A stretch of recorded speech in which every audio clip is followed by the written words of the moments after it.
Speaking of which, figure out something for a game night sometime next month. Hassan!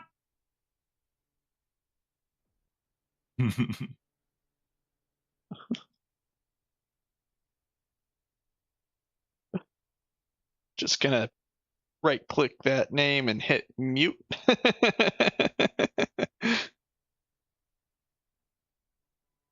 Alright, everything worked out. Nice. What the hell's this? Cad, what would you say to a trivia night for video games? Like an actually. Hey, you guys should play Borderlands 2, Kappa. I mean, I'm not saying next week or anytime soon, but would you enjoy that?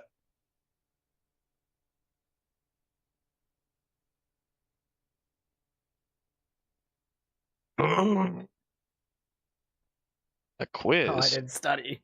A pop quiz. Oh no. And I'm in my underwear in the classroom. Oh no. Oh, I thought we were doing nightmares from high school again.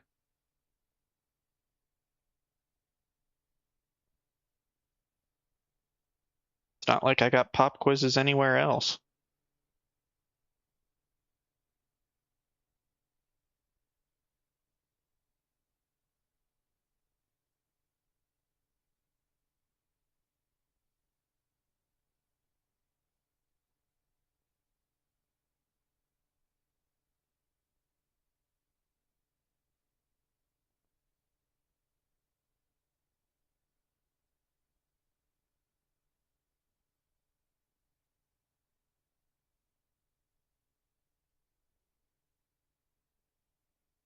Yata!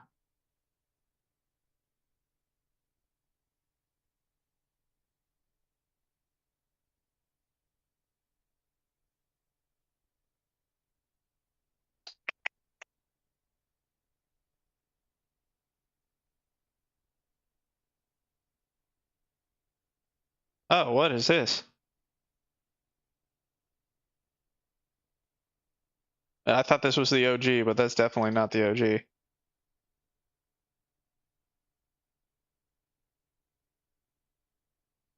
Okay, that's all done. That's all fixed. 5:10. God dang it.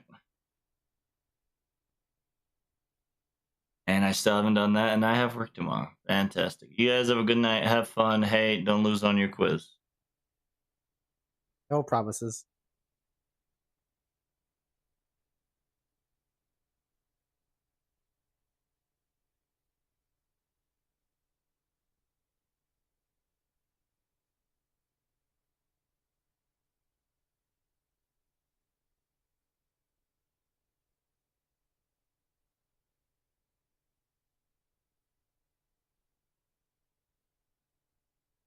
You know, I love how Oblivion's success didn't really make Oblivion successful. It just pushed everyone back into Skyrim.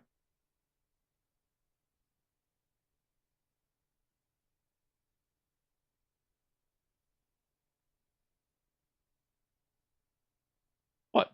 A game? Sure. Story? No. Hey, why do you think I said I don't think Sky Oblivion's dead from Oblivion remake release?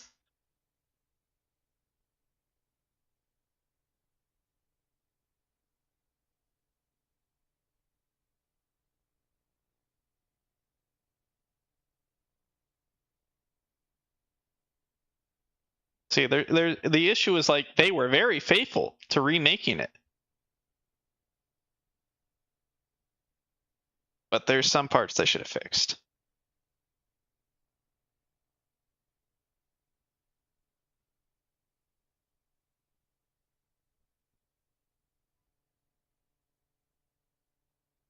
Alpha. Right. See ya. では前に出ます。 Hello, chat. How's it going? I just got the go live tweet out. Do me the favor, go give that some love.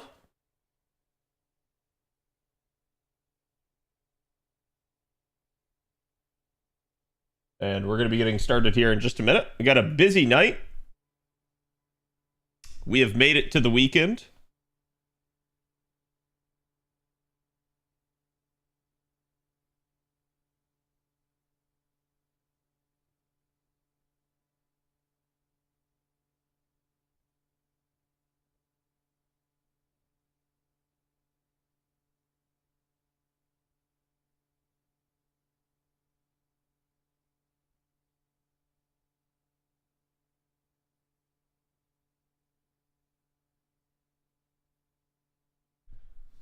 Okay. Oh, I did forget to get you guys today's art. Grab that real fast.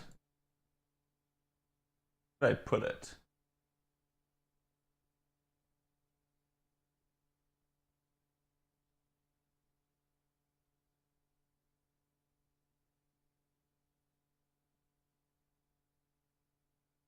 Here it is.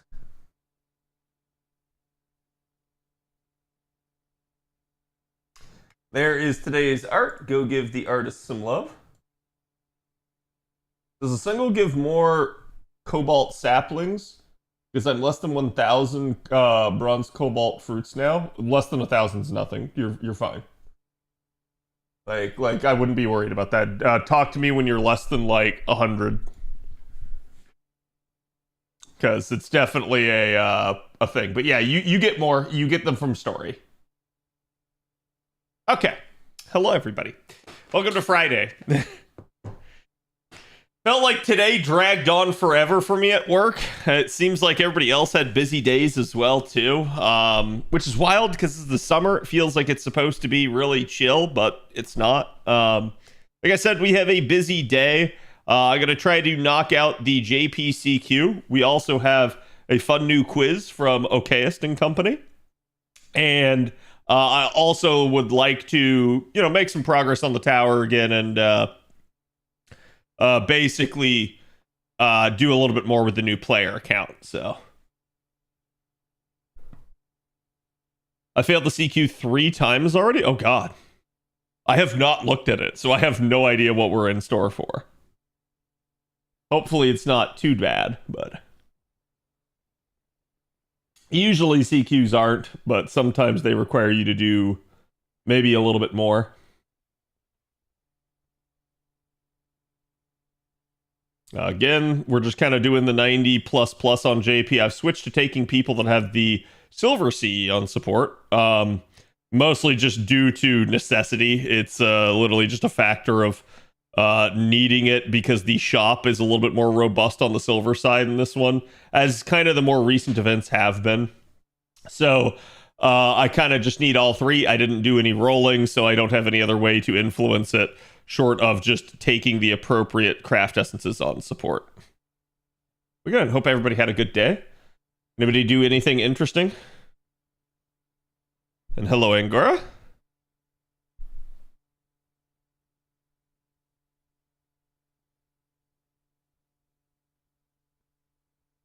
Next one's will be tougher on apples. I mean, keep in mind too, right? Like, while there's an event like right now, you probably shouldn't be making bronze apples. Like you can, but you should definitely be one doing the tower, aka the actual event. Two, you should be getting free quests done if you haven't already. Three, you should be getting main interludes done if you haven't already. Like, you have free license to do this stuff. Lastly, it's like if you have all of that already done, then yes, you can make blue apples. My advice would be to maybe consider like farming the free quests though a little bit for Ordeal Call 1 in case you need the materials. That's probably the like better use of your apples at the moment. Well, sorry, your AP rather than apples. Yeah, you don't want to be making blue apples so much that you run out. You want to be making them occasionally when there's nothing better to do. And usually at that point, it's going to be anywhere from probably 3 to maybe 5 a day at most. But you want to make sure you're always doing at least your 3 runs.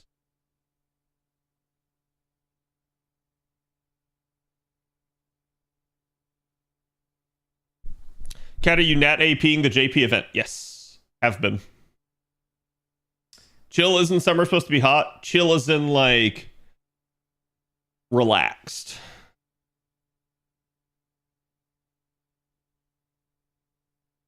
Five turns with Morgan. Nice.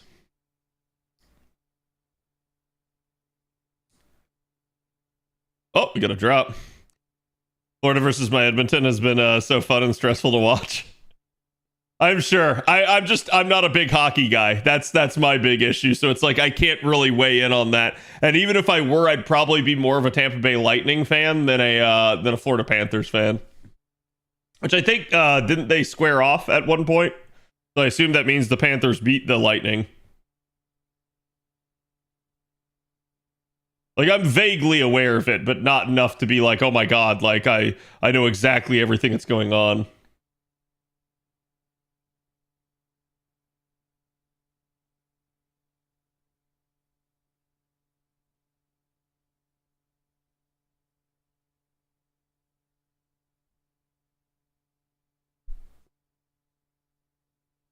Are from LB7 because there won't be any events soon with an abundance of LB7 mats, it seems. Yeah. That's usually a good idea, is like, just imagine, if you're worried about running about blue apples, imagine what you would do if you didn't have blue apples. And that's what you should do. Like, you have to find some use for your AP. The trap that blue apples cause is they trick people into getting lazy and just never doing anything. And you can make blue apples when you don't have, like, the time to do stuff. But my advice to you guys is don't make it such a, like, common habit that it actually, like, gets rid of your capability of playing the game.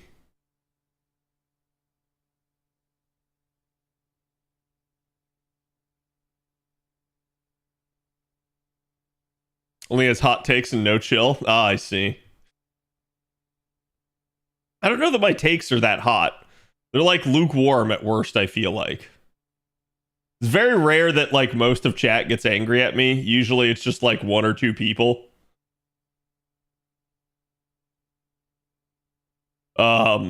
I can't say I remember the last time all of chat was up in arms against me.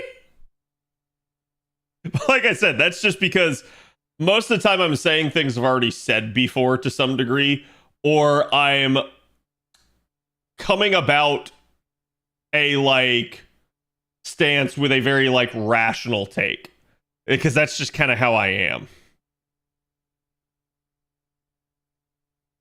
Actually failed to kill there.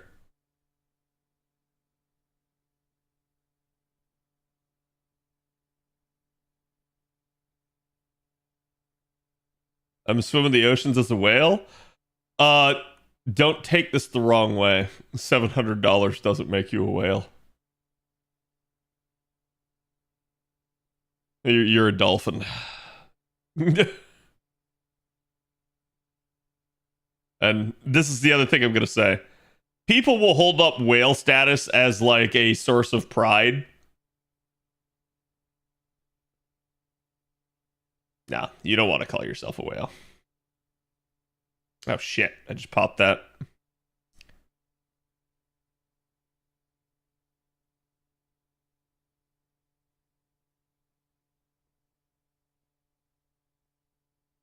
I can't remember why are some people's names blue on JP. JP has hex code. NA does not have that feature. It's just something that they've always had. 69? But you're on a 5-stream streak.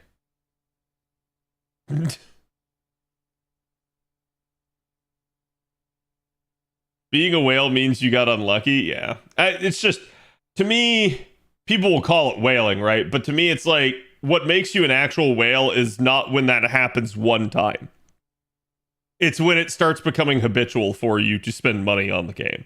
That's where you are a whale. If it's just like some one-off thing, to me, not that big of a deal. Thingy is ready, Avalon proof. Thank you. We need controversial CAD segments. I like anything controversial I have to say would be meta commentary about the state of the world today. That's what would be controversial, and that's exactly why I avoid it on this channel. I know not to say stuff like that. It can only get you in trouble. Alright, we're gonna pop the Castorian P here since I don't have cards.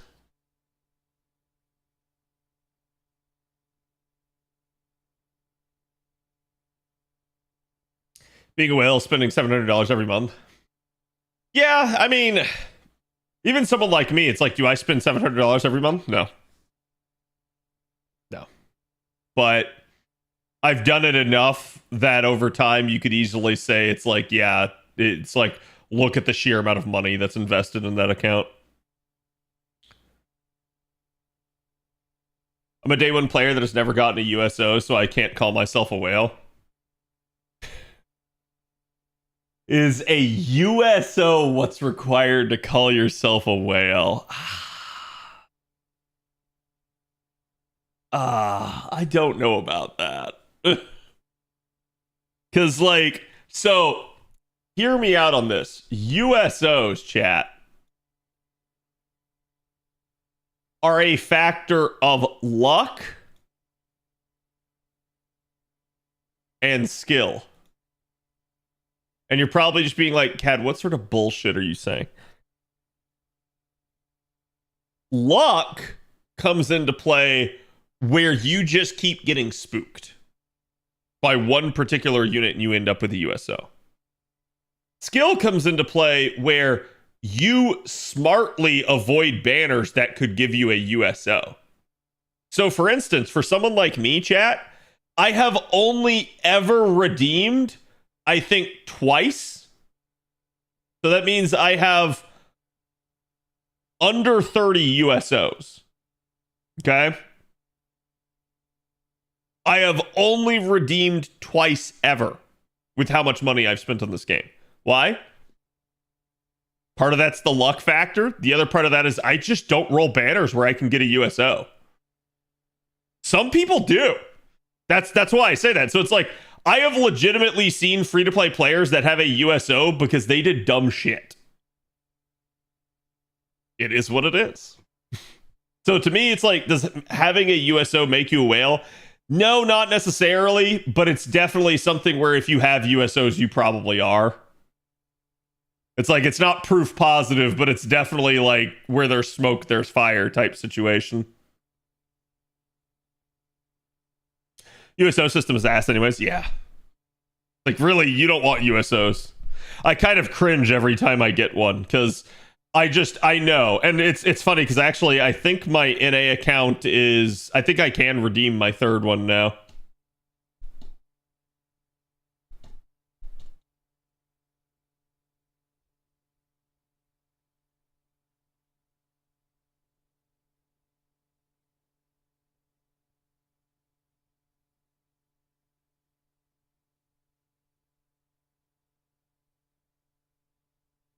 I call myself a dolphin, maybe? Most people are dolphins. Most people actually are. People want to say they're whales and stuff to sound like a big shot. Most people are dolphins. And like I said, to a degree, you really don't want to be a whale. If you're a whale, you're spending that much money on the game. Now, you could also, like, somebody could try to be like, oh, Cat doesn't spend that often on the game anymore, therefore he's like a dolphin now. And I'm like, I can understand that logic, but it's not going to make it true. Because if you look at my account, no part of my account screams dolphin. Like, it's just, I am literally at the point that I've whaled so much, I don't have to spend money anymore. I've gone over the curve onto the other side of like the slope. I'm now going downhill rather than uphill. Yeah, hold on. Let me go look. I was literally coming over here just to see. Yep. So I have, chat, I have exactly 30 USOs in the game.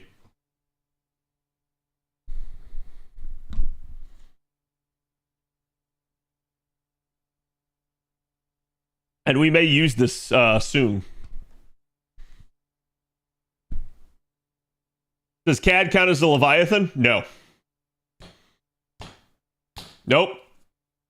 Let me be clear here, chat.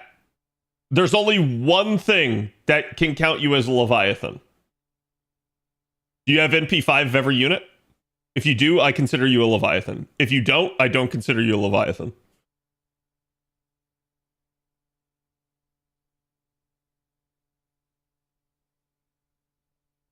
Or NP 100 of one unit? No, I don't consider that a Leviathan. I just consider that a psychopath.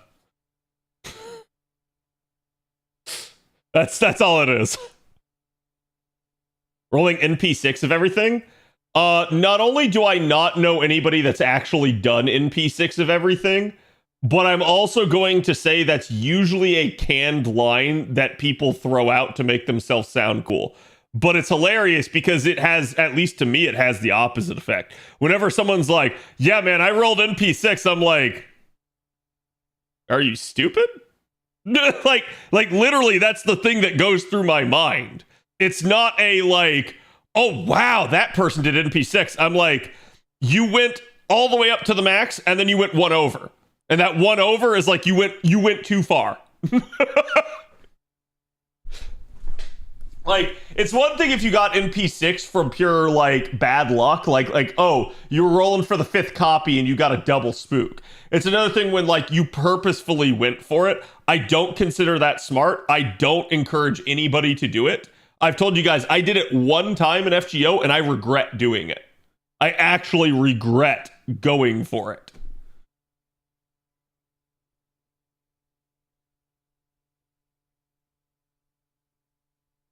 But how else am I going to make a perfect unit with all the pins in 120? Okay, let me translate what you just said. You just said, but how else am I going to give Single more money? Because nothing you said there mattered. Literally nothing. You just are looking for an excuse to throw more money at Single. It's the truth, chat. I'm sorry. That, if anything, that's my hot take. And people don't like when I say stuff like that, but it's true.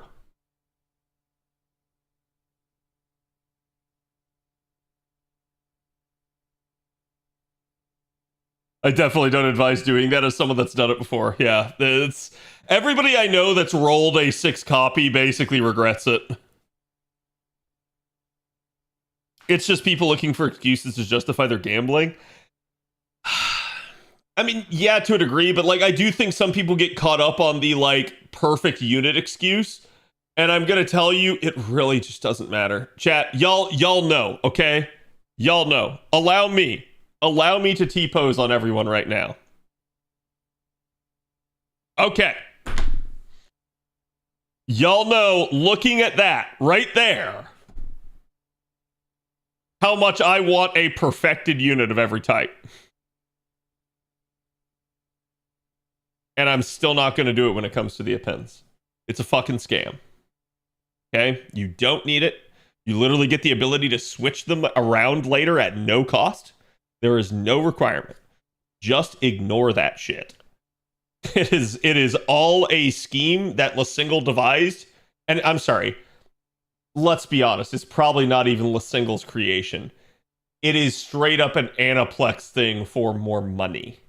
This is a stockholder thing, chat. This is not a, oh man, the game really required this to be this way. The whole reason it's set the way that it is, the whole reason you can't perfect a unit and you can't get the exact amount of coins that you need at NP5 is purely this.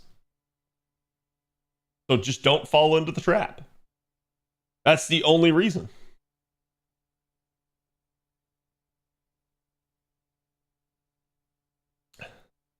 What the fuck is the third append gonna do for you 120 Zerkers? Yeah, that's the other issue there.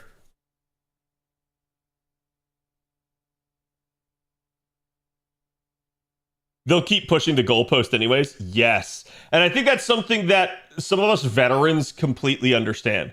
Chat, at first, perfection was getting a unit to 100, 10, 10, 10. Then it was, oh yeah, but you also need to NP5. Then it was, oh yeah, but you also need to 2K. Then it was, oh yeah, but you also need to faux pas them. And now it's, oh yeah, but you also need to 120 them. And now it's, oh yeah, but you also need to get all 5 of your appends. And now it's, oh yeah, but you also need to do all of your class score. Are you catching on yet, chat? There's going to be another thing. Oh, what's that? Yes, that's right. The grand system. And guess what? There will be another thing after the grand system. This will perpetually keep going on. And the reason why is because the game needs treadmills. But what they're hoping too is by keeping you in the system, by keeping you running on the treadmills, the second you complete one, there's another treadmill there for you. They're hoping that you stick around and that they get more money out of you. That's all it is. So it's like, yeah, don't get upset over like, oh man, I just can't do this one. I've done every other one, but I just can't do this one. That's exactly what they're hoping you do. They're hoping you get baited.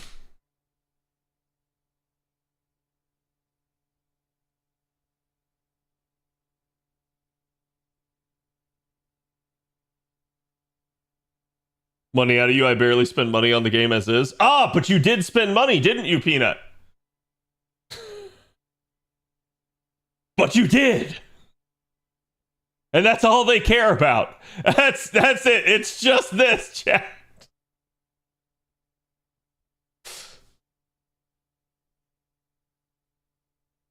Here, I will draw the average La Single board member.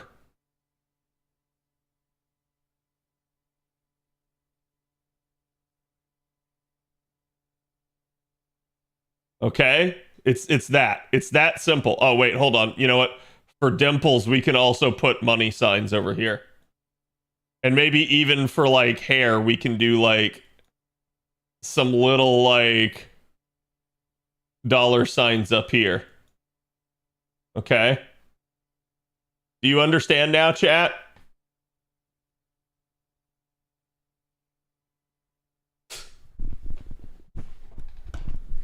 And the tongue? Yeah, when they stick out their tongue, there's a dollar sign on it. Hey, Bedhole. Thank you for the follow. Welcome. But yeah, it's a thing. And that's why I'm saying it from a point of experience. I'm saying it from a point of veterancy. I'm saying it from a point of content creator, chat. I'm telling you not to fall into that trap.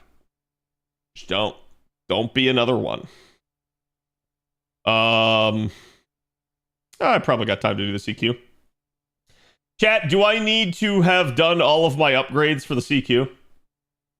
Like, am I going to be using Jet Dragon in the CQ?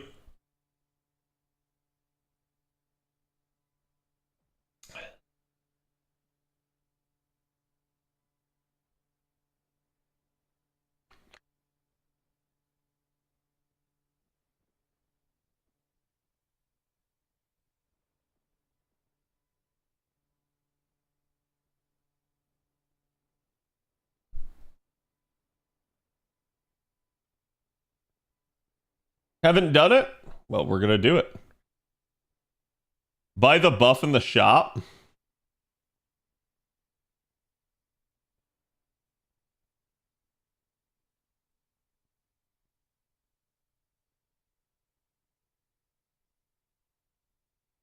Yeah, honestly, I'm just not sure how, like, most of these even work at this point.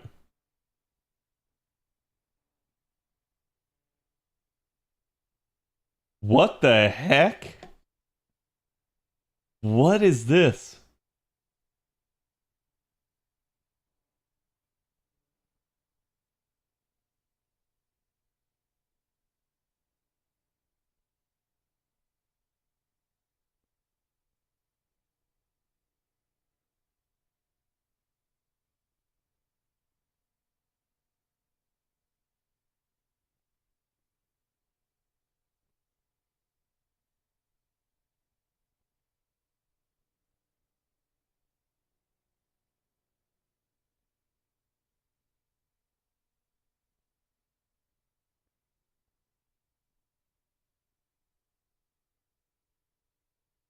Anti-purge measures? Oh, God.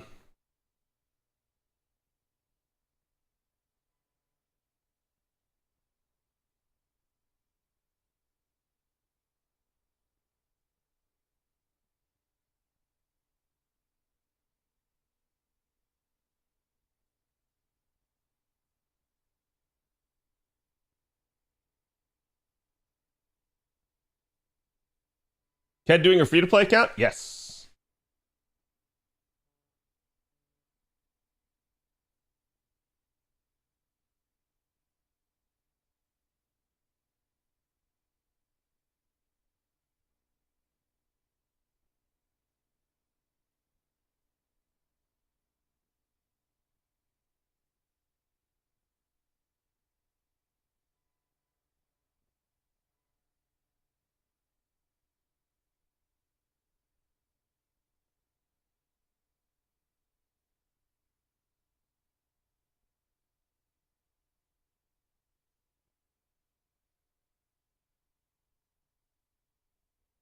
Oh my god.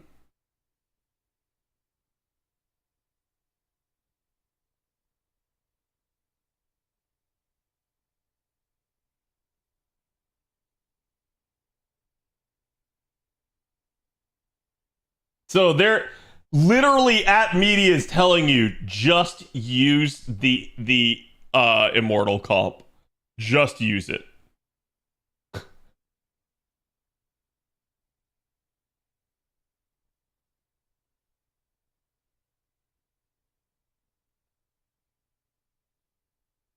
That bad, huh? Apparently. Basically, this enemy has like everything, including buff removal.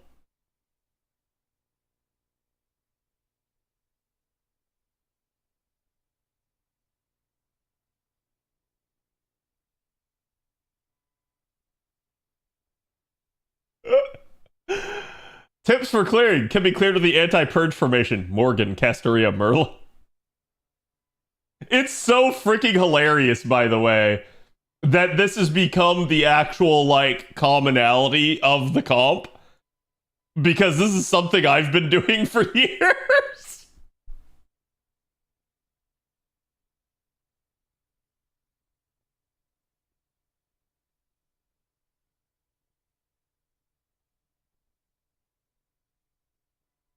Removes 2 of your buffs.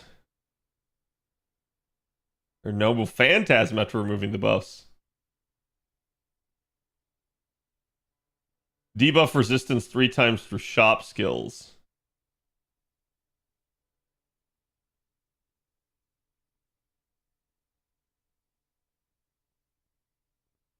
God, the Immortal Comp is still relevant.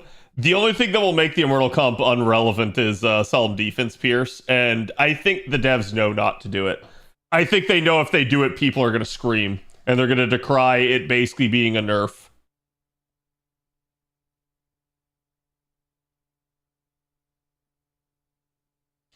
Okay. Shit. I assume it's this one, right, chat?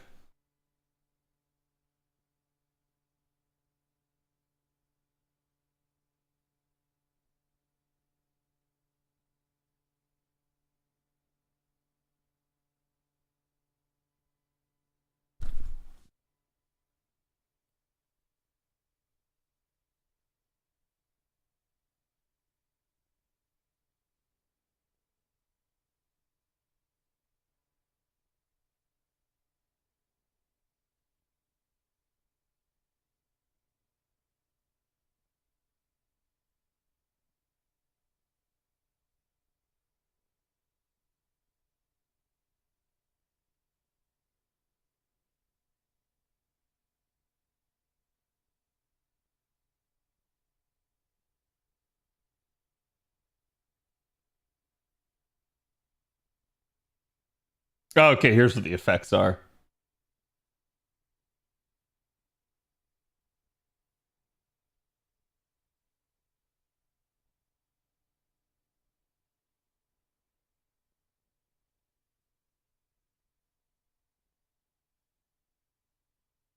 So they're recommending these two.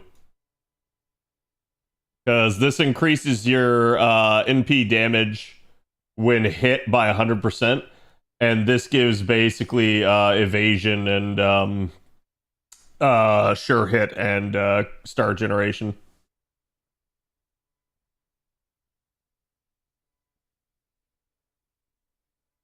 Takes a lot of patience for the Immortal Comp. It does. I know a lot of people don't like it. But I'm gonna say flat out that the game having an easier solution to certain challenges is not a bad thing, I feel like.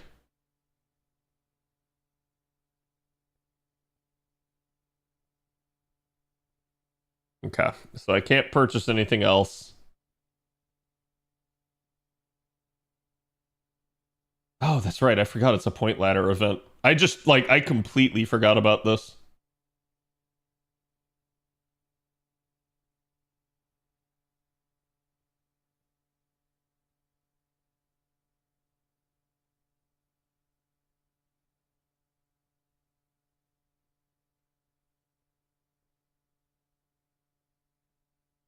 Um, it's just Epsilon, right? Yeah, it's just Epsilon. I was just looking to see because at that point, then Morgan Le Fay is not necessarily the best option. I think we'll try it out with my Castoria Berserker here, but this could get spicy. The other thing will be, can I find somebody that has a Merlin or a Castoria with MLB Prisma up?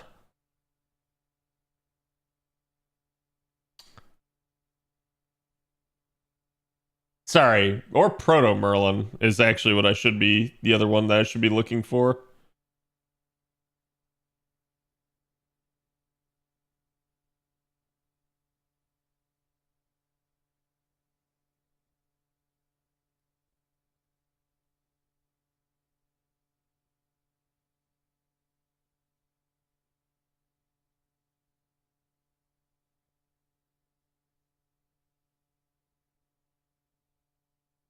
They may be in the all slot as well. There's a Merlin.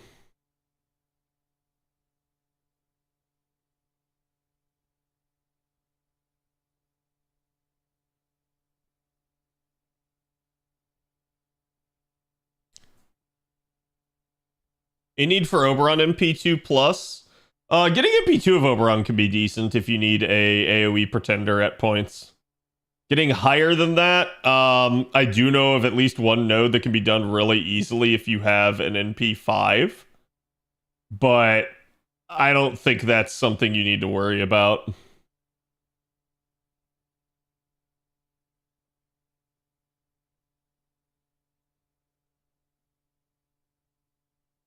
Hmm. A way to pair down a challenge just allows more people to be able to be on the cusp of touching a challenge and go try it themselves. Yeah, I've said this for a long time, but to me, like the challenge group in the game are kind of insane. Because they don't like that like players have an easier time with things and they kind of look down on everyone for it. And I think that's really stupid and short-sighted of them. Like basically, if you want to do a challenge, that's 100% within your own right, especially if you're going to like limit yourself in some way. And it's what makes your accomplishments look good. But meanwhile, if you're going to remove everybody else's ability to do it because you think things need to be nerfed or made harder, you're kind of just inevitably pissing off everybody else and forcing them to get up to your level, which then cheapens your accomplishments because they don't look nearly as outstanding when everybody has to do it.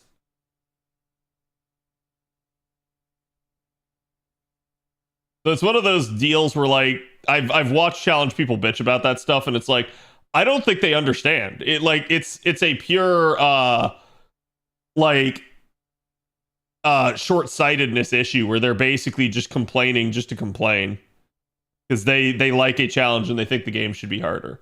Because I think having a simple and elegant solution to things that like every player can do is a good thing. And then if you want to choose to up the ante and make the fight harder on yourself, that's 100% your like prerogative.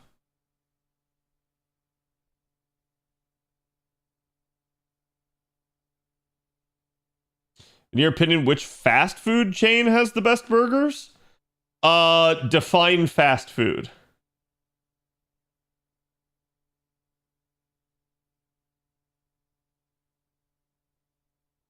God, I keep seeing Merlins that have it, but I need a Proto Merlin, really.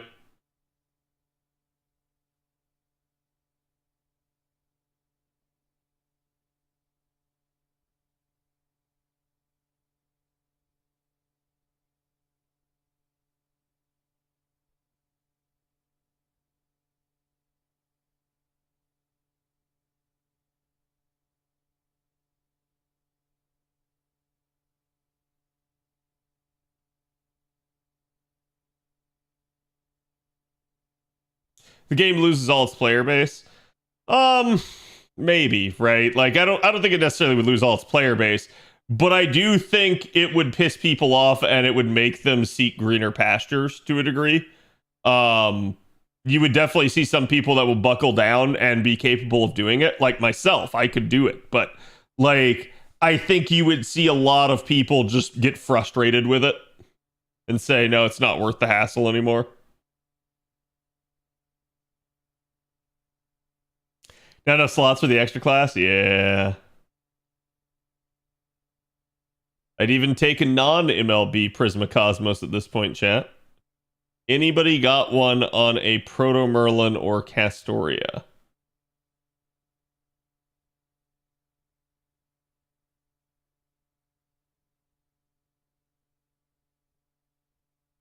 Like the mainline fast foods?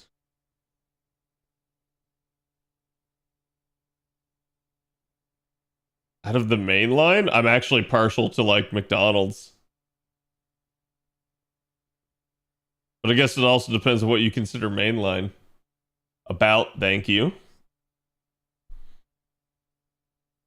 Okay.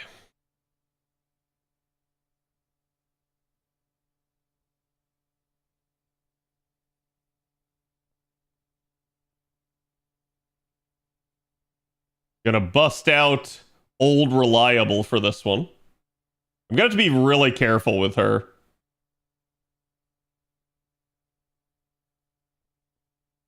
So, wait. Oh, it's because it's filtered by event.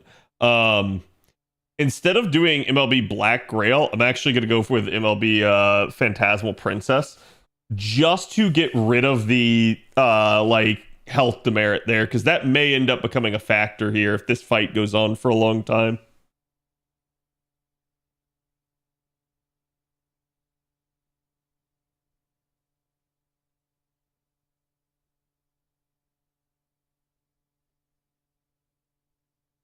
She's so close. Actually, get rid of that. And let's probably put my own Castoria back here. Oh, wait, hold on. My own Castoria's in. It's my own Proto Merlin that I'll need.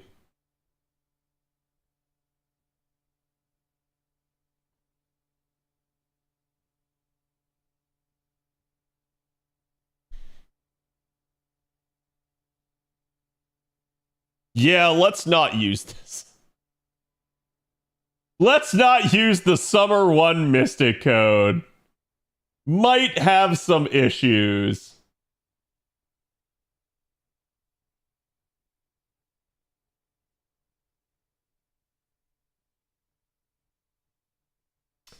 I don't think I can stun it. That actually doesn't seem like it has debuff immunity.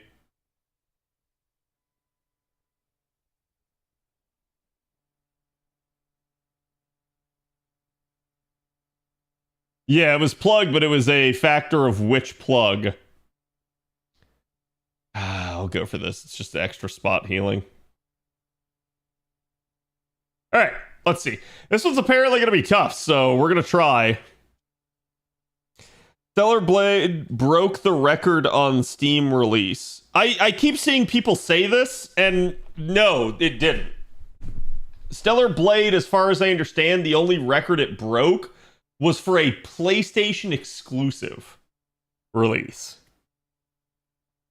Like, don't get me wrong, I have nothing against Stellar Blade. I don't know why I keep seeing people spout that one.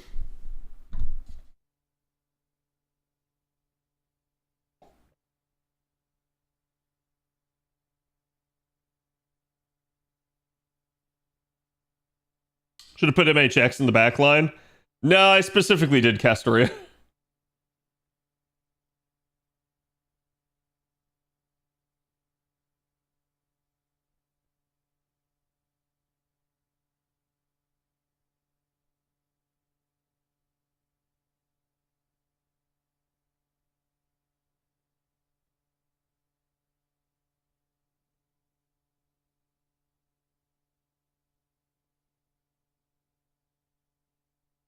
I can't quite get it all.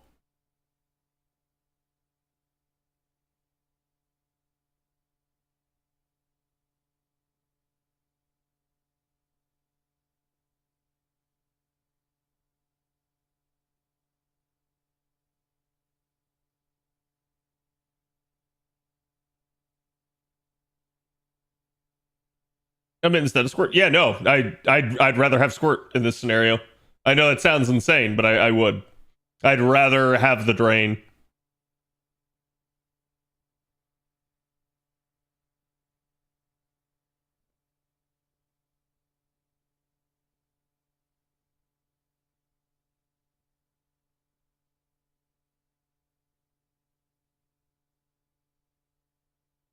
Okay.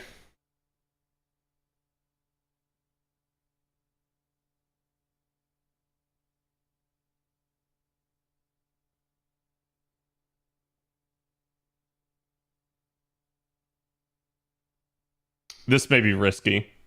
So let's go ahead and let's do this here. Just kind of see, can we tank the hits early here?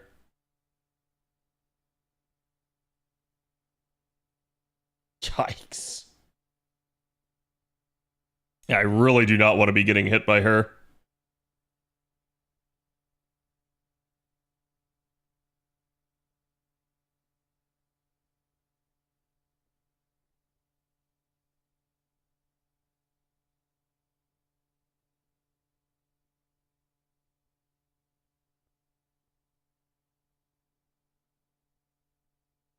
I think it's gonna have to be that. It was kind of dangerous. It was. It was more dangerous than I thought it would be.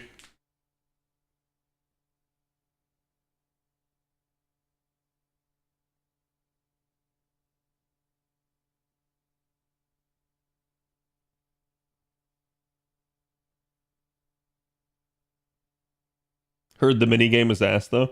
I mean, I don't know the first thing about Nika in that regard. But yeah, no, I mean, Stellar Blade's been doing good. To me, and I'm dead serious on this, Stellar Blade right now is the, like, textbook definition of don't release your shit console exclusive. It only hurts your game. Because it is doing better numbers, I feel like, on PC than it ever did on PlayStation.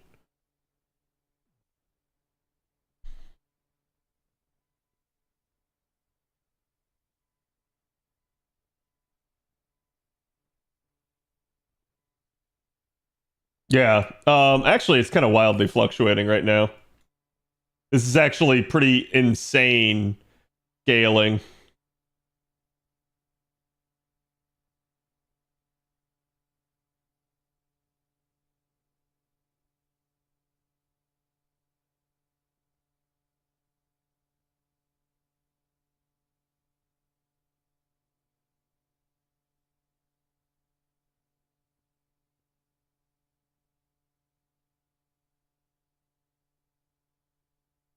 Mm.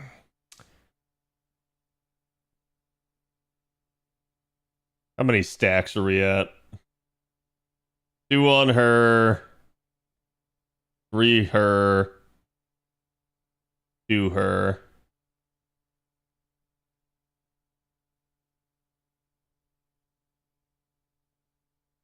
We're actually about to come right back into another window here.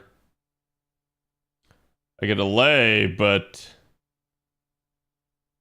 I think I just send it.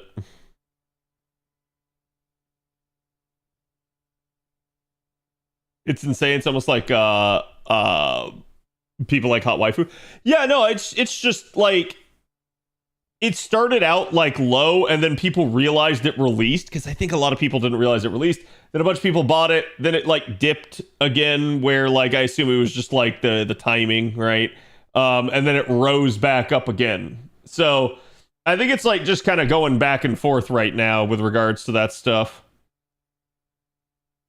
But like, to me, it's like it's doing at least good enough numbers that they should like probably look at this and take this to heart and be like, the next time we get this opportunity, we should just release.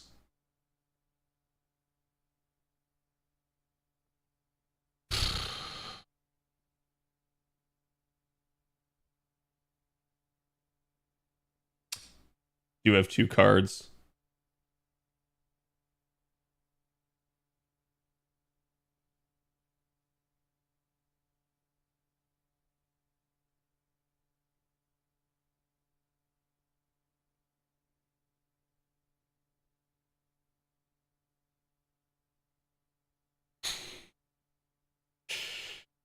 I could fast push this. You know what? Fuck it. Send it. Just keep sending it. I see no reason not to.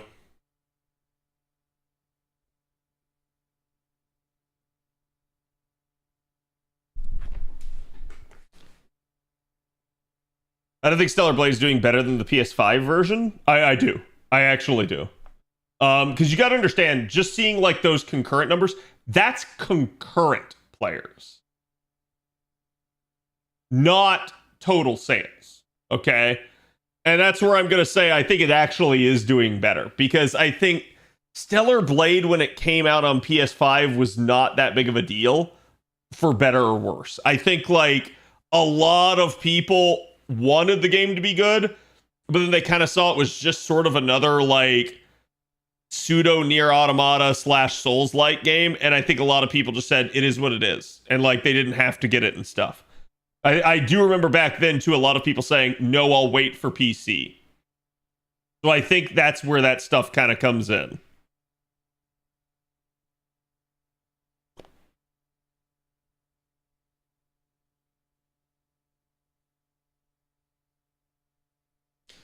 The devs have enough money not to be tied down. Oh yeah, I mean, when you're running a successful gacha game, you should be okay, right? And if anything, to me, while I do think Stellar Blade is an okay game, it's a pretty decent offering for a first like game release for a company, like a first like actual like single player experience type of game, right? I'm gonna say I would actually be more like impressed by a Stellar Blade 2. Like if they come out with a sequel to the game, I will think that that is probably going to be a lot better than the first one. Because to me, this first one here has some clunkiness. That was not hard.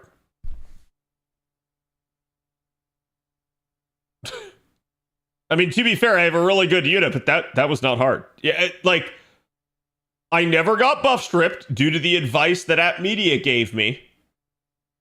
And I think that's what one of you guys here in chat was trying to tell me as well. But yeah, I'm actually surprised. I could see that being really hard, but that really was just the perfect solution to it. So I'm surprised. Will the fuck that damage? Yeah, I mean that's a perfected Castoria Berserker chat. But like, even if that took me longer, that was not going to be that difficult. It wasn't like a 5-turn, but it was a 6-turn. It was still fairly easy. Yeah, that was the JPCQ.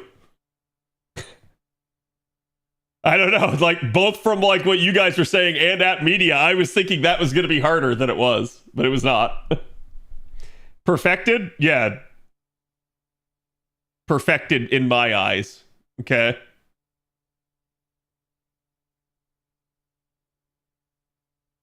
What the heck restriction do I have on? There we go.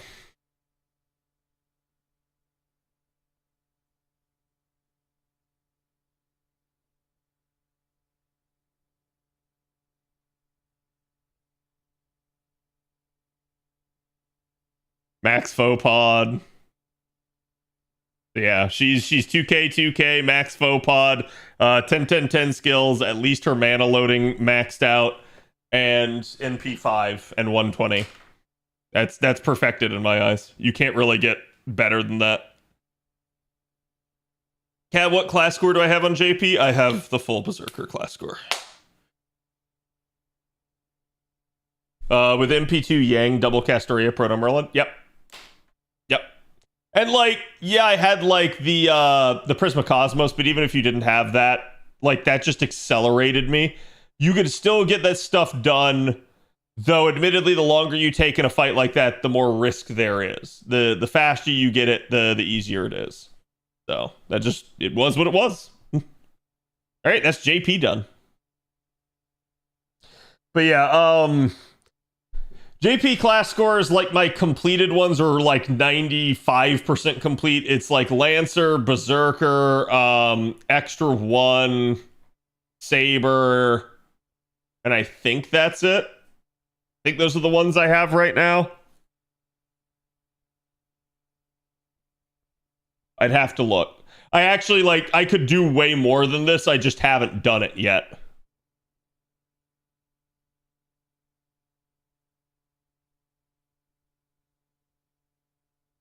Unless there are insane people who still roll for too many MP levels. Yeah, like I said, to me, they've killed it. I don't know why anyone would roll for more MP levels at this point. It's EPing where I feel like the majority of the community will probably look at you and go like, why did you do that? So it's like, I don't even know if it qualifies as EPing at that point. Yeah, back into the tower. Chat, I'm on floor 121 now. Technically, I could do the NACQ, but I think we'll hold off till next week for that. Give me something to do then. A lot of my units are in cooldown already, because I was still playing some at work.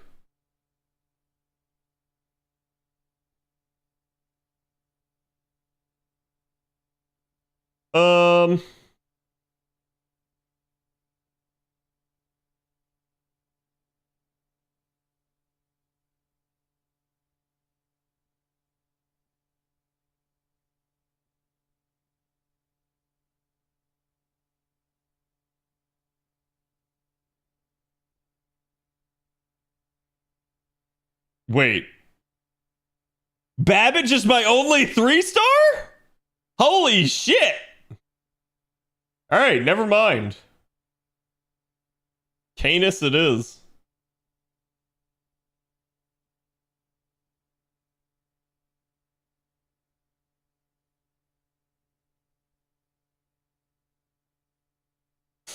There's nothing else I could do there with that. That's the only issue with this is if you want to fit more craft essences, you have to take lower stars. And then as you are done with the low stars, because you've put them all on cooldown, you then have to start subtracting a slot and do 4 stars and 5 stars. And it becomes extremely cost prohibitive at that point. But it be what it be.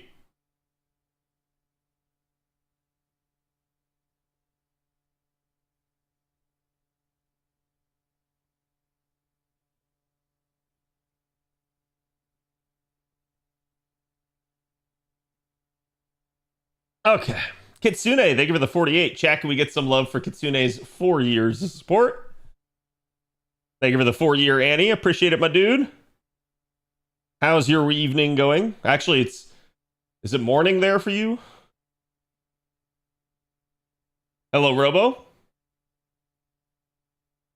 I haven't started yet on class score. Right now, I'd rather use mats to increase skills first, to be honest. I totally understand that, and you're not wrong to do that if you're a newer player. I think class score is really nice in the fact that, like, so hear me out. You should definitely focus on key units first. But if it's, hey, let me upgrade my 6th Lancer versus, hey, let me upgrade my Lancer class score, you should absolutely do your Lancer class score first. And the reason why is bang for your buck. It's actually like, let's say you were going to spend 20 materials on your 6th Lancer or on the class score. That will benefit your 6th Lancer, This will benefit every other Lancer, including the 6th. And 6 is just an arbitrary number I'm using. It's like, assuming you're not working on like your first or second unit for the class, that sort of stuff, right? Like, so the idea behind it is like, yes, class score is actually kind of better in that regard, but it depends. Depends on what you're doing.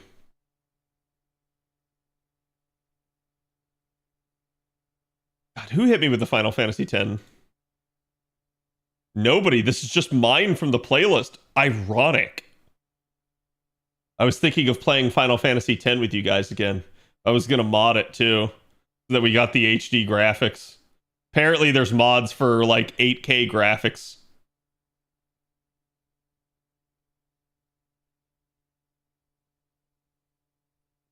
And then I was going to subject you to like needless hours of blitzball play.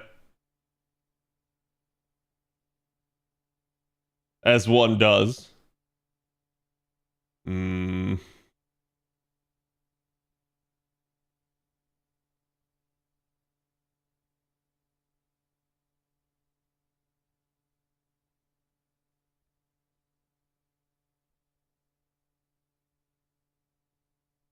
God damn, cats.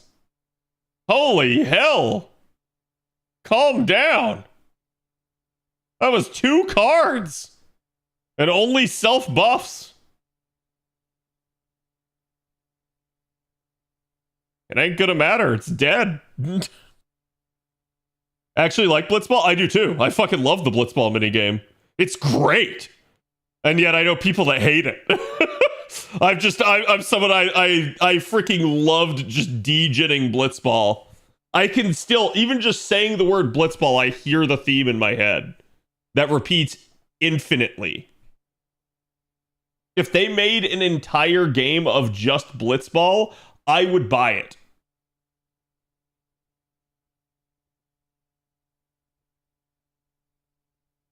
Cats is way stronger than people expect. No regrets, Graylinger. Oh yeah, no, like honestly, so I was playing the new account a little bit off stream here before stream started. I am gaining a newfound appreciation for certain units.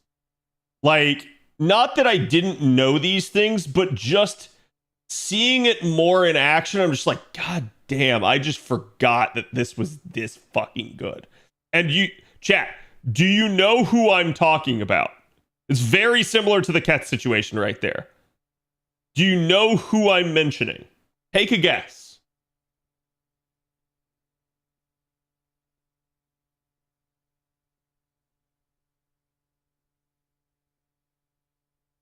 Missed opportunity not making a Blitzball game? Honestly, yeah. Christian? No. It's a high rarity unit.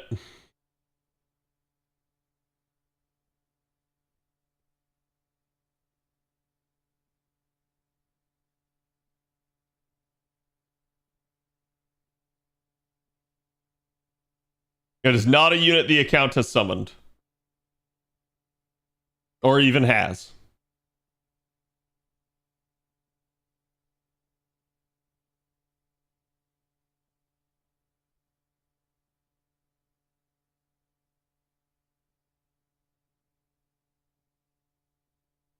Actually, I should have put that taunt on someone else, but whatever.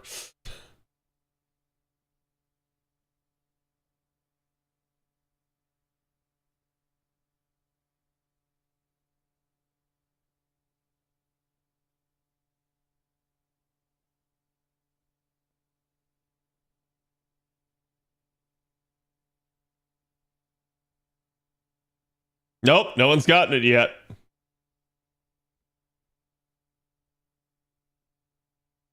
Here, chat, keep guessing. I'm gonna go get more ice for my drink.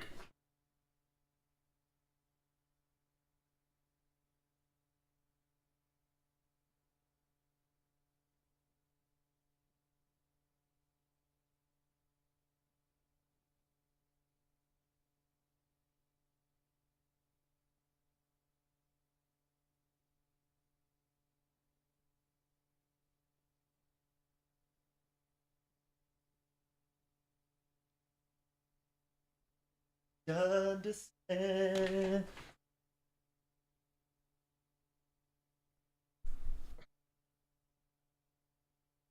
Nope. Still no one's guessed it. Come on, guys. You can do it. I'll give you another hint. Early game unit.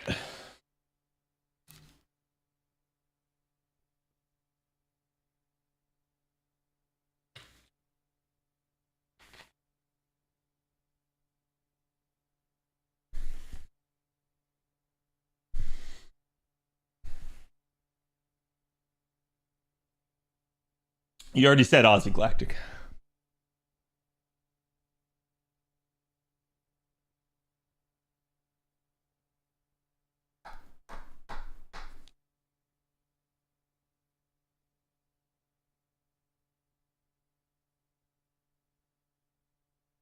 It's hilarious because the people in VIP know exactly who I'm talking about, and they better keep their mouth shut.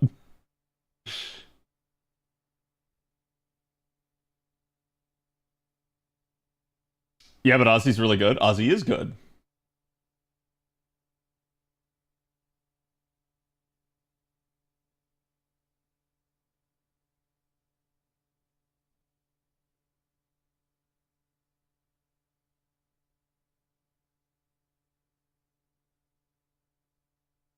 No one's gotten it still.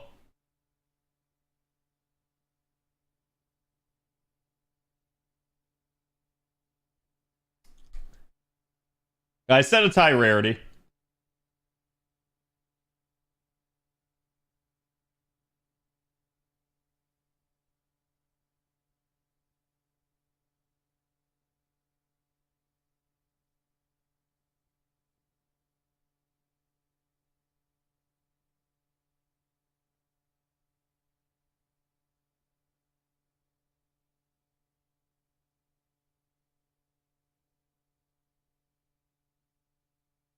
Still not right.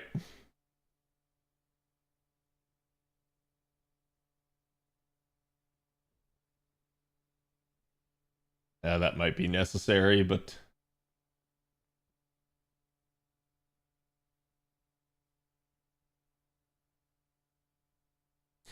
JC got it.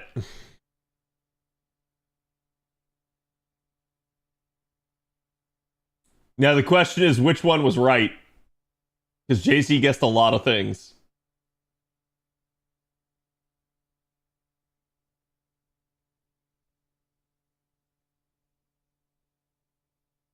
Nope. Nope.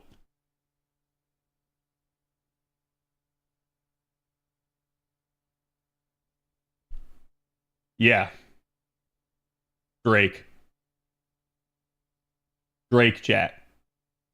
Drake is fucking amazing. So much so.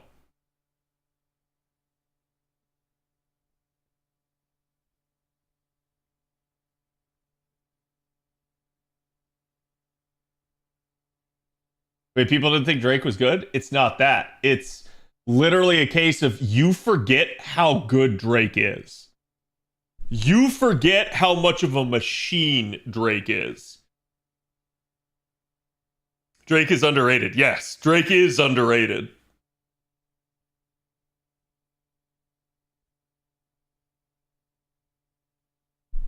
You mean the servant or the rapper? No, the rapper is overrated. If you can even call him a rapper.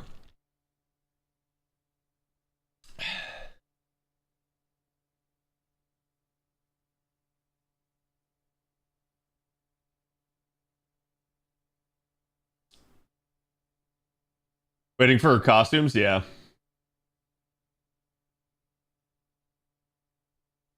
I've been waiting for her for years now. It's one of those deals where it's like you really don't use her too often anymore, but damn, she's good.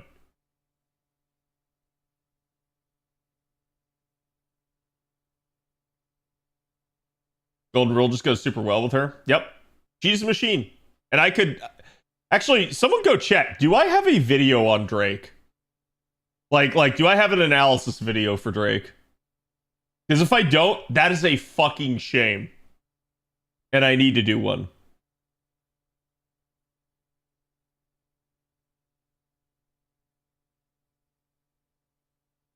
Yeah, whatever. Go with that.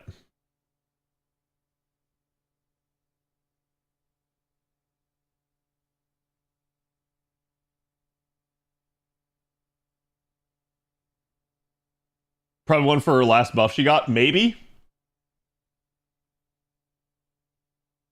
You don't? I don't? Wow. What's wrong with me? Laugh, this hits Kagekiyo.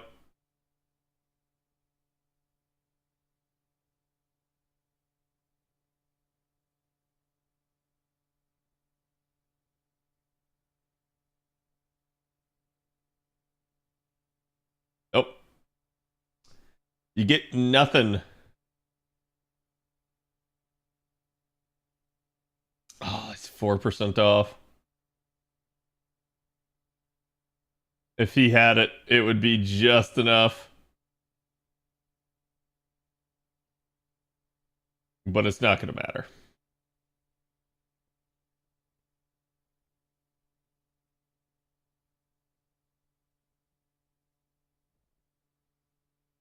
Nothing showed up on your YouTube for Drake. Yep.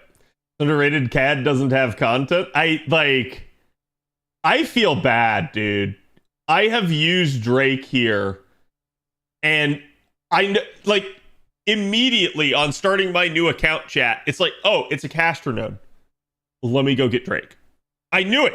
I knew it internally that I needed to use Drake. Does anyone know why? Does anyone know why Drake is so good?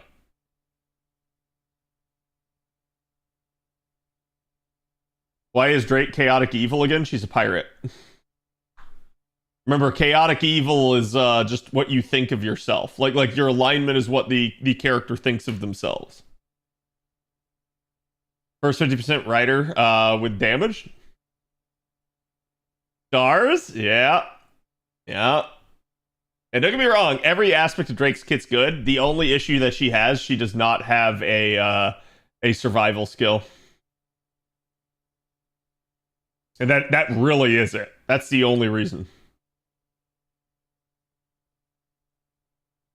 But to me, it's Drake does not best in class, but still good NP damage. But Drake has a complete kit.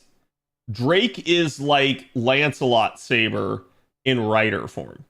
Because Drake has star bombs, great star generation, great hit counts. Basically has the card performance of Gilgamesh, but on a rider that just naturally soaks all the stars right back to herself.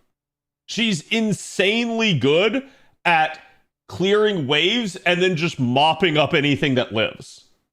Insanely good. And that's exactly why if you're in this early game environment where you go, man, I need to card a little bit here and then NP down the waves, Drake is just made for that. She just absolutely destroys things. So Drake is so good in an environment where it's not just going to be NPs. She can actually just sit there and card hard without external buffs. And that's one of the reasons why early game Drake was so beloved by people, because you didn't have efficient systems in the early game of FGO. So they basically just were able to just kind of annihilate stuff by just buzzsawing it with Drake. And it's funny that I ended up right back here at the beginning again on this other account, and I started using Drake again. Like internally, my brain just told me, use Drake. You know to do it. You know it's good. And I used it, and I was like, God, I forgot how good this is. I forgot just how disgustingly powerful she can be. And chat, I'm using random Drakes that are NP1 on the friends list. It's not like I'm using some perfected NP5 120 Drake. I am using a well taken care of but minimal Drake, and it's still doing work.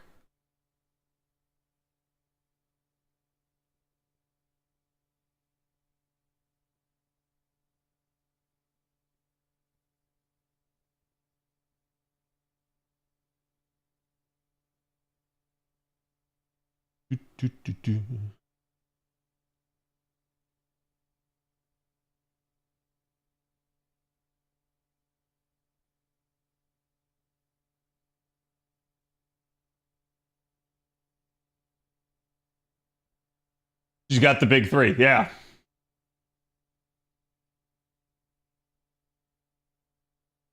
She is just an insanely offensive unit, and it works really well. It's a very synergistic kit.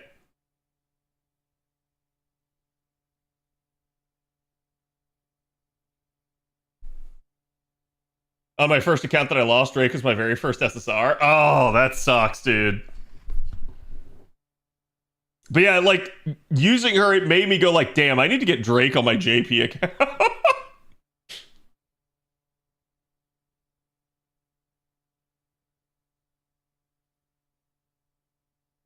uh...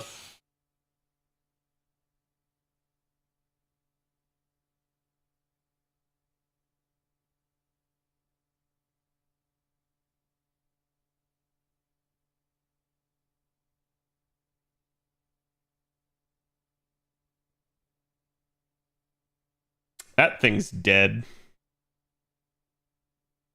And then we'll go with the mighty chain there. Shortcake, thank you for the 21 months. So what you're saying is it's finally the year for Drake Summer. God, I hope so, dude. Because, like, in this process, I was talking about it in VIP, and I was like, man, they've really kind of done Drake dirty. She does appear twice in the story, but they don't really ever give her like, time to shine. I'm actually surprised that Abby lived. What the heck? Actually, at this point, just let her die from the burn.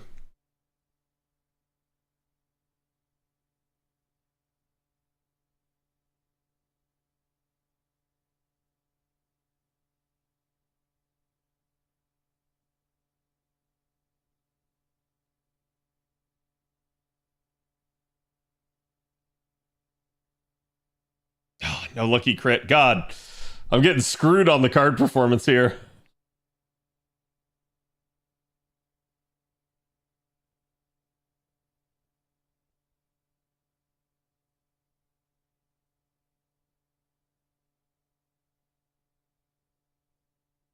Watch her get stunned.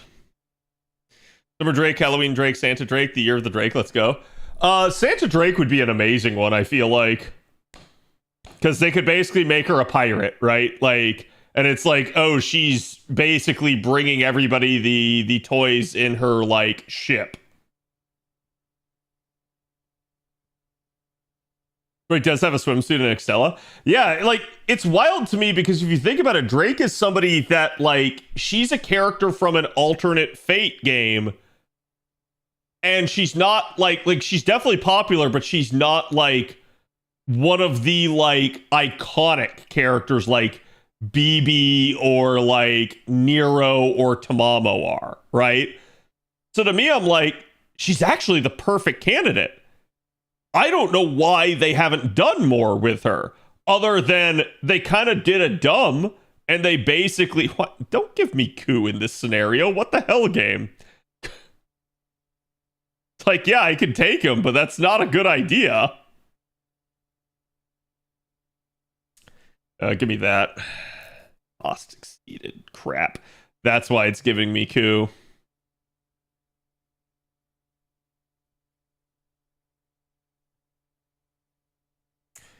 Can I get away with a 4-star?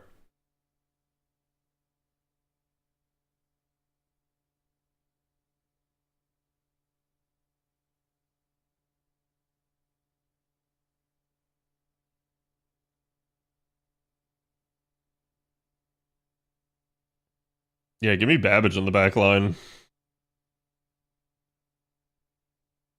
Imagine if Drake's first skill's buffed.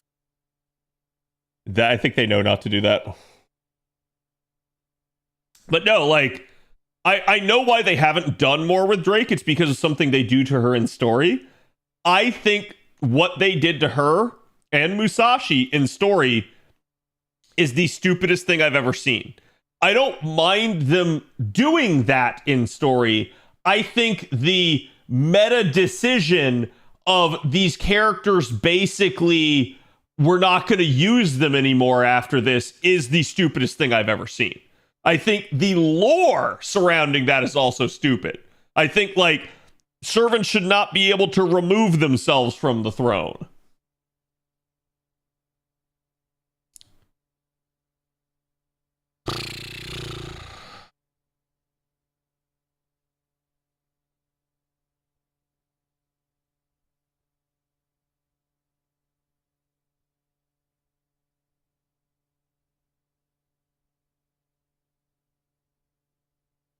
Actually, should have done that on the other one, but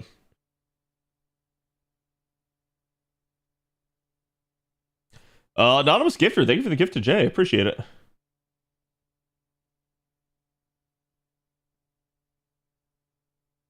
Summer Da Vinci event was the best time to release a Drake Summer. Yeah, and like to me, I'm dead serious when I say that. Them not doing Drake in that event has stuck with me all these years as one of the dumbest decisions I've ever seen. Like, it actually has hurt my opinion of their decision making for who to be a summer unit. I don't trust them anymore because they didn't do an obvious win like that. And I'm like, dude, I get you wanted to do other units, but like, holy shit, what are you doing? Especially because there's a couple units in that event that don't necessarily belong. So it's not like they couldn't have easily just, you know, gone with something to make her the go-to choice.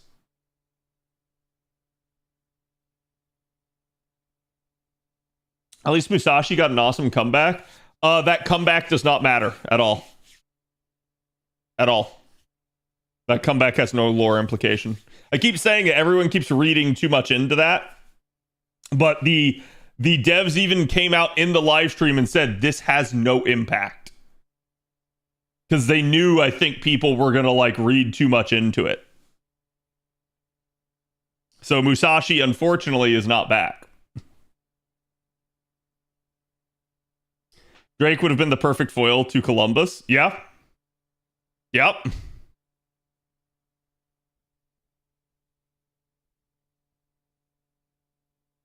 Alter Ego.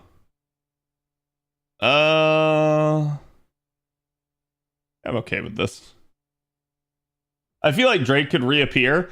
I feel like they should, and they probably will eventually, but it may be a case of it's going to stay this way until part 2 concludes. And if that's the case, I'm fine with it to a degree, but I also think the like miscalculation that the devs had then is that they let this go on too long.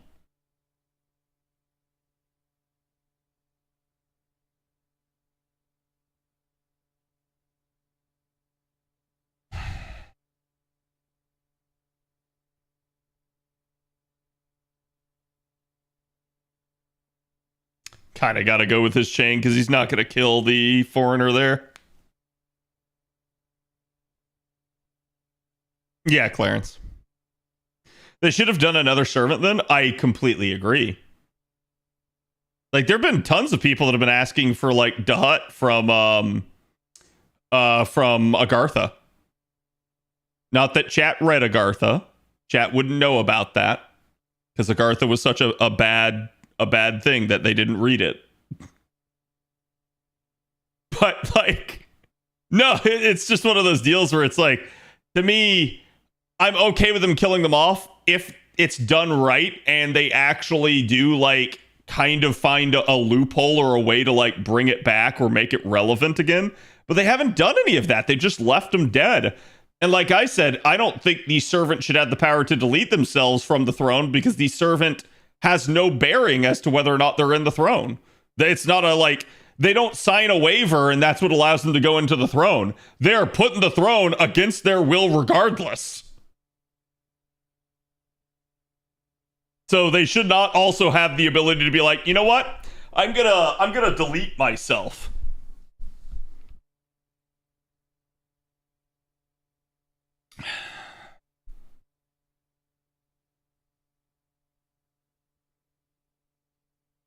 Like Temple of Time? What do you mean?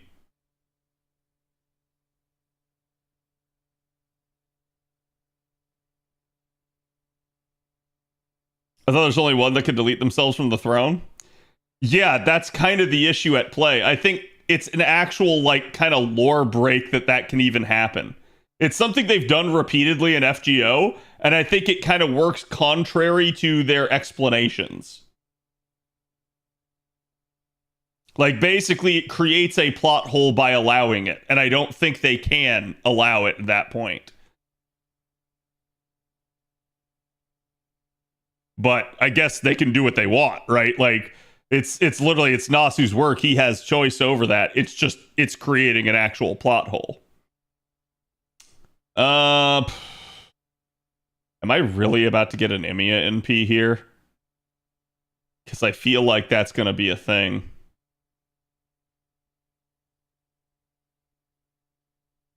It's just one turn, right? Yeah, God, he needs some upgrades, man.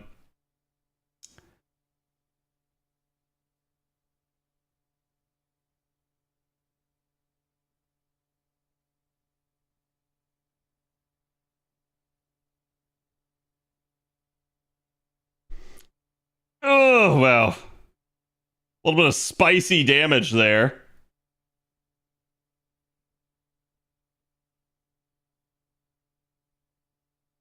Let's see if Emiya can solo this.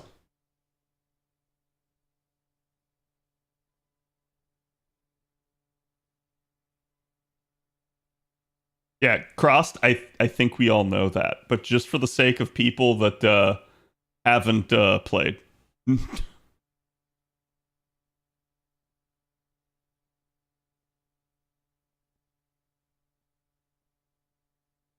Or do I misunderstand that? I think you misunderstood that. At least to a degree.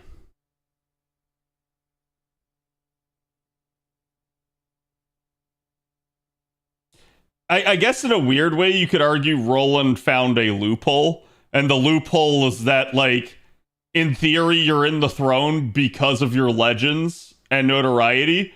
But if no one remembers that you're there, can you even be summoned? Right? You're basically eliminating your own legend at that point.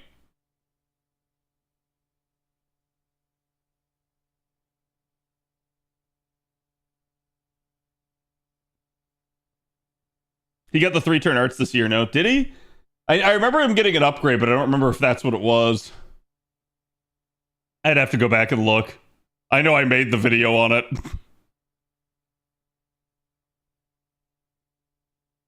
Okay, now for this one, I almost feel bad for the assassin here.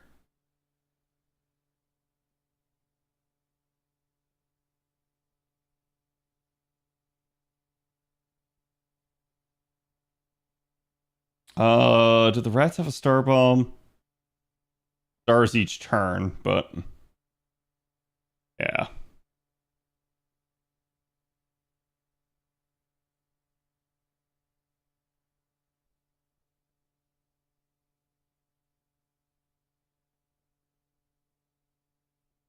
The legend is still recorded, just no one remembers it. Right.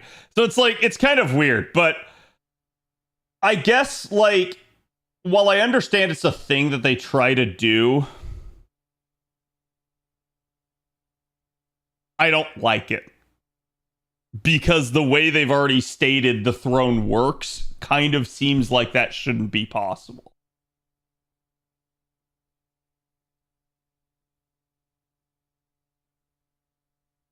And at this point, it's kind of an overdone thing.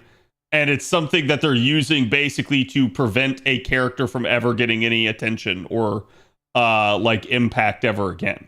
And again, it's like they're trying to do it where it's like, oh, the character made a big sacrifice. We want that to mean something. And I'm like, that's fine. I understand that. But it kind of sucks long term. It's like in the moment you don't want to cheapen it. I completely understand, but it's like, so what is Drake never going to get a summer form because of that? Like that kind of fucking sucks.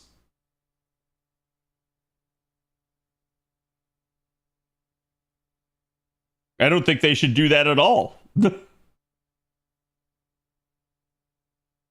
I've rarely touched any of the 5 stars this event. I'm getting close to using them. I end up using them basically like here where I've done so many runs that the game is just like, okay, fine. Okay, this is not the best comp for this. We've got 2 males.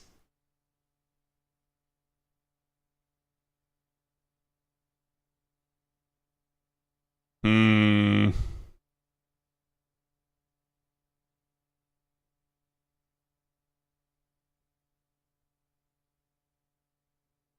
not really going to be able to do much here.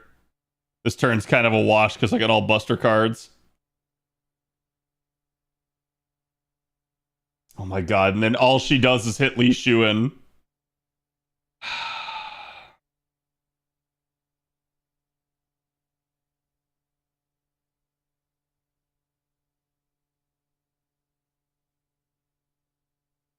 Okay, we can at least get Karna to an NP now. Although now it's kind of to my benefit not to.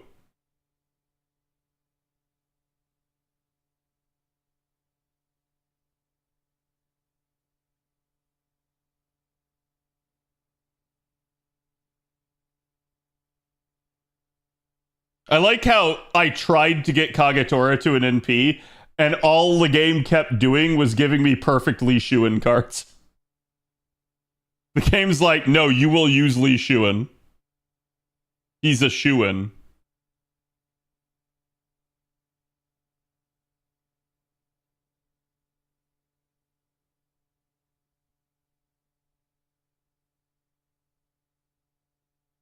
I'm a few floors ahead of you. Yeah, I mean, I'm not surprised. Like, again, like I said, I've been trying to do 6-slot comps. The only reason I'm not even doing 6-slot here is because I don't have the party cost for it. I literally cannot fit 6 people into the party. Not with the rarities I'm dealing with.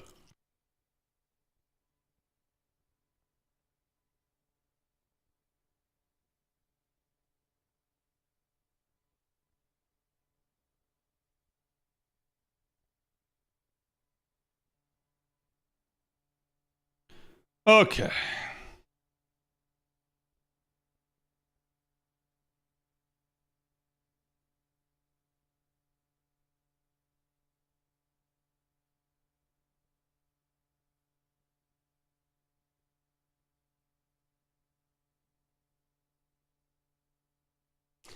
Yeah, this one was just Li Shuin all the way. Nagao Kagetora? Who's that? I got one stick man.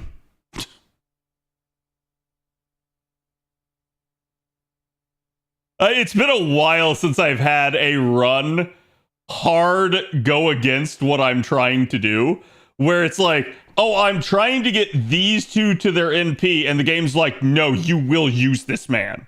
It's like, okay, fine. I'm a lot of floors behind you. Yeah, like, again, I've just been trying to play consistently, because one, I'm probably not going to do too much over the weekend here, and two, I wanted to kind of get ahead of it.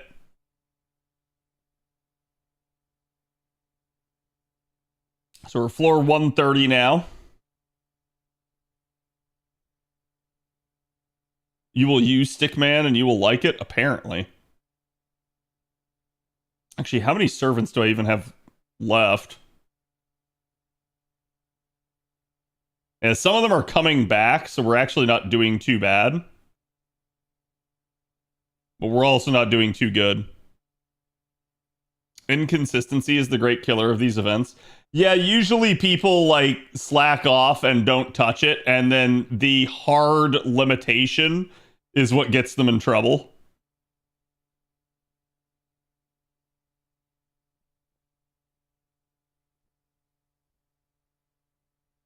I mean, I could get Shiki to her NP right now.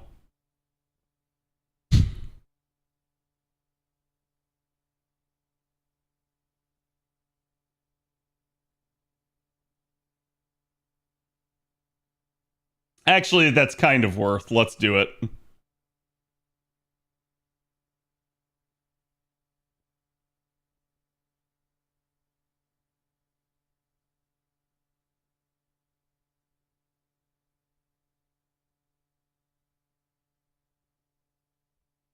Man, I wish NA had her in the Evocation Festival right now.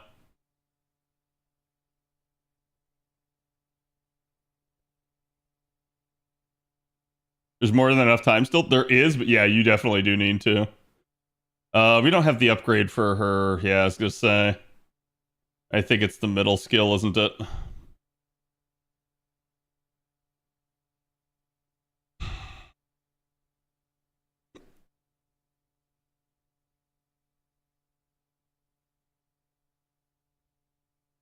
Dajaku, Dajaku.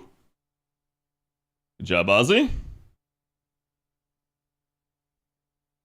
And then, of course, chat, we have to finish it with the slightly angry Santa.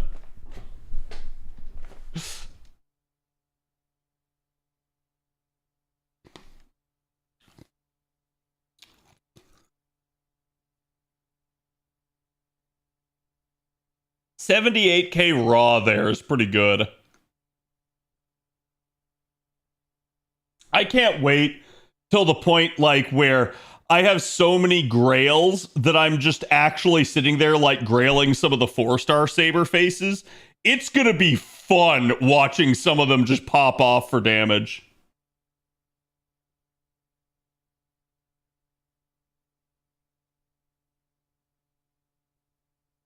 Goth King Arthur, yes. Came in late to the stream, it's all good. I got really annoyed at the cost the CE is taking and decided to merge them.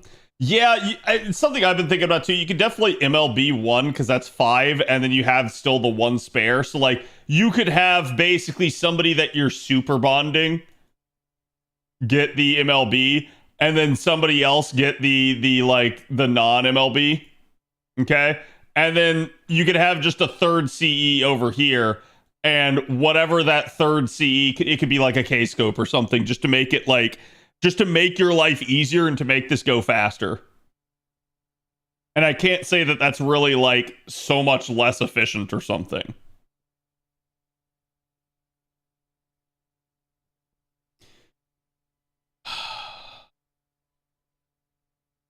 I also want this unit to get another buff. I fucking love Nito Assassin. Nito Assassin is such a fun unit.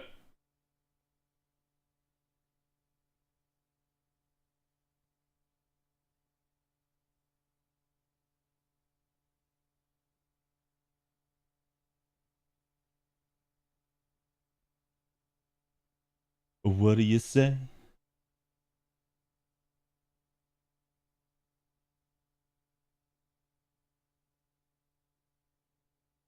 Nice greenhouse, dude? Yeah, pretty much. Apparently in JP they despise the hut because they think she butchers Drake's character and other complaints I'm trying to remember. I mean, I wouldn't be surprised by that, but then don't you think that that would mean that like Drake should get like more attention to offset that?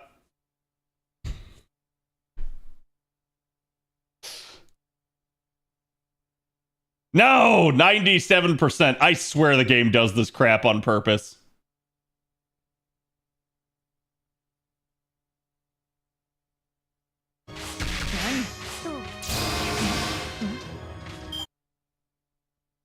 I love her chat.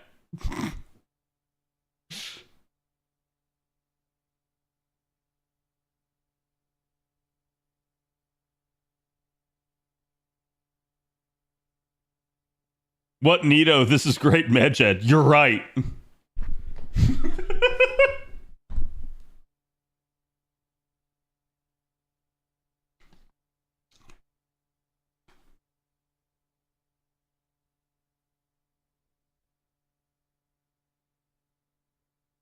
Okay.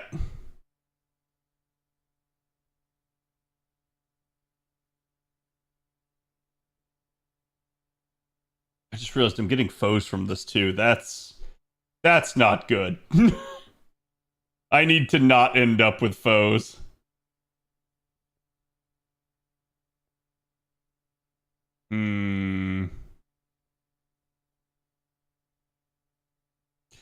Guess we'll go with this. Honestly, considering Grandass Nito, I like the problem is her performance is not good. Like that is the biggest issue. But she is still just such a fun design. And to me, that's one of the like mistakes that they make is that they a lot of the times they make the mistake of not making the summer units all that good in the long term because they just haven't buffed them very much over the years.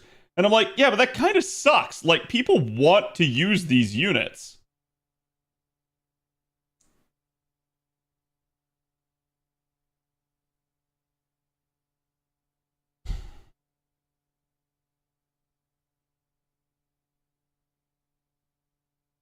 Yeah, whatever. Give me the Buster cards. Anywhere I can find your game ID so I can follow it? Yeah, type in !FC.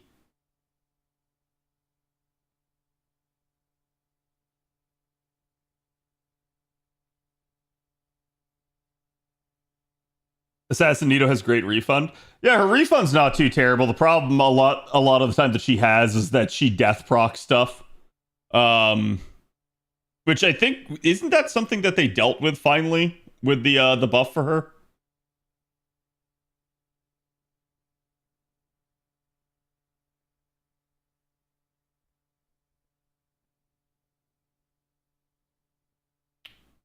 Yeah, they fixed it. Okay, good. Yeah, because I was gonna say, it's like that was always the big problem with her, is that she would death proc before damage went out, and then you literally couldn't get any refund if she did death proc. So it just kind of like it RNG'd your ass into being like, oh, okay, now I don't loop. Though to be fair, she wasn't that fluid of a looper even still because she didn't have charge. So it was one of those things where it was like she desperately needed the refund, but she could be screwed out of it. Type, thank you for the 14 months. How's it going, bud?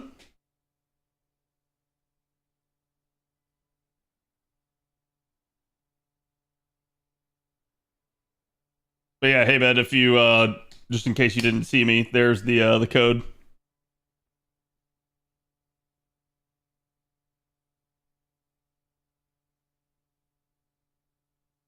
Yeah, I think we'll go to floor 140 here. Then I'll have done like 20 on stream.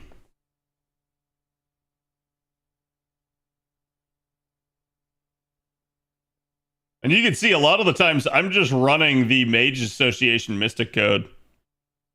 48%. God damn it, comma. There's another lore I need to use.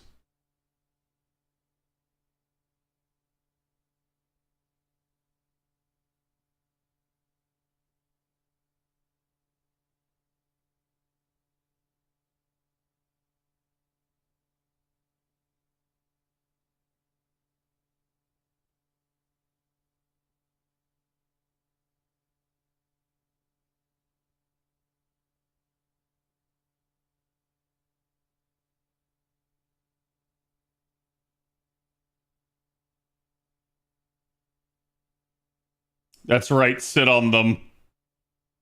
Actually, you have a star bomb, don't you?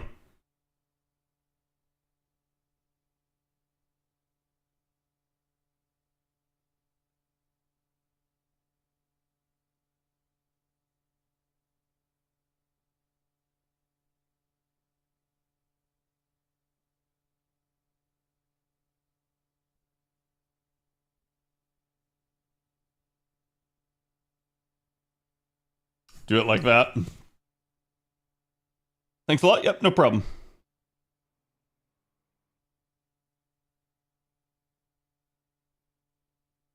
Think Eric will ever get a buff? Honestly, probably not. At this point, he's kind of a meme in how simplistic he is, and I think they intend to leave him that way. Plus, Eric is low-key really good value for what he is. I've actually used him a ton. That's why mine is Bond 10. Not from like backline bonding him. He basically can be nice to take out a wave, but then he still has a targetable defense down. So you can like, he can take an early wave out and then set somebody else up on a later one.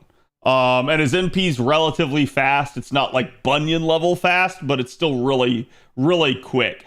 So in that regard, he's actually a decent farming option for what he is. So to me, like, do I think they'll ever touch him? Probably not, unfortunately. Did you get Teen Medusa? You mean Sedusa? Saber Medusa? Yeah.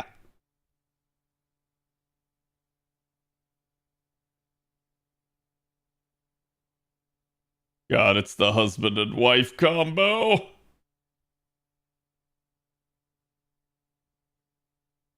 We unfortunately don't have Squirtorius upgrade yet. If we did, that would be 30% charge, and I would just NP right off the bat here. I'm just going to generate some stars then. Give it to me for the following turn.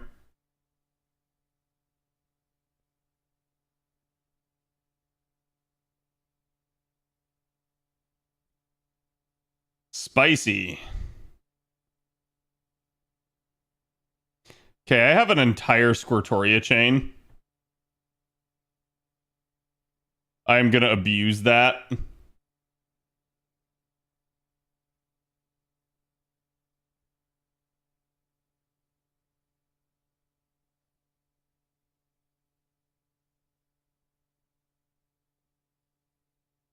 God, she almost killed.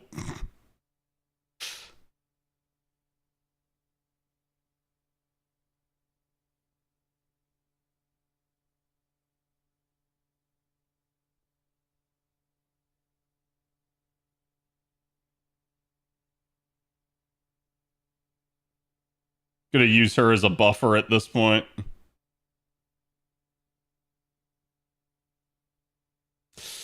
Oh, man. 100% crit there, though.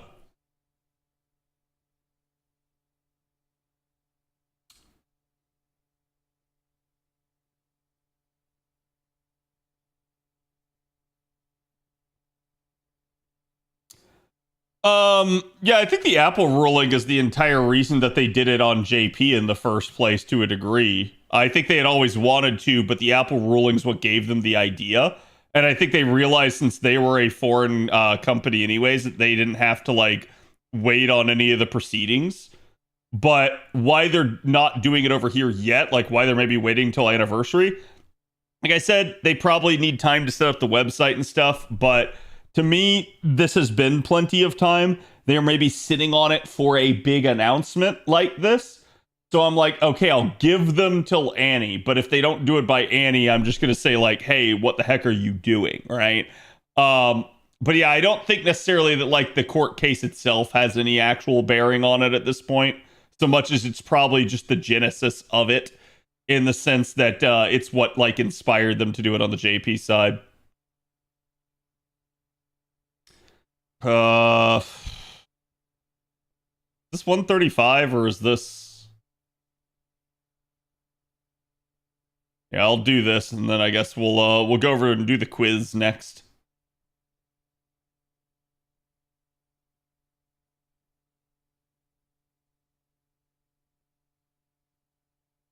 Every server has an external store except NA. Yeah.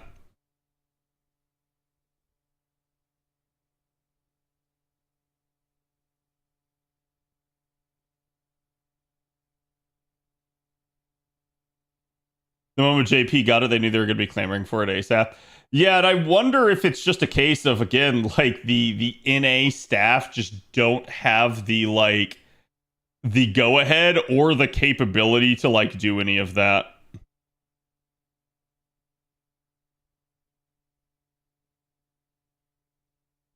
Okay, I can get Satanta to his NP naturally anyways. Go ahead and dodge the Angry Cat and Satanta here. And I am going to take a free ride on the Tengu Express.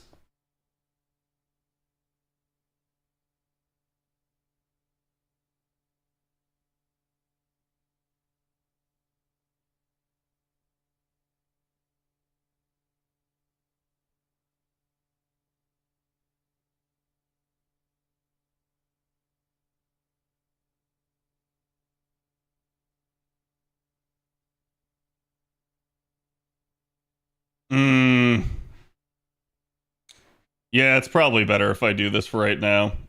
I kind of wanted to save it for protecting Angry Cat, but...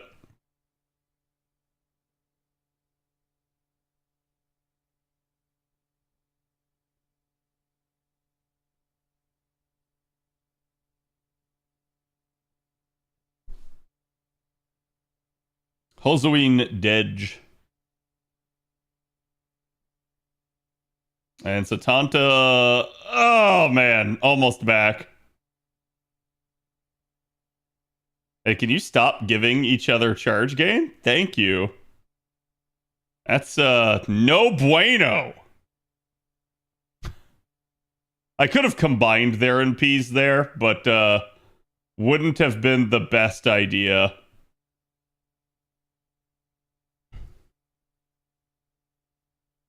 I doubt they have much, if any, say over it. Yeah, I think it's like they don't have the go ahead to do so. They don't have the funding or the resources to make such a site. And then I suspect that what that means is that like Aniplex HQ has to do that stuff. And I don't know what the holdup would be there. Maybe there's just a bunch of like red tape. Since I mean, like, to a degree, it probably is because there's a lot of like microtransaction related stuff. So I can imagine that being an issue.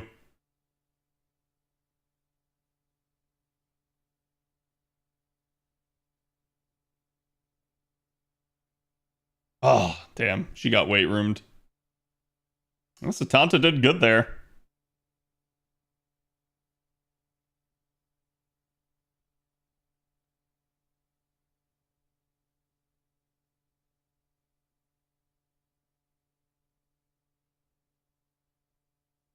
Yeah, I don't think it had anything to do with the court case.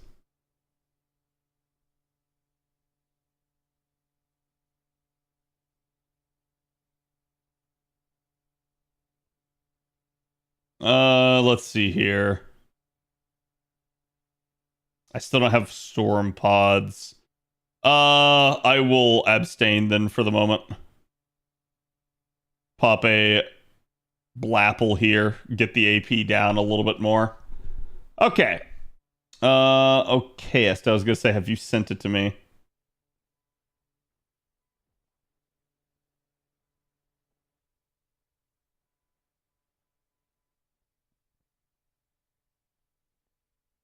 Is the only concern gonna be that this shows my email?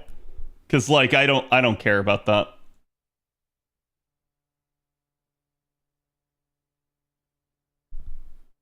Yes, okay. Do you want black screen behind me, okayist, or do you want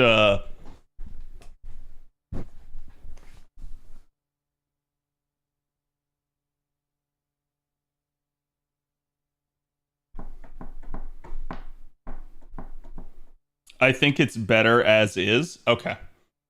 Chat. I need to take a piss.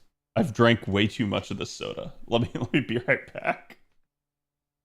We'll continue with something really interesting here.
Okay.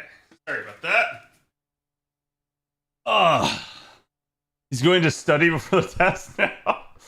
No, I legitimately just had to like go to the bathroom here. Actually, hold on. Yeah, let me switch to this. So, chat. We are going to be taking another quiz. I'll actually zoom in here real quick here just because it may be difficult to see otherwise. But this is basically going to be a quiz about FGO's popularly used CEs. I have not seen this yet again. You guys can see I have not clicked next or anything like that. It's easier than the last one. Okay. That's good because the Saberface one was actually kind of difficult. So, again, people seem to like the like game show-esque quiz. So this one's just a Google form. It's not quite as much in terms of presentation, but like we thought this would be an interesting one. Let's go through. Let's see how I do with regards to this. All right. So first question, okay, sorry. It's going to tell me how to play first. In each question, you'll see a partially covered image of a craft essence along with a hint, either a stat or part of one. You'll have 3 answer options shown as partially covered answers. That is Black Grail. Okay, I'm not sure what that other one is. If you think you know the answer, select it right away. This will earn you 2 points if you're correct. Not sure? You can choose the extra hint option. This will take you to another section with an additional clue and the full names of the possible Cs. If you answer correctly from there, you'll earn 1 point instead. Choosing the wrong answer at any point gives 0 points. Don't feel discouraged if you need to use the extra hint. It's there to help you enjoy the quiz and learn along the way. Have fun and enjoy playing. So if you guys want to join and play along with me, I will put a link in the description of the video so that you guys can, again, try your hand at this. But we're going to go ahead and get started. All right. 4 out of 18 parts shown. This is clearly Black Grail.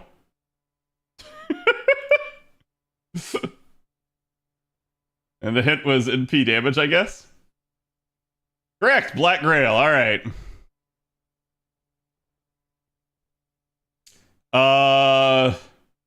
This is Golden Sumo.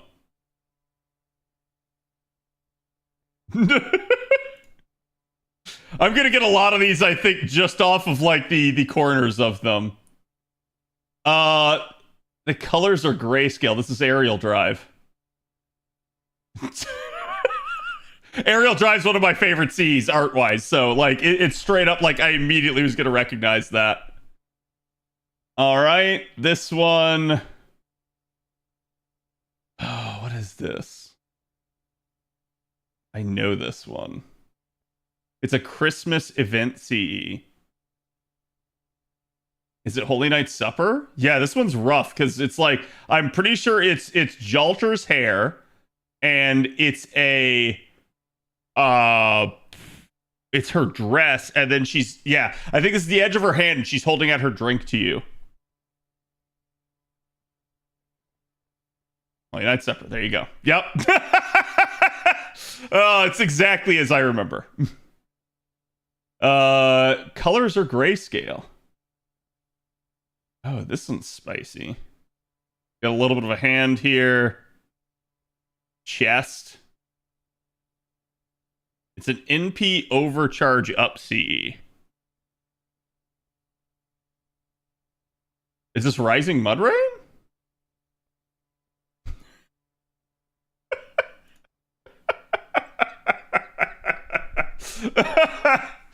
Okay. And inverted colors. Yuck. Increases bond points. Chaldea tea time.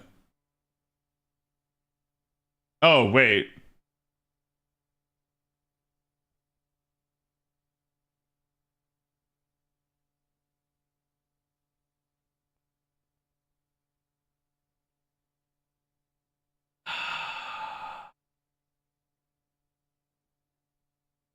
Is it the morning one? God, crap. I call everything tea time nowadays. Oh, no.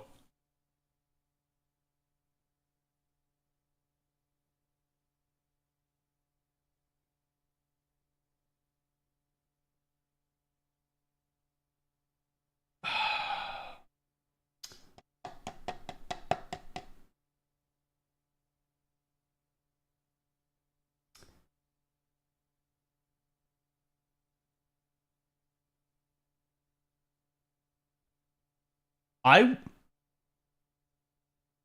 want to say it's still tea time because I'm trying to remember what the, yeah, I'm going with tea time.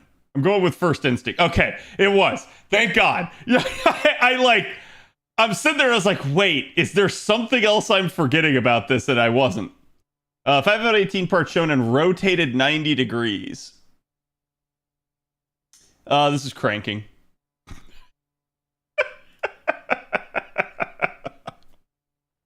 Some of these are going to be easy for me.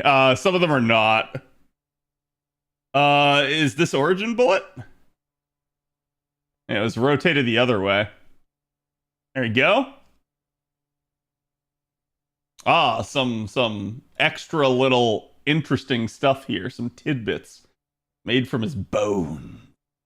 Colors inverted.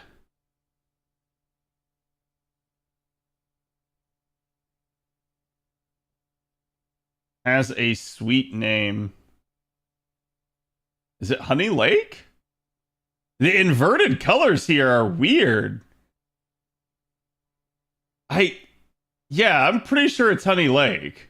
Okay, it is. I just like, God, the red color there threw me off.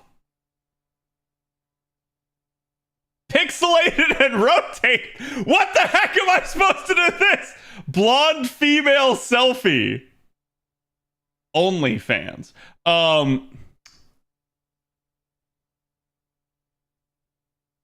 Is this Ocean Flyer? I see the little bit of like Vritra color there. And I'm like, maybe the pixelation is what's so bad here. I'll go with it. I don't think I have a better guess. Yeah, that's one of those ones where it's like I kind of have to. Pixelated and rotated upside down. Most people have the CE at level 100.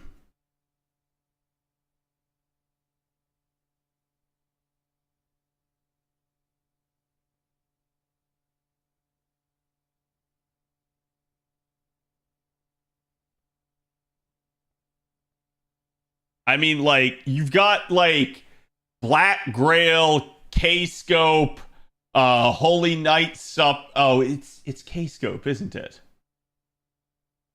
It's K... Yeah. Yeah, because the purple at the bottom was on top. God damn it. Heavily distorted. That's Poster Girl.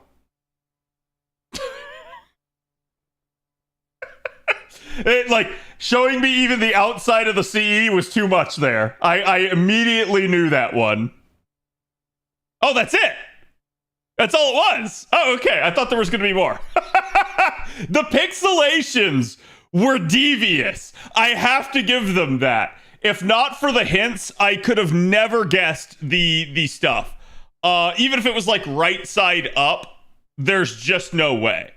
But yeah, that was significantly easier than the last quiz we took. So let me know how you guys did. Did you guys get a full 100% score like I did? Or did you not get some of them? And which ones did you miss? Which ones did they manage to fool you on? Again, that was one of those, I had to think on a couple of those because at least they were popular Cs almost through and through. But man, some of them with the pixelation, that just... I had to sit there and I had to like process of elimination in my head and kind of like gauge what the overall color scheme of the CE was. But again, that was definitely an interesting one. And I hope you guys enjoyed. We'll have to do more of these as people do seem to like them. So Thank you guys for watching, and I will see you guys for the next one.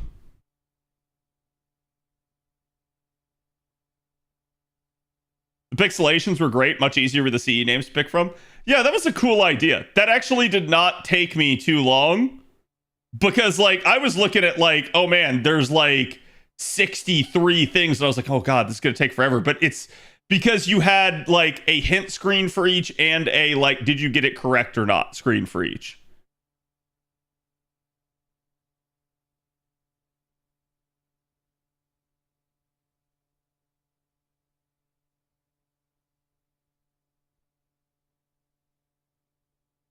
This one gave me a little bit of pause, because like this color scheme and that hair color, like you start thinking like rains is what you start thinking when you see this. But then you realize it's like, well, this isn't the whole scene. It's like, so this is somebody's hair, and you're like, oh, it's John. It's Holy Night Supper.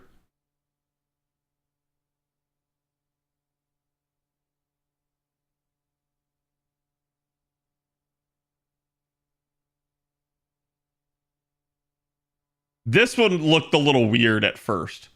And I was like, it looks like it's someone's chest, but I didn't recognize it. The little like flower petal here was throwing me off.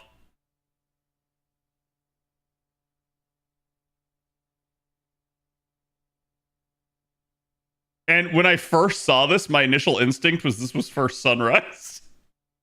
And then I was like, wait, no, it's the MASH C. But like, this threw me off.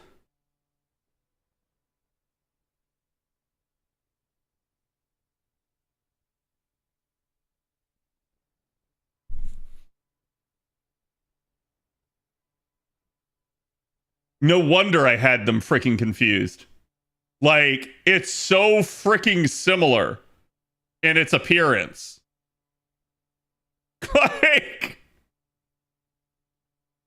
and I'm sitting there, it's like, wait, I know there's a Chaldea Morning Sea. Is that what I'm thinking of? And I've gotten it mixed up. And then I was like, no, my gut instinct is telling me it's tea time. I use tea time all the time. It's gotta be tea time.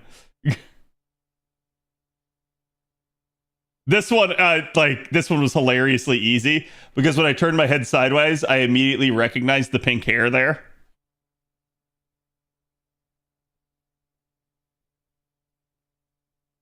Origin Bullet was easy as well. If I didn't have Origin Bullet prior, that would have made the K-Scope one a lot harder. Because this was obviously Origin Bullet. But if this one was still like kind of up for grabs, I would have been like, it's kind of the same color scheme. Like Origin Bullet and Kaleidoscope are very similar from a zoomed out perspective. Like I said, the red there really threw me off. But I did recognize the bun and the bikini here.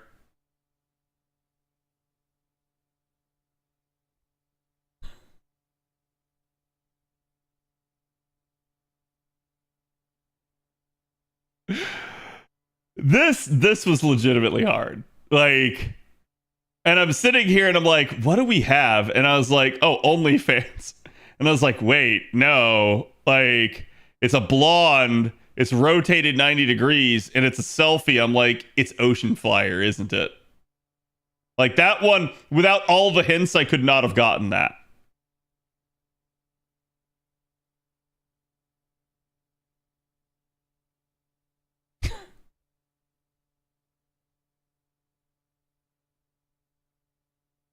Even if I rotated that right side up, I'm still not sure it would normally look like K-Scope. And the D here kind of throws you off.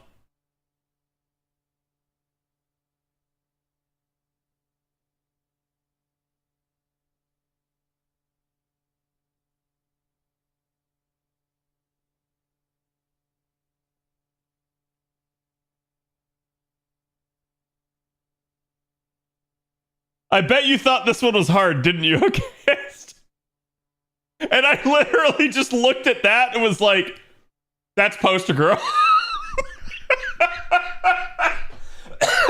Just from that right there, I was like, that's Poster Girl.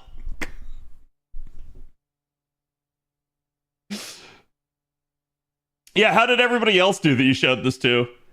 How did Avalon and Torak do? And I don't know if you showed it to anyone besides them.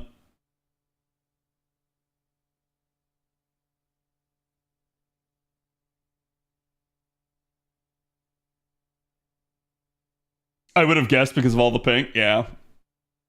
Did fine. You didn't miss one?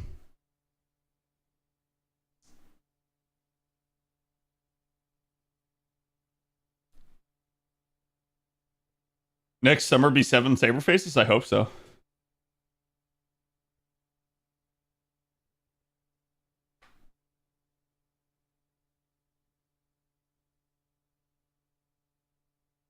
Only those two and both cleared it on 2 points, I think. Okay.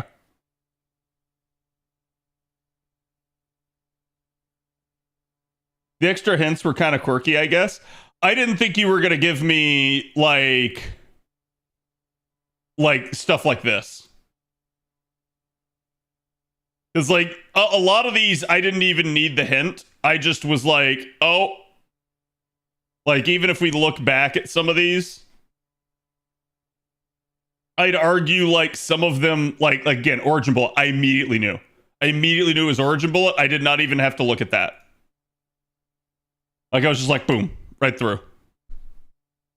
Now, you could easily screw me with this. If you started using less well-known CEs, this could have been way more difficult. Way more. Because it also comes down to like, do you remember what the name of it is? Like some of these, I'm like, oh yeah, that's Origin Bullet. What are these? Is this Donut Monster?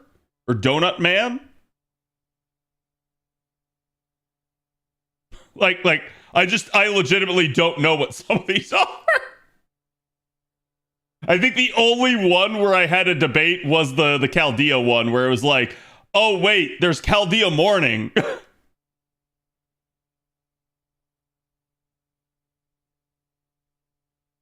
How about they make the anniversary servant Arthur, but he was pranked by Avalon into being a girl, and make him a pretender because of it? So Artoria. Just Artoria Pretender. That's what you're saying.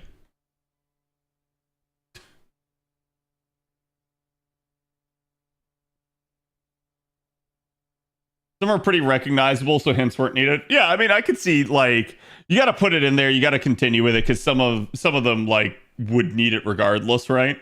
But yeah, no, that was a fun one. I actually like that. We need to do more quizzes like that. If you guys have any ideas for stuff like that, feel free to like pitch it to Okayist or one of the mods like Avalon or something. Like, let us know because like I think that sort of thing is just fun and it's a general like cool like trivia style thing that obviously I can do it for content, but it's also something where it's like it's fun for you guys to do it alongside as well.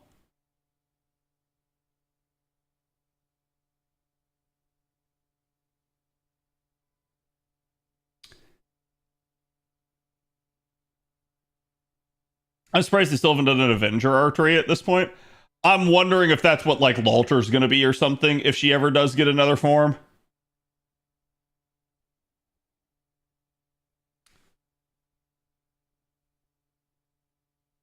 Watch Summer Draco get a swimsuit before Lalter or Lily. I would almost go so far as to say I think there's like 90% odds of Lalter getting a swimsuit this year. Like 90% odd. I heard quizzes and I've been summoned. We're already done with it. You missed it. I was meaning to ask, but do you have PowerPoint CAD? No. Not on my home computer, at least. Let me see, actually.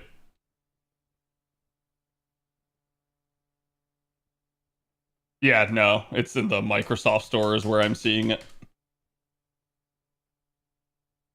Okay, good to know, yeah. I think, like, is it like Adobe Reader or something can do similar function? Like, I don't think you're completely screwed if you don't have it, but maybe? I know you used the Google thing the last time, didn't you? Can we bet channel points on that the night before of the summer servant announcement? Sure, maybe.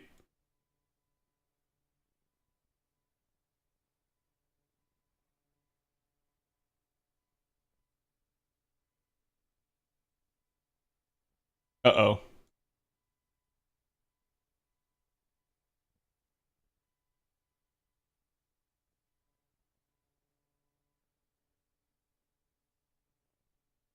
Did someone try to ping me on Discord?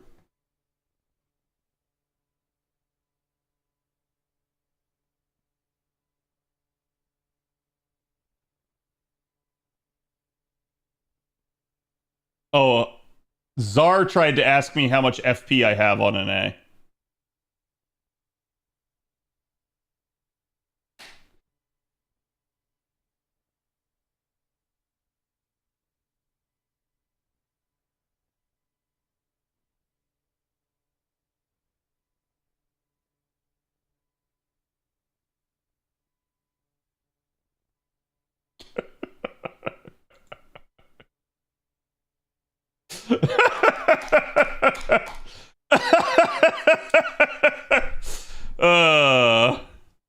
I just threw that on the Discord so they get to see that now.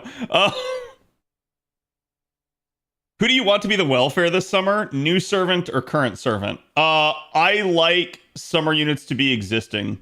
I don't like it usually when summer units are new. Like, I'm not going to be like, oh my god, I refuse to roll the unit or anything like that. But I vastly prefer for us to not get a new unit with summer, for it to be existing units, because the years that they've done new units, I sit there and I go like, it kind of sucks that we get that, because then you get this hybrid like summer unit where it's half summer, half like it has to be its own original character,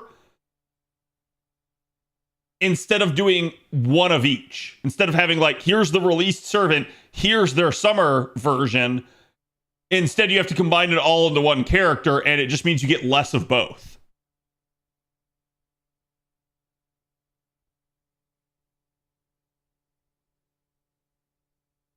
Give me like 5 million of that, Cad. Thanks. No problem.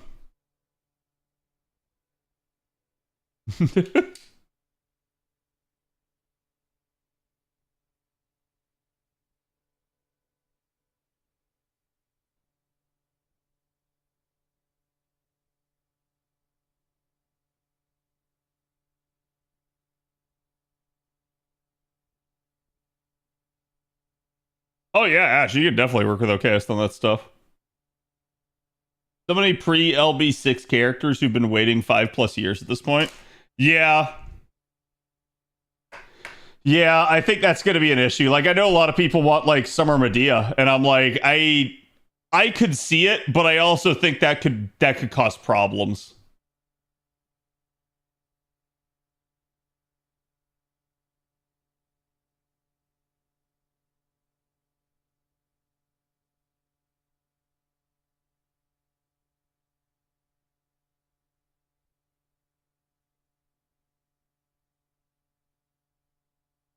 Drake, how? Yeah, I'm really surprised that how hasn't gotten one yet. Like, Yang is, I feel like, a pretty beloved unit on a lot of levels, so I'm surprised that they haven't like done more with her. Nearing a decade now for Summer Chiome. That's true. The game is nearing a decade. You are correct.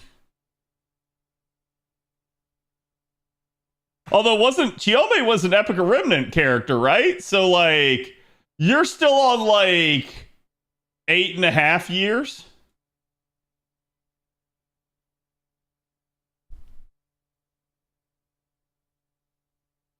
Actually, yeah, you're more like 8 years.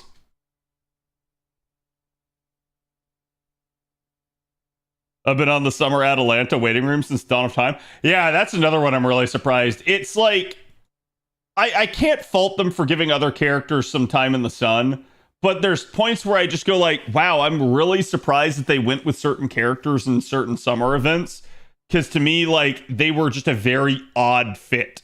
And even like after you complete the event, some of them I look at that and I'm like, man, I'm surprised. Calafina, thank you for the 14.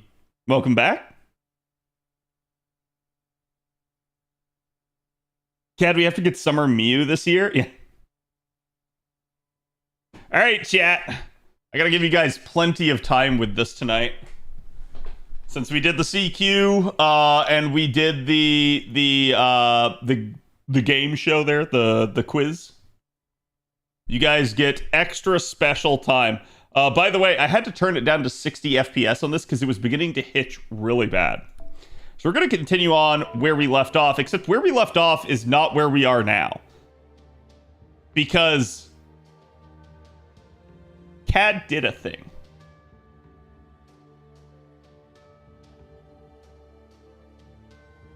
If it'll ever load. So, chat. I got to my lunch break earlier today, and I played this a little bit on my lunch break, and I was level 15.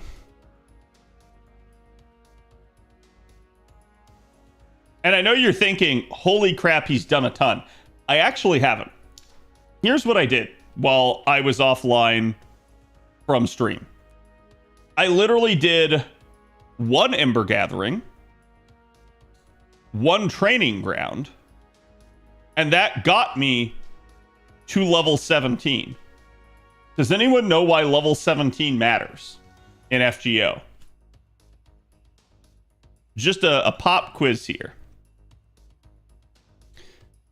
Level 17 is the first level at which you have 40 AP on your bar.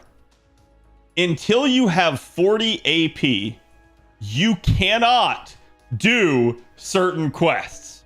So for instance, you can't do the Mystic Code quests until you have 40 AP. It doesn't matter how much you have like overflow. If you don't actually have 40 AP for a total, it won't let you do it. So I've done all my Mystic Code quests except this last rung of this last one here, because I wanted to save this to show you guys a little bit on stream, but I've gotten the Plug Suit one done, and I've gotten the Mage Association one done. That makes things way nicer. From there then, because I got them done, and I had like leveled up partially along the way, I came into my daily quest and I went, hey, it's Friday. I have Waver and I have Nitocris, and it is Caster Training Ground Day. So I'm gonna come in here and I'm gonna do it. Though I did stop to do at least 1 extreme Ember Gathering, which has now rotated, I believe. Okay, no, there you go. Or was it? Yeah, it was the Saber Ember Gathering.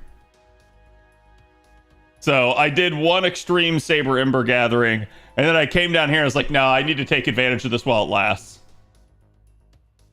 But yeah, that's exactly what we've done. So we'll go ahead and we'll kind of start things out right.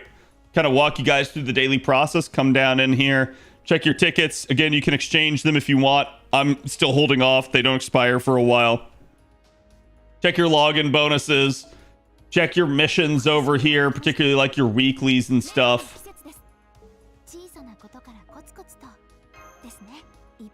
Grab all of your tutorial stuff that you've managed to get done. Same thing if there's any like limited time campaigns. So we have a bonding one for the 23 million downloads campaign. There's also for a couple more days the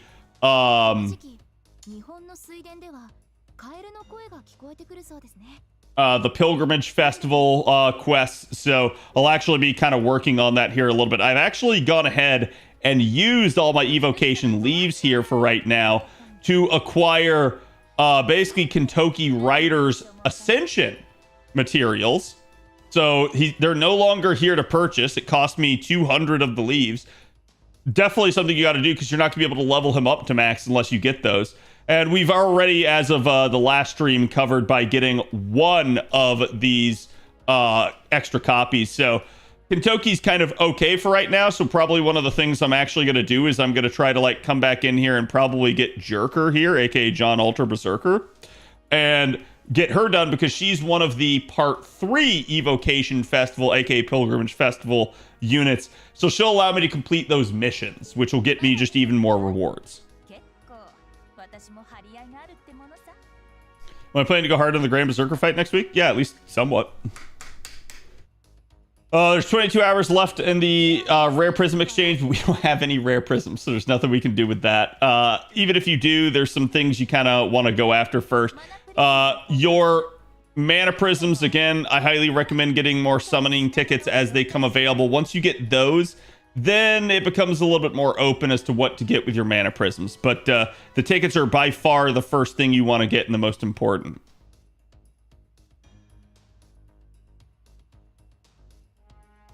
Oh man, that loading. Okay, so one of the other things you want to make sure you do every day, especially as a new player, I'm going to come over here to the friend point gotcha and do your free summon every single day. Do that. It's going to get you just free units, free craft essences, you name it. And even like 3-star craft essences and units that can really be useful to you. Even some of the lower rarity units can be really nice. Yeah, Crimson Black Keys, definitely not a bad one. So there you go. We got a new writer, Bartholomew Roberts. He's honestly not the best, but hey, he can work in a pinch, especially if I need a backline 1-star.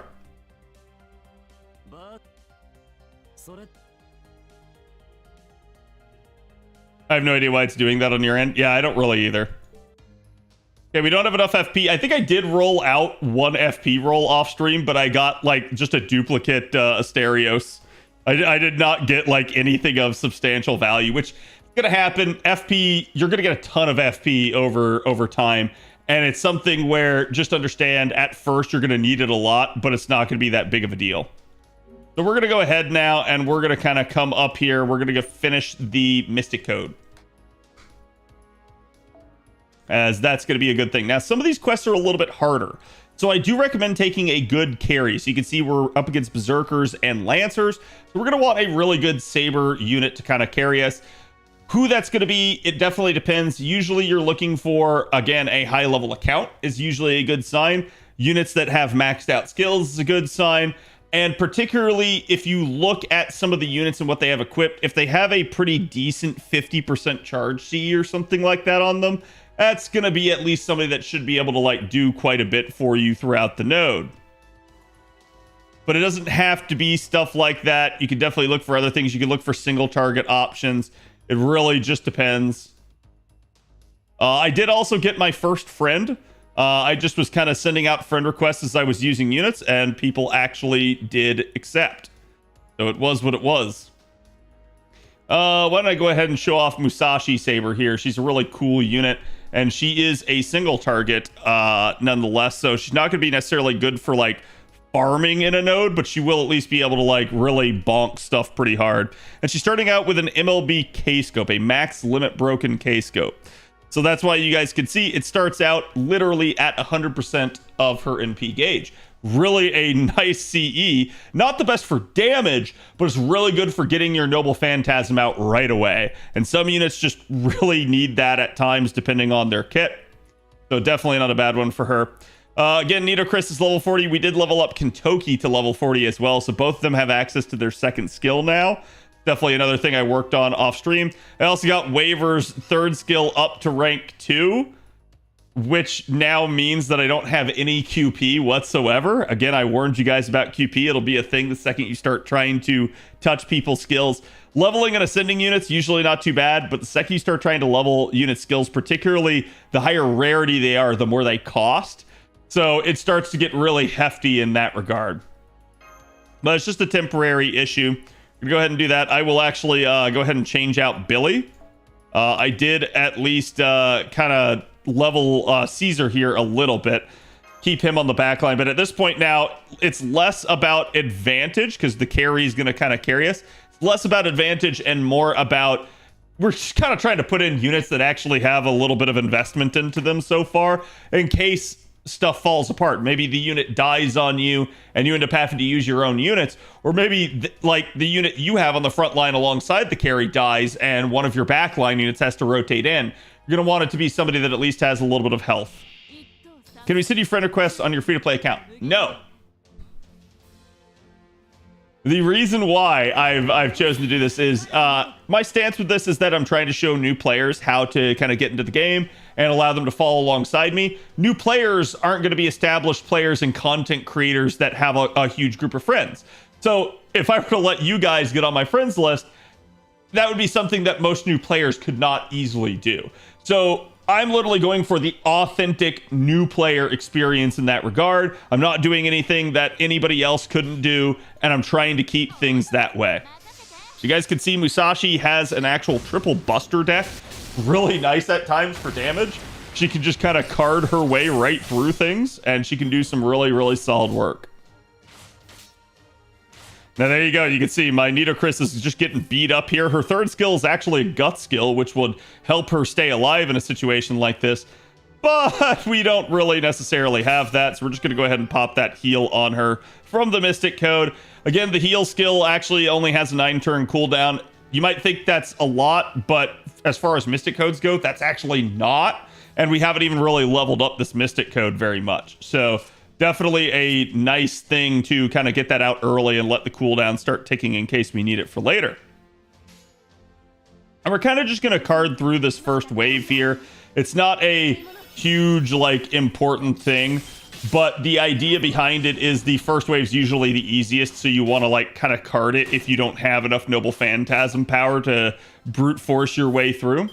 And so that's kind of what we're going to do here. Definitely not liking the cards here, so I'm going to go ahead and pop Nidochris's first skill. It's actually going to give her a little bit more healing. And one of the other things we're going to do is we're going to pop Waver's damage cut. Yes, it does have the NP gain, but it's going to also make us just take less damage, so have a little bit more tank ability here for right now. Now, I could go ahead and use Nidochris's Noble Phantasm here. It's definitely something to consider, but it's not something that, like, I need to do, and we really only have the one more homunculus left. It's kind of a waste at this point to fire off her Noble Phantasm if we don't have to. Gonna do a Mighty Chain here involving Nidochris and Musashi's cards, and the entire reason we're gonna put Musashi's cards later in the chain because she's the actual leveled unit here that's effective. So this will allow her to have more firepower to be able to card it out. Just send friend requests to random people when you first start out. Yeah, I mean, I would try to aim for higher level people if you can, just to help yourself out. But realistically, there's no harm. Just send it out to anybody whose characters you use. And then if you decide later, like, hey, man, my friends list is full and I don't need some of these other accounts, maybe they're not as robust, you can always remove them. Really, there's a ton of friend space in FGO. Most people have trouble filling their accounts out. So it's not too bad of a deal to just kind of carpet bomb your requests a little bit. Okay, so now we have this. We still have basically one turn of the death chance up for Nidochris, so we kind of need to NP with her here. And this is something you guys can do. You can actually see the duration of buffs if you basically click on a character's, like, bottom part here, or click on their portrait up here, just anywhere other than the skills. And you can kind of see certain details about the character. It can help you out. You can see their passes and stuff. You're not going to get nitty gritty stuff like percentages and things. That is one of the unfortunate natures of FGO, is it's not terribly descriptive. So for that stuff, you're going to have to go to that fandom website we talked about. But again, you can kind of come in here, see the buff durations, and be like, okay, I know it's not going to run out. Usually most skills in FGO are either 1 turn or 3 turn durations. There are obvious exceptions to that, but just pay attention when you're first using skills. Kind of click on them, and, well, at least with your finger if you're playing on mobile, with your mouse if you're playing on an emulator. But basically, just click on it, hold it down, and it'll show you the details of this. Again, one of the other things I did is I skipped enemy fade out over here in the settings, and then I turned off confirm skill use because I already know what the skills do. I don't need to read it every time, so I'm literally just going to send it. Now, these are not fodder enemies. I maybe would have been better to actually go ahead and fire off Nido's NP on turn 1, but these enemies are also going to hurt, and they're going to suck. So we're just going to kind of send Nido's NP out and hope for the best at this point. We're going to form another Mighty Chain here, just to give us the best chance, really, at killing stuff after the NP, because she's not going to death proc everybody here. And she got the one on the right, which was unfortunate, because that was the lowest health one. But you can see we're going to at least get some decent follow-up there. We get a nice lucky crit from Musashi, and basically, well, Waver's looking a little bit worse for wear there. We're going to go ahead and pop Waver's attack up. His is a 3-turn duration. but I'm reasonably confident that at this point we can kind of just get the job done irregardless. And actually, I'm going to go ahead and use Waver's Arts card here. He's getting close to his Noble Phantasm. And if we have the opportunity to use it, I'll show it off, because it's actually another reason why Waver can be pretty good for you.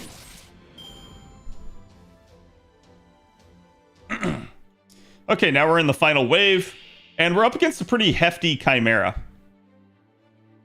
Let's check our cards here. We have one Musashi card, so this is actually kind of perfect for this scenario. I'm going to go ahead and pop the attack buff on her, because we're going to be NPing with her. You could use Fifth Force here. It's really good. This skill's really complex in its description. It basically doesn't, like, have the impact that some people think it does. It is an overall net increase to damage output. A lot of people think it's like somehow it's doubling but dividing, and it's like it is.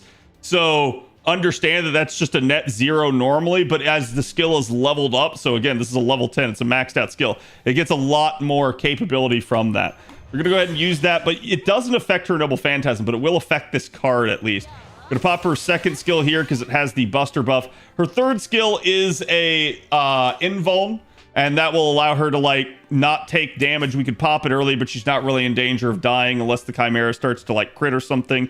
The second skill, though, on top of the Buster card, has Ignore Invincible. This is what we talked about. So this is actually the skill that would pierce invincibility if an enemy had the effect and used it against you while you were using invincibility. So definitely something to watch out for, but something you can also use against enemies that have invincibility. I'm going to take Waver's crit damage buff, and I'm not going to put it on Musashi. I probably should, but you'll see why here in a second. I did this to get him to his Noble Phantasm. Again, we've already used the Mystic Code buff, so we're going to put Waver's Noble Phantasm before Musashi's. Because what Waver's does is it gives a defense down to the enemy and can potentially stun and curse the enemy as well. It will also drain the enemy guaranteeably of their Noble Phantasm charge by 1 tick. So you can delay an enemy's Noble Phantasm. He's a good stall and setup unit in that regard, on top of his already really supportive kit. And from there, we've already got Musashi's MP slotted in, so we'll go with her card for the third card. There you go. We didn't land the stun. It's only like a 50% chance, so it's half and half. But we did at least get the curse and the defense down on it. So the defense down is going to set this up to do pretty decent damage. You guys can see Musashi's beautiful NP.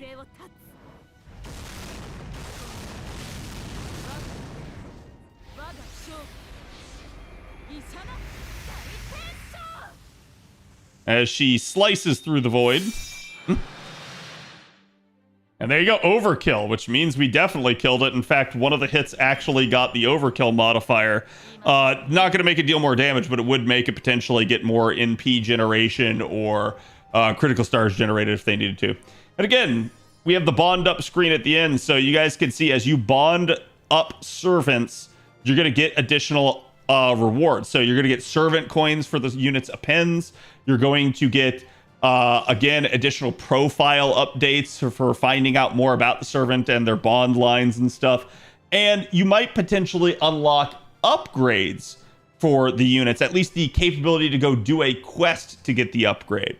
So it's something to pay attention to. It's really good. You can also get additional things like quartz, the gacha currency for the game, but that's going to be stuff that you'll get after bond level 5. Usually getting the first 5 bond levels is what you want to do. That's where the immediate, like, you know, unit, like, profile and upgrade unlocks are. But for bond levels 6 through 10, that's where you'll get additional currency. There's actually all the way up to 15, but that's going to require a different thing, and it's going to take a little bit. So we don't have to worry about that too much for a new player. Anyways, for right now, this is going to be actually one of your ways that you will get currency for the gacha. So you want to be bonding units efficiently over time. You don't have to go, like, insane with it, but you definitely want to try to get people, like, actually bonding and utilize it effectively. And that's something that, again, I've talked about in some of my other videos. I've talked about it in the new player guide that I have. But it's something that, as a master in FGO, you're really going to need to get used to. So you can see we bonded up Nitocris and we bonded up Caesar, at least. And we got a little bit more master experience. We leveled up again, which maxes out our AP yet again. More friend slots. And again, a greater AP gauge as well. And then our Mystic Code's leveling up. It's already level 5, because again, I've been doing a little bit of work here in between the sessions, but don't worry about it too much. It's just stuff you can do. We have not advanced the story at all. And again, this guy was pretty good. We can go over here. We can look at his support list. He's got some nice support units over here with Nero, Bride, and Tamamo. Tamamo in particular has got a really nice CE on her. Actually, so does Nero Bride in that regard. We've got the game's actual meta support, like the best one in the game, which is Castoria there. Looking at this, we got Merlin. It's another meta support there. We've got Reigns, who's a 50% charger and also a support. We've got Original Scotty, who's a quick support and 50% charger. We've got Summer Scotty, who's also a quick support and 50% charger. So, again, really nice loadout this person has. He also has Waver, just like us. He's got Proto Merlin. This is another, like, it's like the arts version of Original Merlin. It's a really good challenge support unit. And, Koyanskaya as well here, who's kind of one of the premier buster units, and even Oberon, who's also another really, really good damage amplifying support. So the reason I look at a lot of this is I look to see what supports does the person have. As long as they have good meta supports, I know this is probably a pretty good account. I know that they are taking care of it if I see that the appends are somewhat worked on or the skills are maxed out.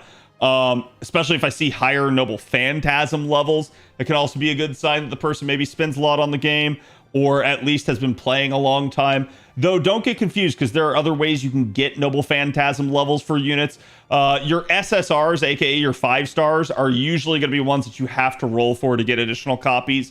But certain things like 4-star units and 3-star and lower units, it may be like, hey, the 3-star and lower ones, you might get it from the FP pool.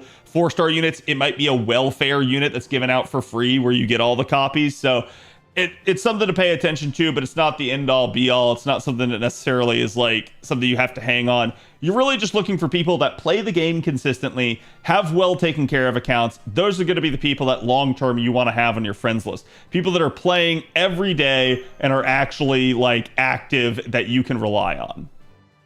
And it looks like I had a second friend, so somebody else has finally accepted my request as well.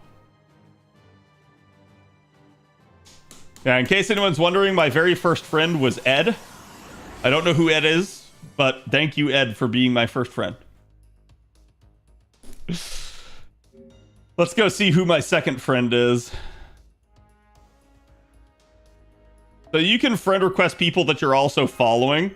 And you can send it, but they may have a full friends list. So you can see here, Holier King has reached their maximum number of friends. That just means their friends list is full. You can still follow them and use their units for like story purposes, but you're not going to necessarily be able to like make them a like, I'd say permanent friend, but technically friends aren't permanent because the other person can remove you. Both players have to consent to have the like a friendship actually be formed.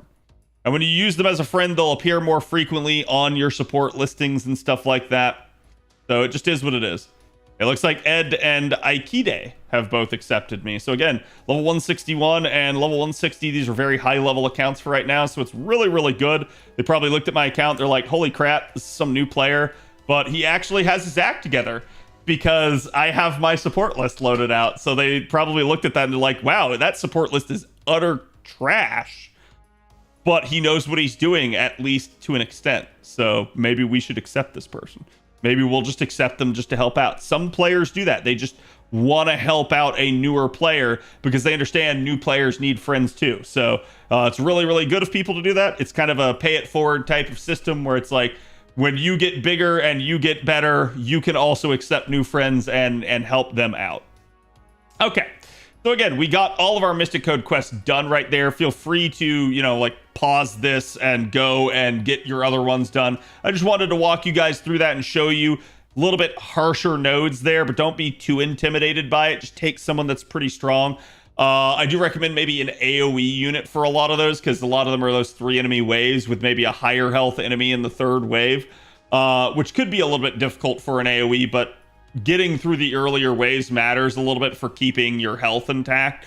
So it can definitely be a good thing there. I just wanted to show off the single target there because I knew I could get away with it. But definitely try to do your best with that sort of thing. So again, we got that done. I can keep farming various other things if we want. I'm also going to come in here and receive. So I got just an extra quartz there. And that. Actually, oh, we are really close. I don't think I quite have enough. I got to get another quartz. So let's go do a story mission real fast. That'll get it to me. And then we can do another multi, basically.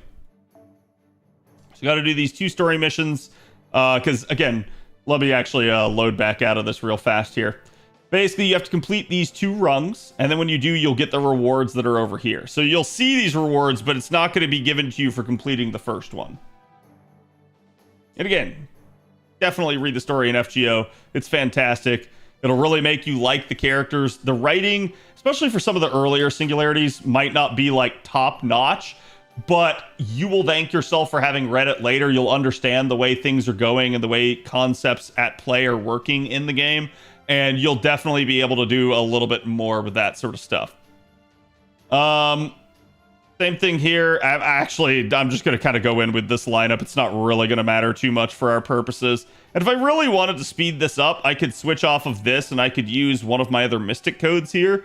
Again, this Mystic code has a 20% targetable charge skill on it, so it can be really useful. The third one here is also something that allow you to shuffle the cards that you have. So if you don't like the cards that you're using at the moment, you can use that. They're going to have cooldowns on them, but they're nice. And this is a party-wide heal, so definitely some interesting stuff there. I'll go ahead and use it here and show you guys kind of how it works.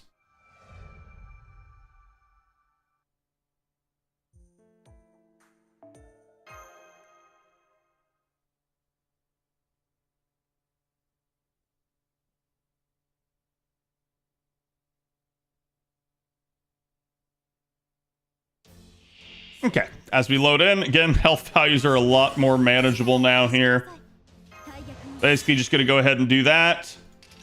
And I could go ahead and use it, but basically this one should not be too difficult for me to kind of just card out. We're going to let Waver handle the first one there. Nitocris just barely didn't get that done. Dirty at 72%.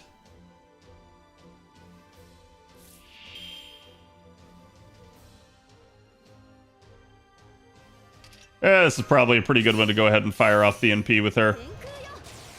We'll do that. We'll give her the attack up. We're not going to have enough on the back end here to get back to another Noble Phantasm. But this is kind of just a good wave. We don't know what's in the final wave. So it may be like gold enemies that you can't death proc as easily. So it's kind of a just use it to get it out. There you go. She actually death procced all 3 of them. So no refund off of that. No chance of carding on the back end. But it's good because death procs just kind of ignore health at that point. It's like it's dead. You don't have to worry about it living somehow through the Noble Phantasm's damage output.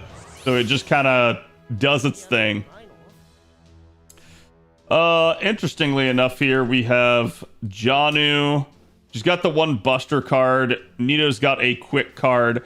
And Waver there has an Arts card. So we can maybe get some stuff done with that. I'm actually going to give the crit damage to her.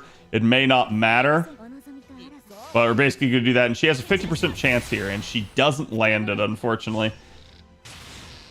And then who did was Nitocris, who I would have rather given the charge to. So it is what it is, but it's not going to be too difficult here for us to card this out.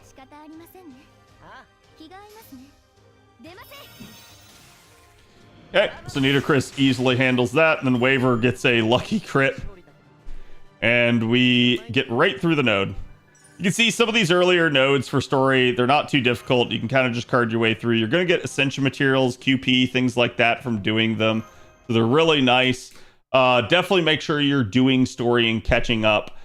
I usually take some time here and try to blitz all the way to level 17 to unlock that 40 AP to be able to do stuff. But then from there, I will start to focus a little bit more on story. Okay, I gotta keep using John because, again, just the extra 200 FP is kind of nice. But really, doesn't matter too much. An Assassin would be good here, so we'll go ahead and remove Kentoki in favor of Sutheno. Everyone's favorite Sutheno.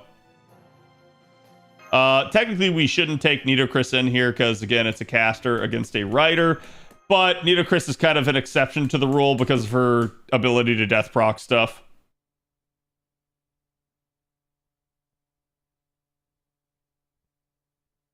And again, chat, if you guys have any questions as a newer player, feel free to ask.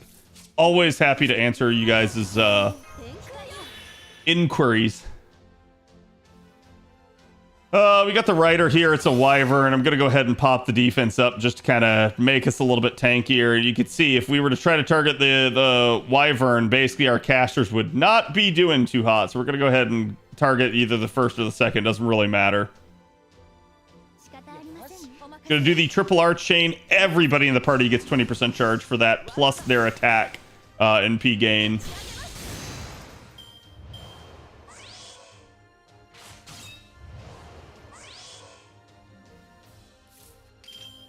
And what we're actually going to be hoping for here is Janu cards to card this wyvern out. He's got crit damage, which is really spicy and not good for these casters. Okay, Waver got lucky there and actually managed to kill.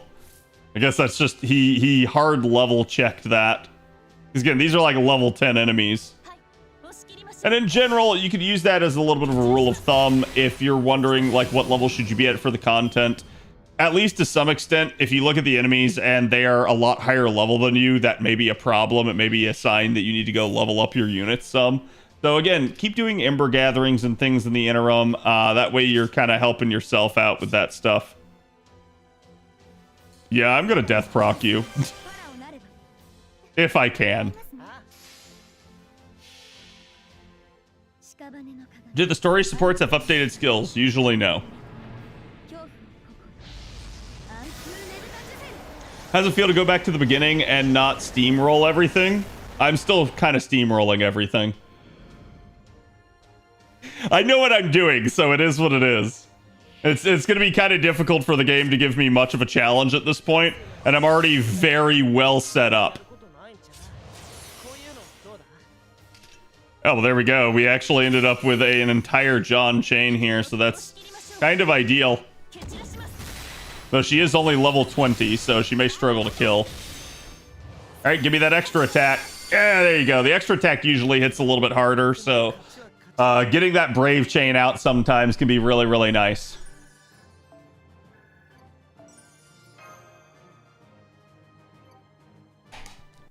Especially if you abuse friend support units. Yeah, story, like, part 1 story is not going to be too difficult until you get to, like, Camelot or anything. And even then, if you know what you're doing in those, it's really not too bad if you just use friend supports.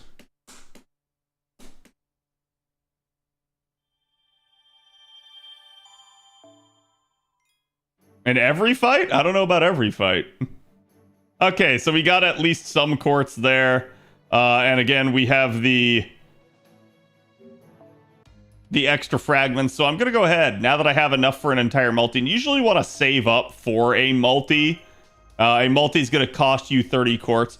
Again, you can pick and choose if you're starting at a different time, you're not going to have the same banners here as me. But I keep pointing out, it's like one of the banners I was trying to go after there was Scotty, because Scotty actually is one of the meta casters, but her banner is gone now.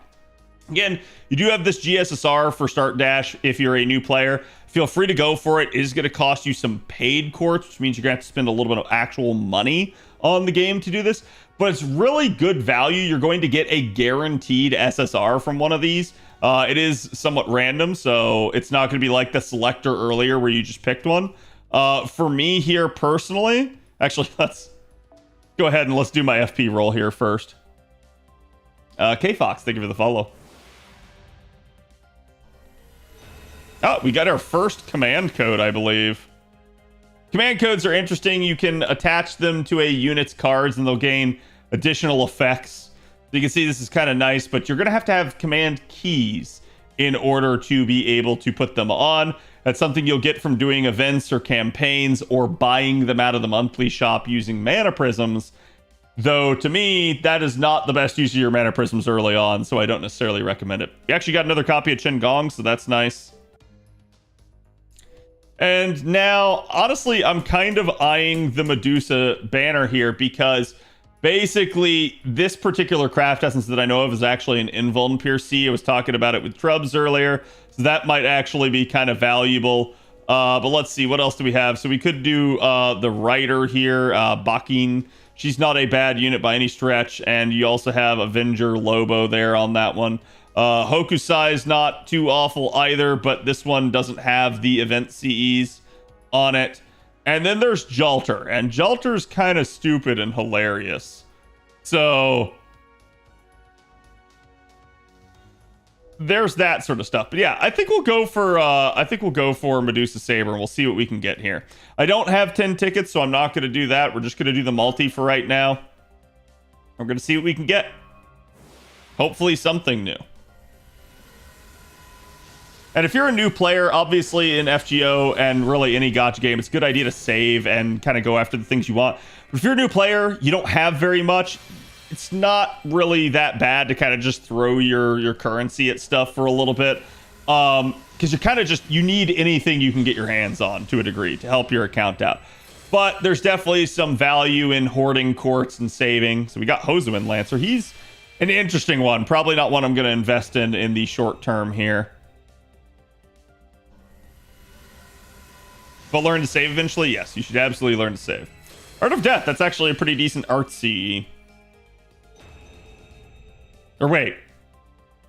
No, I'm thinking of Poisonous Snake. That's the anti-man one, isn't it, chat? Elixir of Love. There's a couple C's I'm looking for here. Hopefully I can get one. One's going to be Dragon's Meridian. It's a 3-star that has starting charge on it. Another one is going to be the 4-star variant of that, and obviously the 5-star variant of that would be great. That's Kaleidoscope that we mentioned earlier. Son of 100 Faces. All right, that's going to make her a little bit better in the face of having multiple copies of Jinki. Got the 3-star CE for the event. Anti-humanoid, yes. Seba. Fergus again. Okay, so that's another copy for him.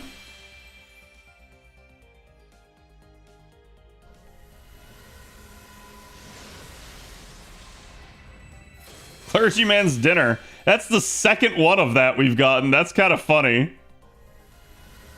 A little bit like I said, early on, you don't really want repeats. You kind of actually want a diverse lineup of craft essence and stuff. It gives you more options. So, Fraggerack's not too bad. I only believe in my god. The art for that's just great. How high do I think a new player would be able to climb in the current tower event? They could probably get the story done. Actually, I don't know. The curate battle might be a little bit difficult. So that was actually a pretty crappy multi there. We really, like, the only 4-star CE that we got was a CE that we already had, which, given how many craft essences are in the game, that's extremely bad. Oh, no. Okay, sorry. So we actually did get the second one. I did forget about that. This one, like I said, it's not a bad one. It's actually pretty decent. I can use this pretty effectively. But just about everything else here was either just something we already had or, like, not like that big of a deal for us at the moment. So that's pretty much the worst possible result at that point.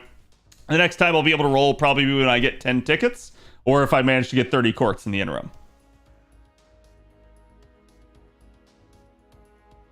Oh, I'm not trying to rush story at the moment. There's really no reason to.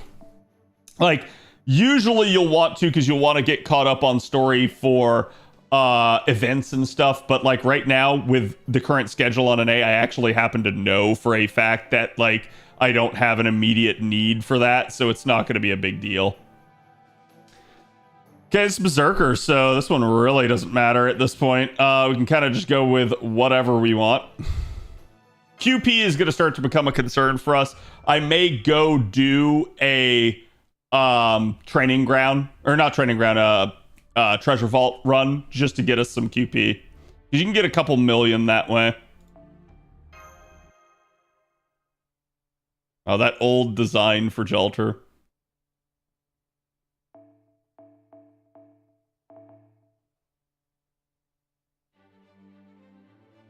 You'd never get there easily, yeah. Okay, we're dealing with a Vlad here. Vlad's actually a pretty good berserker in his own right. He's come a long way. He used to kind of be kind of meh. But he's definitely capable of doing some good stuff. We're going to go ahead and use the 20% charge there. It's going to get Nita Chris to full. Pop her death proc there. And then, ironically enough, I'm actually going to do this right here.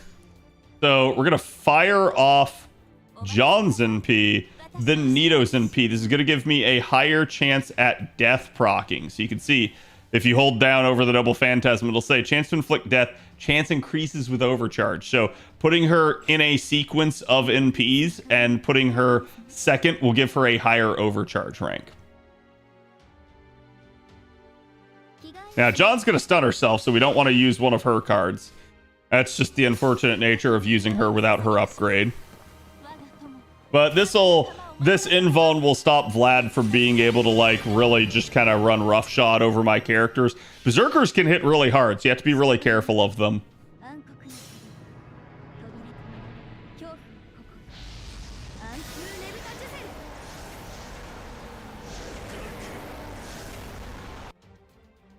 There you go. She doesn't kill, obviously, because again, it's a servant. You're still gonna like pop the death proc skill, hoping that you do, but the odds of it are really low. It's like sub 1% odds. So you just understand it's like it's probably not gonna happen, but just in case, like there's a chance.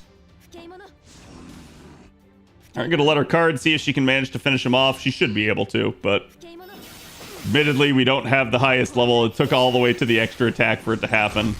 But she gets the job done.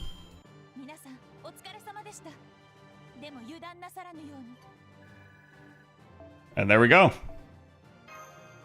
Apparently we have a tutorial to defeat Berserker class missions. Berserker class servants.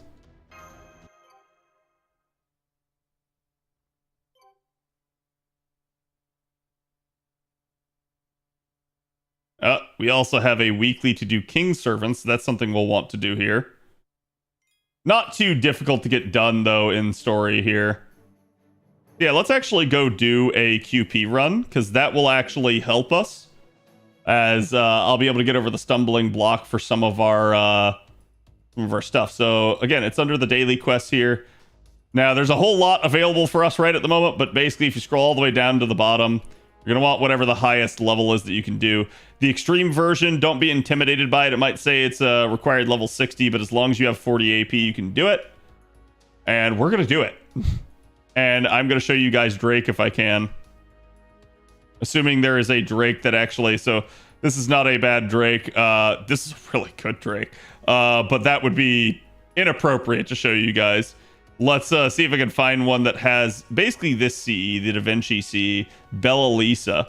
It's increasing the amount of QP obtained from drops by 5%, but it's 15 if it's taken as a support.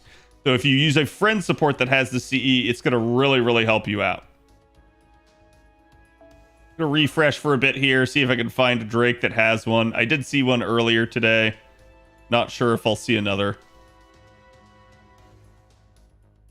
Whenever you're doing QP runs, that's usually when this sort of thing matters.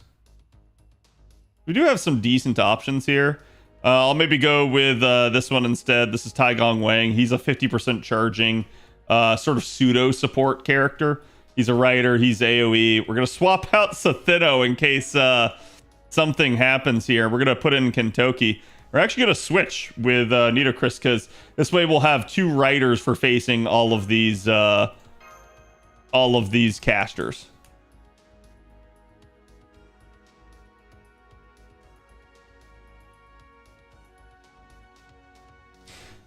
Yeah, proc is one of those ones where it's like, even for a long time I didn't understand what it meant. But yeah, I think it is program random occurrence or something like that. It's just old game terminology. Same thing if you ever hear me calling like an enemy a mob. That doesn't mean I'm referring to a group of enemies. This is actually short for calling them a mobile, which is a term that was used before they started getting called NPCs. Basically a mobile enemy. That is where the term mob comes from. Okay, so we can go ahead and I could actually like get him up to a noble phantasm here real early. And I think it's actually what we're going to do because basically we've got 3 waves here. I need to be set in stone for the final one, but we're going to try to just kind of get him up and running and try to get some easy like turns of NP gain, which won't happen on this wave, but it'll probably happen on the next one.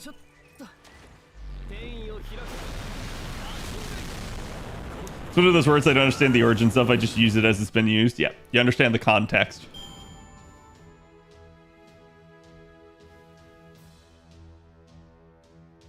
Like then people called them creeps. Yep, that too.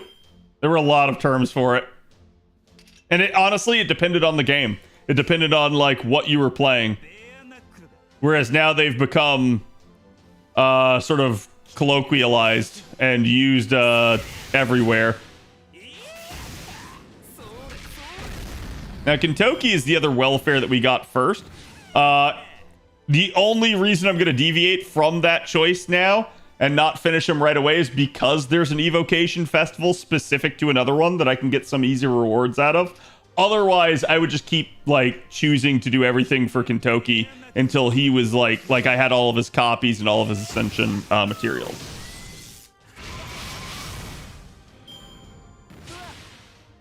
You can see Tai Gong Wang literally already almost back to an NP. We're gonna basically have it at this point.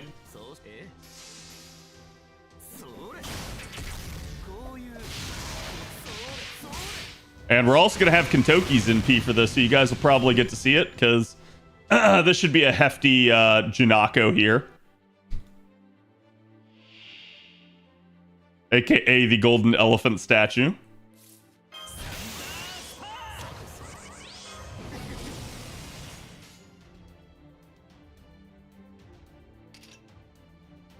Heavy divine special attack and decreased quick card resistance. So because this decreases the quick card resistance, yes, if you put him later in the chain, you would get more, but it's actually going to be good to put him first since that will make Kentucky's NP hit harder as well, since they're both quick NPs. Currently there's Saber Hokusai, very good welfare saber. Yeah, but there's Jerker. And Jerker's like a Swiss Army knife. It's funny because earlier I was in the tower event and I was using Jerker and I went to go press the Buster skill and I was like, wait, why didn't she get 20% charge? And I was so confused for the longest time. And then I realized I wasn't using Jerker. I was using original Jolter. So again, you saw there, I got 4 million. And if you have craft essences like this of your own, you'll get even more. So it's really, really a good... Actually, I should have friend requested that guy. But definitely a good thing to run the occasional one. Because I think like prior to that, I only had like 200,000. So just doing one run of that got me a ton. Now, it's going to get even more expensive. There'll be skills that'll cost way more than 4 million. So that's... It is what it is. But at least for an early game unit like me, that's really nice. And now I can level this skill up. And now we're reaching level 4. Level 4 is where you'll first start to encounter Ascension materials. And you can see, it requires forbidden pages. I do not have this Ascension material. Not yet. I have 3 of them. I don't have 5 of them is the problem. But actually, let's go see if there's somebody else that we can work on here. Particularly Nitocris, her charge skill would be really nice to get. Level that up a little bit. We don't have enough to do more. I could go back to the drawing board a little bit and do some more.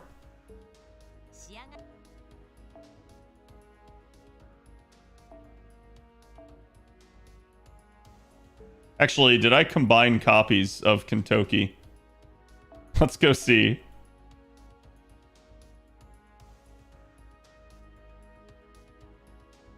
Looks like I did. Yeah. So he's already in P2. Nobody else there has anything. Sabers and stuff like this. Like I said, I could combine more copies. I'm going to lock them for right now. Going to go through and do this for each class, basically.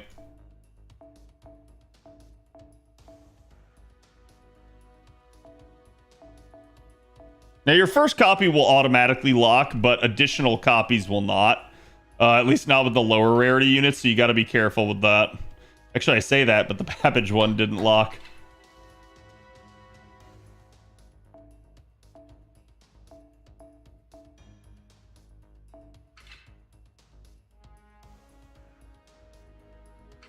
Actually, this is one that I think I'll go ahead and I will combine.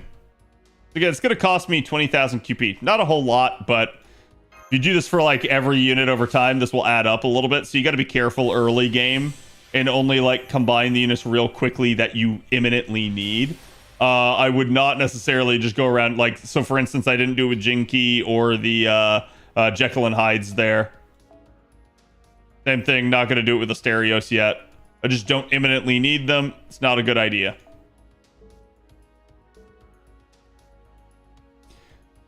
And just to show you guys this as well, let's go do a training ground. Uh-oh.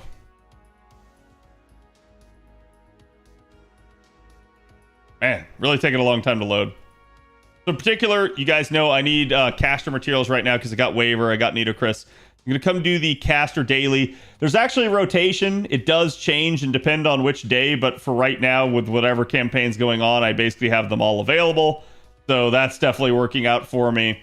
But again, like, I'm going to come in here. It's same deal. I'm facing casters, so we're basically going to choose a rider. I don't need the QP CE for this because it's a training ground. I'm not going to really necessarily get a whole lot of QP out of this. So instead, I'm going to be looking for a decent, like, Drake. Now, this one might look decent at first. In fact, there is a 50% CE on them. The problem with this is a 1/1/1 Drake. So that's definitely not ideal. I don't know how that picked Astolfo there. It's like the game's telling me something. This Drake doesn't even have a craft essence equipped. Come on, people. Refresh the list here real fast.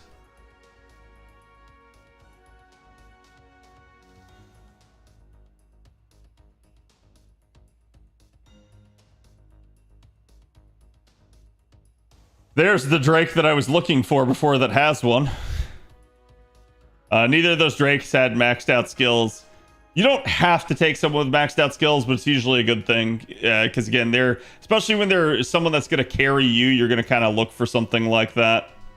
Man, I saw a lot of good Drakes earlier, and now I can't seem to find even one. Okay, Paco's got one. This is actually someone that I used earlier. So he's got a 10-10-10 Drake. Ironically enough, this is a 60% starting charge skill, so this is actually kind of overkill. But it will work, and we'll kind of show this one off.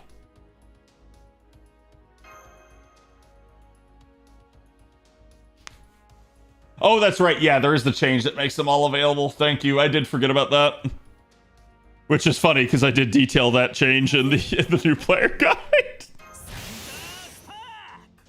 Same deal here. We don't necessarily have to do a whole lot, but basically we're just going to Mighty Chain. Drake's one of those units, she's really good at carding. And you can see why. Boom, there you go. She just outright killed the first Lamia. If your Drake doesn't, maybe the Drake is not like maxed out. Maybe the person didn't put foes on them. Maybe they don't have a good CE on them. But in general, yeah, you can get a whole lot done here with this stuff.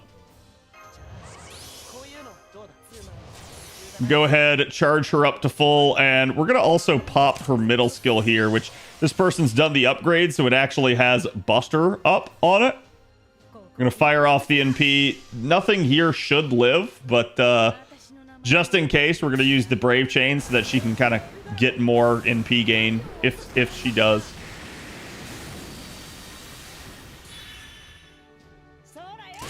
There you go. Just not quite enough there to get the kill on all of it, but still pretty close. Maybe if I had my Waver leveled a little bit more, or I'd use one of Drake's skills. Okay, we're going to let Kentoki get in there, and we're literally just going to let Drake card back to full. Watch the NP gain here. And you didn't get to see the full brunt of that because this is just an NP1. If you have an NP1, 100% is the maximum charge you can get. If you have NP2 or higher, you can see a little bit more. That arts crit took her from 90% to 100, but if she had had more room, that arts crit would have probably taken her from like 90 to like 150, 160. That arts crit will do some major work. So we're going to pop her first skill here. It's a party-wide NP damage and attack up for 1 turn. It's a really, really good idea. And we're going to pop Kentoki's first skill. It's his quick up for 3 turns. We don't have a steroid here to use basically to increase her damage since we went with the NP gain one and the NP charge one. We're going to fire off. Actually, hold on. Let's take a look at this and let's talk about it, okay? So you can see she'll gain more crit stars with overcharge. This is a decent effect if you want a card on a subsequent turn, but we don't want that necessarily because if we look at Kentoki's, his increases quick card effectiveness that increases with overcharge. So he will basically get more of his like actual card type up if you put him later in a sequence. So we want to do Drake's MP first, then Kentoki's. And actually, if you want to form a Mighty Chain here, boom, there we go. Now we do Drake's arts card there, and it'll be as if Drake was using her arts card somehow with the effect of an arts card lead. So definitely a really, really potent combination, even if this doesn't manage to kill. And you can see, Drake managed to take out the side unit and half health Sanzang there. And let's see how much our Kentoki Rider can do. And this is just a level 40 Kentoki. He's not maxed out by any means. And he did 108k. Like I said, Drake is just really good. That was a 4 turn of an extreme node. And my account isn't even of the recommended level to do this yet. So it makes doing stuff like this a lot easier. Yeah, we're just level 37. I've been doing this since level 17. You can see we got some nice stuff. We got Void Dust here, which can be really good, but we also got a gold and a like silver gem here. Basically the max tier and the like middle tier of gem, as well as caster statues and monuments. And even a little bit of QP. Not a whole lot. Like, not considering we did one run that gave us 4 million. But still really nice. I've already sent this person a friend request, so I can't send it again. But yeah, that is basically how it looks when I go through. Unfortunately, I did not get a blue gem, so I'm going to have to do the run again. Now, if you do the max rank of these, you can get, like, the possibility to get everything. This is actually going to be a really good Drake. This is MP2, a aerial drive here, which is really good. CE, it's Buster up, NP strength up, 50% charge, all attack. This person's level 100 their CE, so it's going to be really, really nice. It's an MP2, and they literally have 10-10-10 skills with the upgrade done. So yeah, this is, like, I'm not going to say it's the best possible Drake I could take, but it's a good one to find on my support here. Go ahead, pop Kentoki's charge there just to get it out early. And hilariously, Drake has some really good cards here to lead. We're going to actually use Waver's Arts card so that we can fit in Drake's quick card here to hopefully kill the other Lamia. And she easily does it. Drake's really solid because she not only cards hard, she also has really high hit counts on her cards and really good star generation rate. So she has a lot of opportunities to generate stars. And as a writer, Drake is actually the class that has the highest natural star absorption. So she will generate stars really well and then soak them back onto her cards on the next turn. So she's really, really good at just being this kind of like crit machine on top of having 50% charge, on top of having NP damage. Her biggest demerit is that she doesn't have any sort of like hard survival skill like an evasion or an invuln to keep herself alive, but you can take care of her with other supports if that becomes a concern. So she's a really, really nice unit for stuff like this, and she can really do some solid work. You're going to use 2 of Waver's charges there and basically her own middle skill. And actually with this 20%, basically we have 20% here, 30% here, and 50% here. We can NP this turn with Drake and then do it again on the next turn immediately. And actually, if we want to make this even better, we can get Kentoki to an NP. So it's probably a good time for me to talk about this. There's a concept where if you think you're going to kill or you know you're going to kill, you can pre-card an NP. And you can abuse that to get a little bit more MP gain for units that might need it. So in Kentoki's case, I'm going to take his quick card and his arts card. We're going to form a Mighty Chain. And we're going to fire off the NP. And we're going to target the highest health enemy here just to kind of whittle it down a little bit more. But I think this Drake's going to solidly clear this.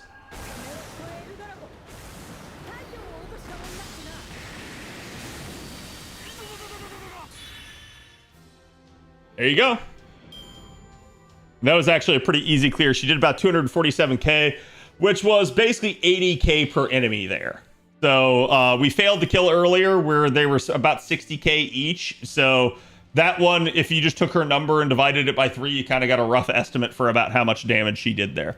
So again, we're going to pick her first skill here. We're going to pick her third skill. That's going to give her 50% charge. Waver's first skill on her to give her 80%.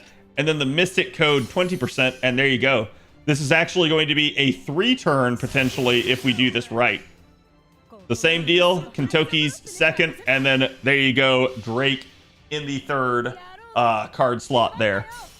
And we just managed to min-turn a node that is of the extreme level already.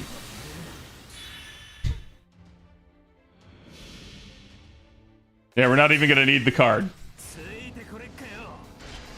And see, this is one of the things where, like, I've been trying to tell people all along, it's definitely possible to do these things. You have to know a little bit what you're doing. Game knowledge is definitely a factor, but if you follow someone like me, you can figure out, you can watch what I'm doing, you can ask me questions, I can talk to you guys about this stuff. It's one of the big things I've always tried to do is try to educate new players to help you guys get used to the game, because it's definitely different than other gacha games out there. And you can do a whole lot if you know what you're doing. And you can punch well above your weight. This is a 147 player. He's not necessarily in-game level necessarily, but let's take a look at the account, see what they have. Because again, this Drake's really good. If I could get this person as a friend, it would definitely be a decent idea. We have Merlin. We have a incomplete Ku Berserker over here, but still not a bad pickup. This is a little bit concerning. Not having CEs on supports means you're going to have a hard time actually using them. But they may just not have good CEs to put on them, or they may have taken them off and forgotten. Because again, this is actually event loadouts if you look here. So really, this is just the only support that they have up for normal stuff, is what it looks like. We're going to close out that. I will send the request. And let's see. Do I wish to do it again? Actually, chat, did I get a blue gem off of that? I didn't see. You know what? I'll just back out and look myself. No? Did I not? Crap.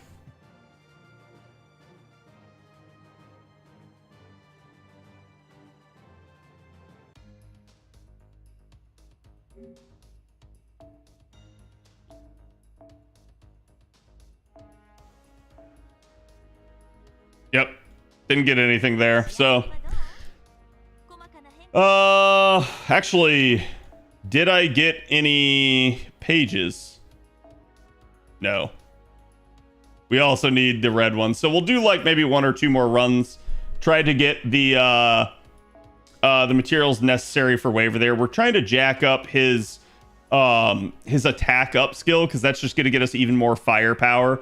It's going to make doing what we're doing already even easier. And you don't have to use someone like Drake. Drake's just a really good unit. She's one of the units I prefer. Let's go ahead. Let's run Taiko Bo here, aka Taigong Wang. And let's kind of do the same thing. Just kind of knowing a unit's kit, knowing how to card, that's going to be like 90% of this game. Knowing what effects are on the enemies, what they can do, that sort of stuff as well. Okay, same deal. We're kind of just going to stagger cards here. Hopefully, Taigong Wang can card it out. All right, he got it. There you go. First wave is down pretty easy there.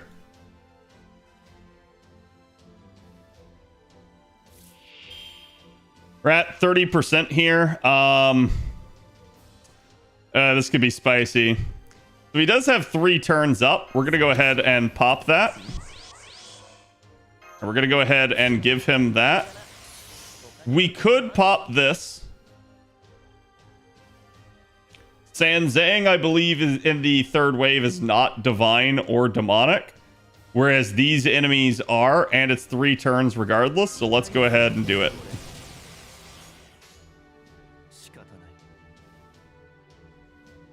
Same deal here. We're probably likely to kill. However, Kentoki's not going to get back to his NP this way. So let's do that, that, and that. Try to get him a little bit of charge here, but it's probably not going to matter.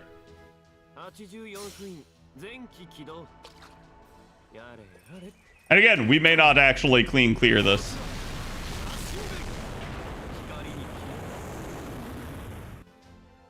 Oh, we actually are going to. Only one live. Taigong Wing already back. Now, his skill actually gives himself 30% charge, and all allies, including himself, 20%. So he gets 50, everybody else gets 20. We're going to go ahead and pop that. He gets to 100%. Kentoki's now at 61%. Now, we have Waver and basically his 20% that we can give Kentoki, but he's 20% short now. Except we have 20% for the Mystic Code. So, kind of a little bit of luck there on that, but it did work out for us in the end. Now, let's take a look at his. What is his overcharge? Deal heavy divine special attack damage and decrease quick card resistance. Effect increases with overcharge. Same deal. You want to put him first since he's decreasing the quick card effectiveness. So that's just going to kind of help us out a little bit. And it's going to allow Kentoki's NP to hit harder. Yeah, if you do the lowest difficulty, it can be an issue. But I basically need everything. And the highest difficulty can give everything. So it's more just me farming efficiently for the future. But yes, you're right. If all I needed was the blue gems, I should just go do the lower rarities. Yeah, as you can see, that actually dealt more damage than the Drake did. And this is just an NP1. So. Actually, maybe San Zhang is divine? I don't remember.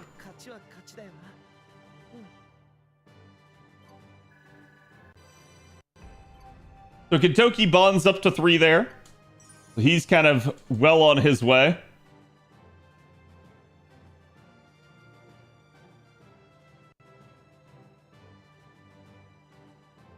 Sanzang is divine. Okay, that's one of the reasons why. That's my bad. I forgot she was. There we go. We level up again. Very quickly advancing in levels. We did get a forbidden page and a red gem. Both those are really, really nice. Let's take a look at this guy's account.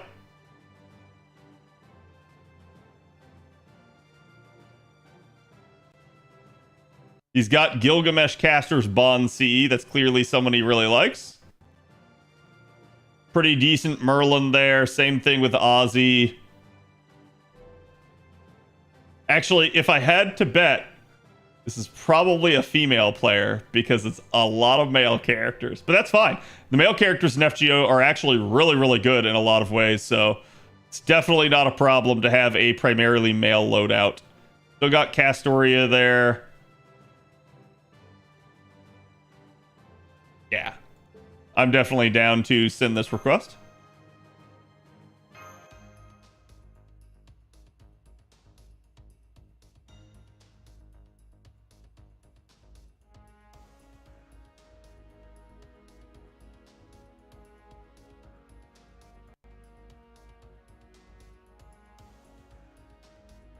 Mm, 555 skills. One of the reasons I'm being such a stickler for the skills is the charge. The charge is a really good indicator. Like, if the charge skill's Lord, it's going to give 50%. Okay, when I say Lord, it's it has a crystallized lore put on it, which means it is a level 10 skill. If it is a Lord skill, it's going to be really good. It's going to have a nice even charge increment. If not, it won't, and I might not be able to complete the run as fast. Now, it might not matter. There's a point at which it's like just go into the node rather than sit here refreshing over and over again. But I definitely like, especially since I'm punching above my weight here, for the run to go smoothly. I do not believe this is a charge C. It is not. Not the best of C's to equip there, and the skills are not too leveled. Same deal there.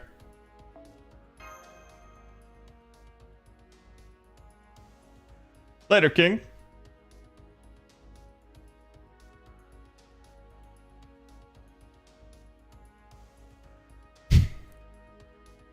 This will be a little bit interesting for charge purposes. This will not be a 3-turn by any stretch of the imagination, but should be fun. She's got Origin Bullet equipped, and Origin Bullet basically increases the damage dealt versus casters, which is perfect for a Rider who's already counter to casters. Bakin, as you guys can see, has basically increasing charge and charge for allies. Definitely nice there. He also has a targeted middle skill that has a whole bunch of really nice effects, and an arts up for herself as well.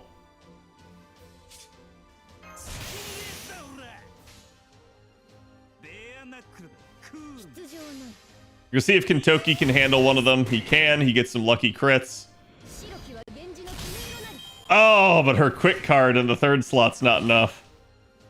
Baki's someone she kind of wants all of her buffs active for her performance, because they're pretty decent, and that's why. So usually if you see a unit that has like a lot of modifiers in their kit, it doesn't mean that they're bad without it. It just means that they're kind of balanced around having it up, and if they don't have it up, the unit might struggle a little bit.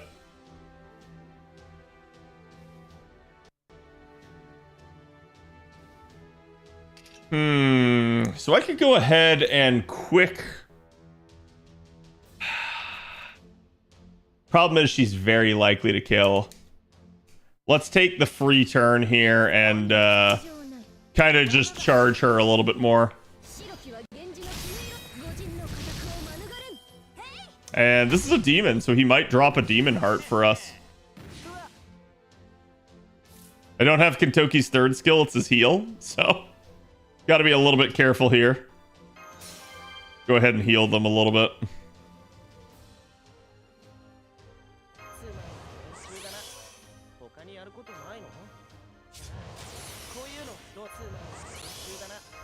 Okay, we're going to go ahead and pop Bakin's buffs. We're going to put her targeted skill on herself. And we're going to try kind of to loop her, but she may just outright kill since we damaged the high health demon there. Bakin is a famous writer from Japan and tells a story about dogs.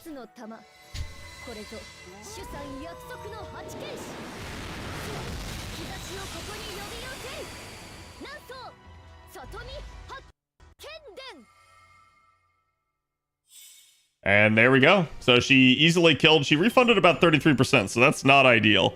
Her buffs are very likely to wear off before we get her back to an NP, especially since both of her arts cards were there. Probably not the smartest play I've ever done. At this point, we can go ahead and we can choose to like fire off an NP with Kentoki if we want. But I actually am going to need an arts card here to try. Well, why don't I just, instead of doing a Mighty Chain, I'll just sell out to her NP gain.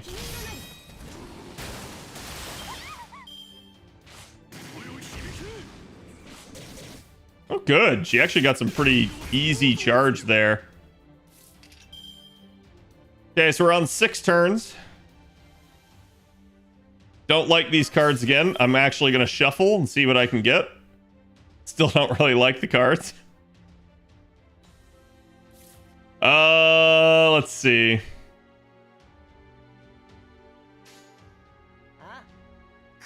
The problem is we keep getting the quick card for her, so if I want to do a Mighty Chain, I like can't use Kentoki's quick card, so I can't do his NP until then. Okay, she actually hit Bakin, so get bailed out there. Go ahead. We're not going to really get an NP off with her stuff unless we wait 3 turns. I don't really care to do that. We're just going to fire the NP and let Kentoki kind of do some work, and we may just have to mop up the rest. So, like I said, this one's not smooth. Things didn't go our way with this one, and I knew it wouldn't, but I kind of wanted to show you guys a different unit for once. We also have a gold chest at the moment, so that probably does indicate that we have a demonic heart that dropped, but maybe not. Poor Sanzang got run over. There we go. She's down. So we just have Edison to deal with. Edison is an AoE NP, so we do need to watch out for this. We got to kill him within the next 2 turns. But just real quick, if you click on this, you can see what dropped. And there you go. We did actually get a Heart of the Foreign God, aka Demon Heart.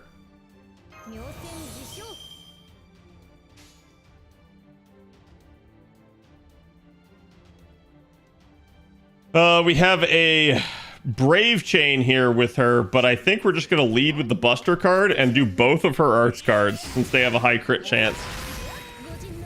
And there you go, we got it. So 8 turns, definitely not smooth, but not really in any danger of dying other than potentially Edison getting to his NP. And we are now level 40. We also got another caster gem there, but we did not get a page. Though, to be fair, can't necessarily expect that you'll always get one.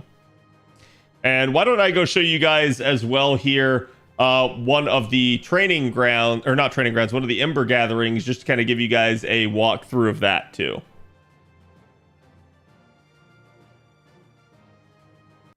If it'll ever load. So you can do the question mark ones. They're random. I don't really recommend ever doing them. Usually you want to like target whichever Ember gathering gives you the class that you want. How do you know? Because there will be multiple Ember gatherings. Like if you guys see here, for instance, oh, hey, look, here's an Ember gathering that looks like it's Assassin and Lancer, but here's another Ember gathering all the way down here that looks like it. If you look at the top class that's displaying on the right side, you can tell what it is. So this is an Assassin major one, whereas if we go all the way up to these are Lancer major ones. So you'll encounter both classes in both nodes, but if you pick the one that has the top class on it, it'll have a higher chance to spawn those types. So it's to your benefit to kind of target farm and do the ones that you really want. Now, out of this, let's go ahead and let's kind of look at like, who do I want to level right now? Who out of all of my characters actually needs some kind of enhancement? Kentoki's definitely doing solid for us on that front. He's not necessarily got a whole lot of survivability. Waver, he's already high level. We're probably not going to get him too deep in. Nitocris could kind of stand some, but definitely there could be some concerns there. And let's see, anybody else immediately jumping out at me? And we could obviously do like Roma and stuff. Let's go look at Ascensions. If you actually come down here to Ascensions, where you will go to Ascend characters, you can click on a character even if they're not ready yet, and you can look to see what do they need. So Nitocris is going to need pages. We've already established I need pages for Waver as well. I don't have that. Generally speaking, you want to favor Ascension materials being used for actual Ascension over skills, but there's definitely some exceptions to that, like if you have a meta support. So it's definitely a thing. Let's kind of see what Kentoki would take. Kentoki doesn't take anything because we already purchased his special Ascension item from the welfare shop. So he's going to be a really, really good one to go with because there's not going to be anything that's going to hold me back.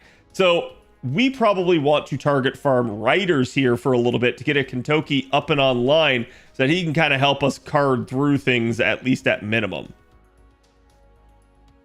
So scrolling back up here, looking through these, we have the Saber and Rider ones, and this one has Rider on top. So this is the Rider Extreme one. That's going to be the one we want to do. Unfortunately for this, we're going to need an Assassin, and Assassins are not normally the highest octane units in the game. So it's definitely going to be something we need to be careful with. We could do something like Aikide's Korean Sky of Light here. She's a Buster meta support, but she's also an AoE assassin. You could use something like that. Origin Bullet on an assassin is a strange choice because casters kill assassins, so I don't know why as an assassin you'd want to do extra damage to him. See, sometimes people put things on their CEs and you go like, why did you do that? But it is what it is. You just scroll on and you just like say like, hey, like I don't care at this point.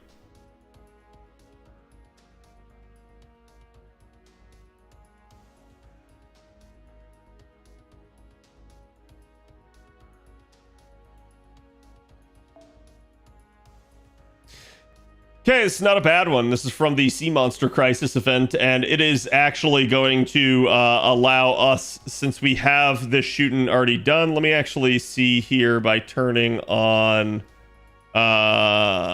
skill display. So, doesn't have the append done. That's unfortunate. If the append was maxed, it would give 20% charge, which would be great because with the third skill upgraded and at level 10, Shootin' Doji here is a 30% charger. So 20% plus 30% plus the 50% C. That would allow her to NP on turn 1. That being said, I don't really have much better options at the moment, so we're going to go with it. We're just going to make do. Kentoki's not going to be too great here for this sort of thing. He'd be neutral. This is probably a job for an archer of sorts. And out of all of those, there is one that stands out. My man, Arash. Now, again, I really wish I had a craft essence that would increase starting charge, but so far I have not managed to get my hands on any of them. So it is what it is. Not a whole lot I can do.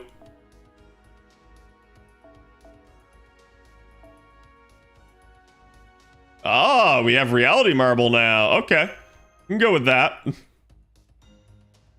That'll give me some room to work here.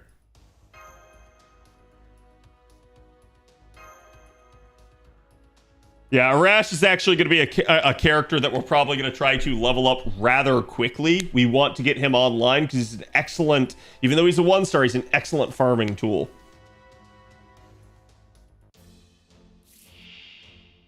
Gonna pop his defense up here because he does not have a lot of health, and he could very easily get like kind of insta-gibbed by the hands here, especially since we got a berserker.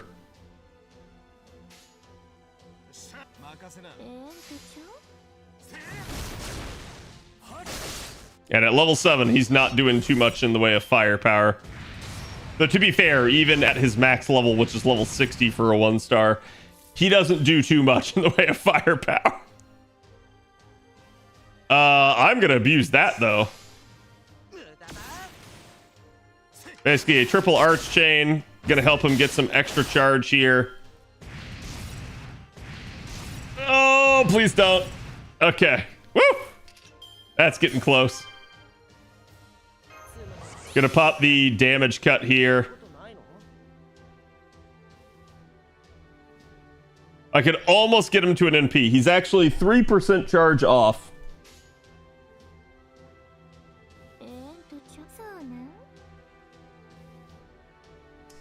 Let me stagger that, but he's not going to get 3% from this, unfortunately. He got 1%. Oh, thank God. Okay, so he can actually get to an NP. We're going to do it. It's going to rotate the party, but it is what it is.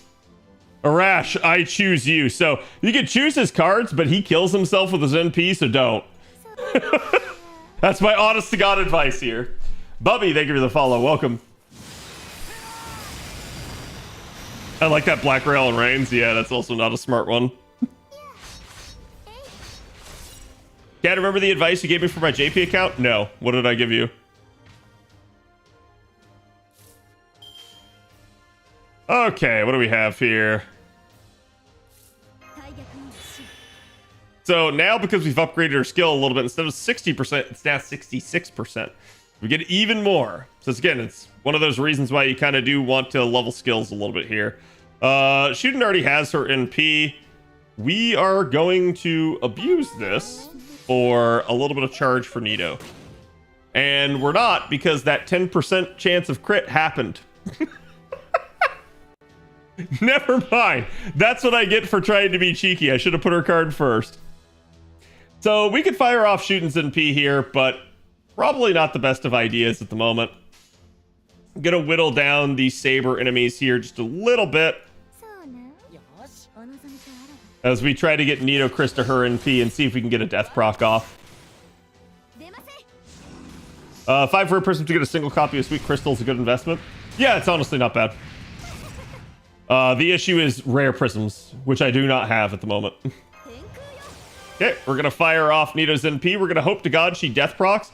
Not a high chance, but these are, like, even though they're gold enemies, these are, like, fodder enemies. So there's a chance she could do this. And actually, we'll go ahead and do that. It should give us waivers in P for the next wave.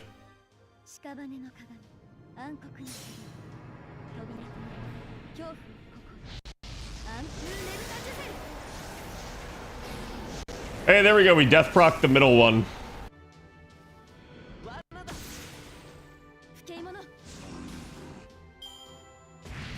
Now, this is a particularly bad Ember Gathering node for me because this is literally like assassins are a class that aren't necessarily known for like their farming prowess.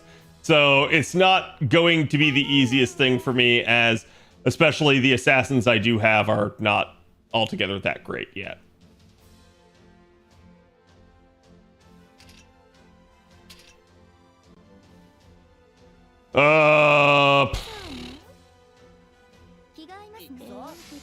Gonna do it like that.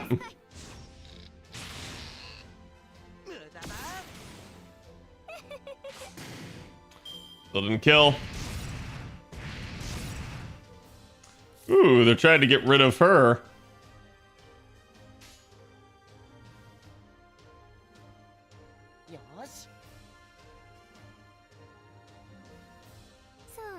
Waver, I shouldn't, but I'm trusting you.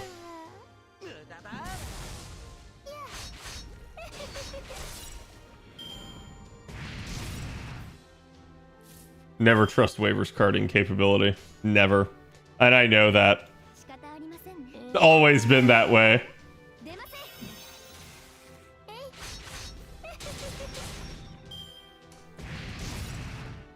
Oh man. I'm surprised no one's died yet. I'm gonna abuse this for some extra stars.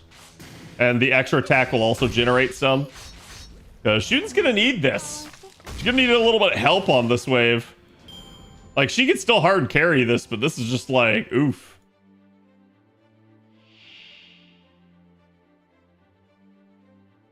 Well, the worst thing that could have happened there would have been you got a berserker.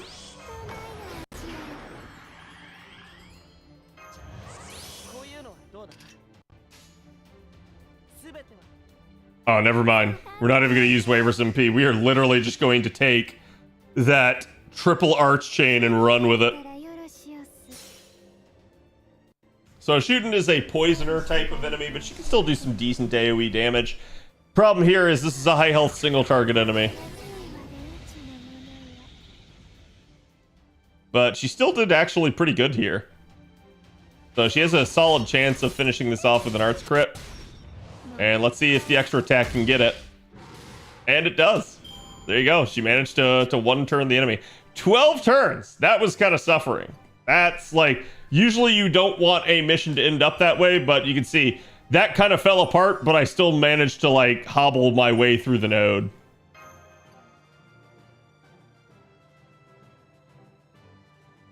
Can't you teach new players how to crash the game and retry a turn? I could, but I'm on an emulator, so that would require me to actually close the app. But yes, that's the thing you can do if you don't like the results of a turn. You can actually close your app on your phone or your emulator and reopen it. It'll continue from where you left off from the beginning of that turn. So as long as you do it before it's your next turn, you can kind of reading Steiner it and rewind time. Definitely something you can use to your advantage in difficult scenarios.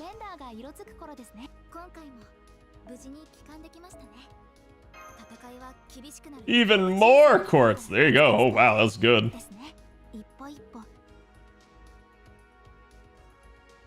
It saves after each skill activation, though. Well, yeah, because that's your turn.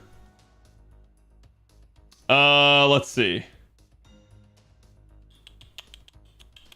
So we should have gotten some nice Rider Embers for that. Let's go ahead and give Kentoki some love. And those should be 5-star Rider Embers as well. So you can see, boom, there you go. Already, just each one of them giving that man 5 levels. And we got a super success proc. Nice. So he's almost to level 50. Let's see. Do I have...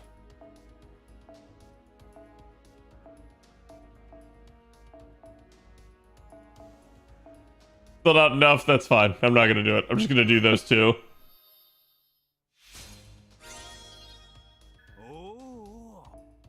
Okay, so Kentucky's now level 50. We're gonna ascend him. It's gonna take a little bit of QP.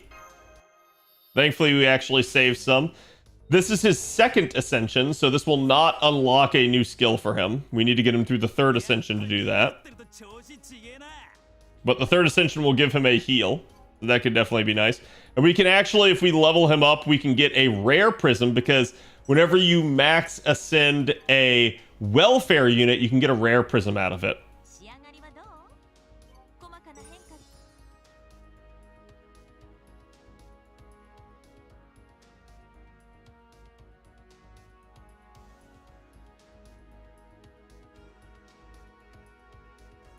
Okay. I'm just trying to think, like, did I need to do something there? Level up 2 servants to level 50. Waiver counts for that. So Kentucky's actually our highest level character. Still nothing here that I can use necessarily yet. They're all going to be useful to me. I will eventually exchange them, but at least as of right now, not something I necessarily need.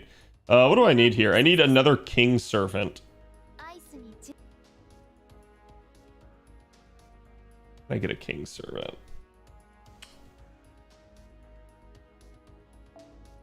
Oh, we don't have the upgrade yet where I can just click on this. Yeah, JP has one where if you click on it, it'll show you like available nodes that'll give it to you. There's definitely some I can get to through the story, so that's not like worrisome. I can definitely get to it. Fuyuki G? Yeah, actually, you're probably right. Let's see. Let's go touch a free quest real fast. Go back to Fuyuki.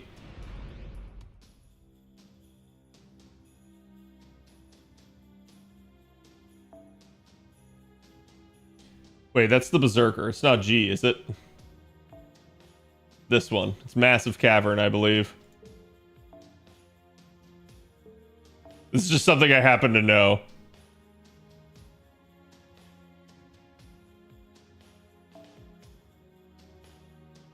Salter here should be the big one, but this should not be too difficult. I'm gonna run in here with, like, just a pretty strong Berserker. Why don't we show off Mama Raiko? Mama is a really, really nice character. And she's actually due in for an upgrade here soon. With NA's upcoming anniversary, she should gain her 30% charge, which will make her much more usable than she has been in the past. Is the new account able to touch the event? No. No, the event requires LB6 completion. We are in Orleans. Wait, start by popping that. Getting some charge out here immediately. Again, not too high health of enemies. Should be able to work. I trust Waver's carding ability. Famous last words. To be fair, Waver's cards, when they're following a Buster card, do a lot better. When they are not, they are anemic sometimes.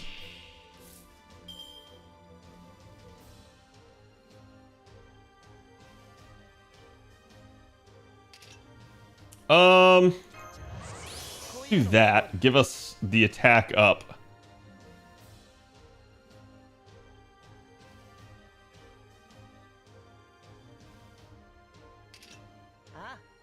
Give him the Buster attack.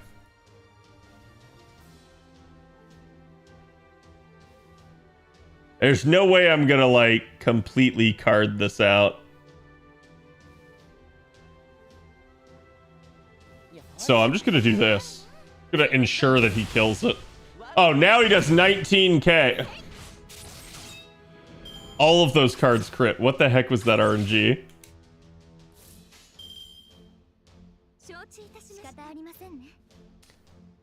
This won't matter. I probably could have pre-carded with Nito, but I actually could have charged her up there and had her take the wave. There we go. So she has a Buster up and Evade, and she also has Anti-Demonic and Anti-Heaven and Earth Servant.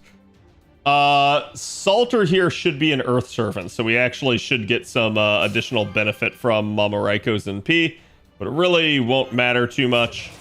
She also has a Star Soak skill with crit strength up, so it's definitely a nice one. But let's show you guys Mama Raiko's NP. Did you say not to trust this carding ability a second ago? Yes, I did. To be fair, I kind of know when I can and when I can't get away with it. But sometimes you have to rely on it, and that's what sucks. Especially early on. Early on in your account's history, you're going to do a lot of carding. Later on, you're going to do a lot of Noble Phantasming.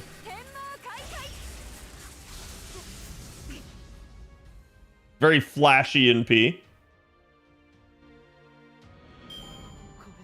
And there you go. She easily killed.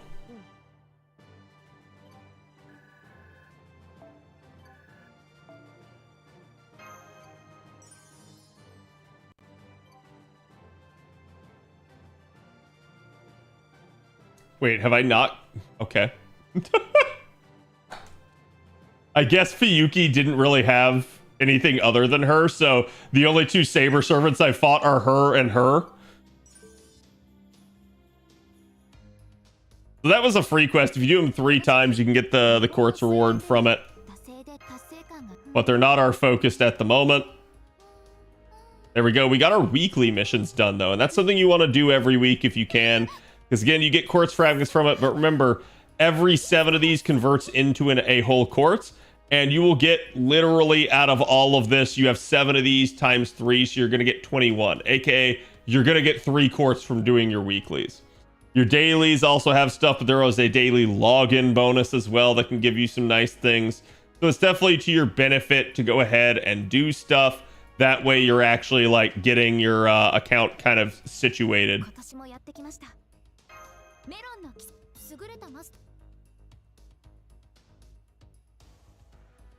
Let's see. Let's continue on through Orleans here. Just a little bit. And let's try to speed things up some. Well...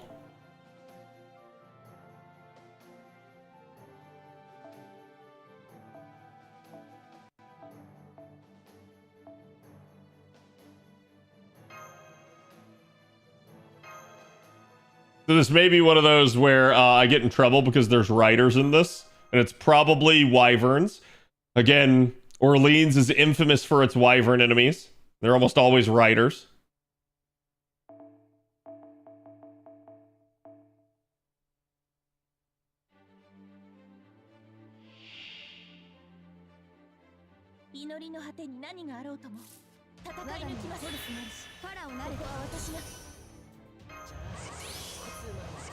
Basically gonna give her the 20% charge there. We're gonna take the 20% from the Mystic Code. Gonna pop the death chance. I'll probably death proc the wyverns, but who knows? Gonna do the same tactic there where we do John's NP first. And I'll actually do Waver's Arts card there to give him 20% charge as well.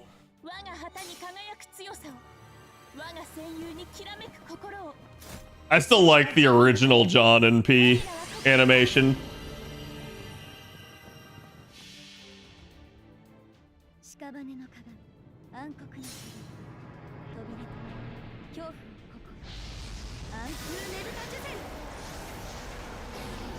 There we go. We death proc both wyverns, so just the boss is what's left.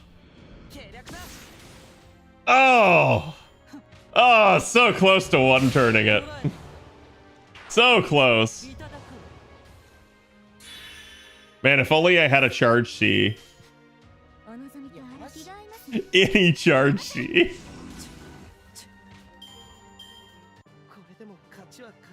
Okay, that got rid of her.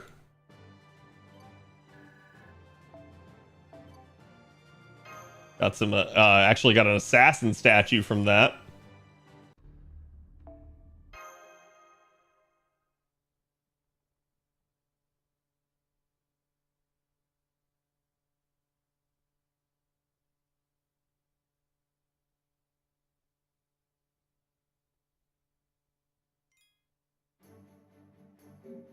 Let's see here.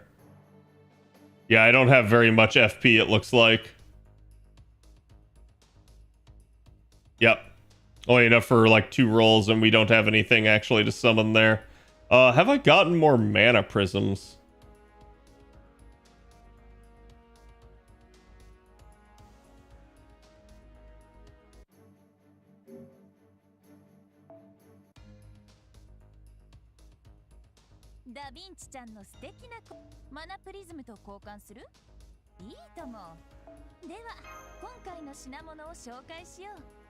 I need 11 more mana prisms. And there is a way I can get them. Let's see if I have enough. So, silver embers in particular can be pretty decent for this style of thing, where you basically burn them on purpose to get mana prisms. That sounds crazy, but honestly, it's not. It's not that crazy.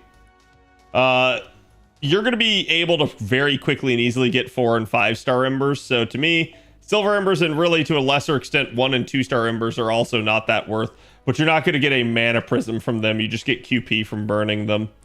So to me, it's like, hey, yeah, there may be some value in actually kind of torching some of these. So I know I literally need 11. I'm going to burn specifically that amount.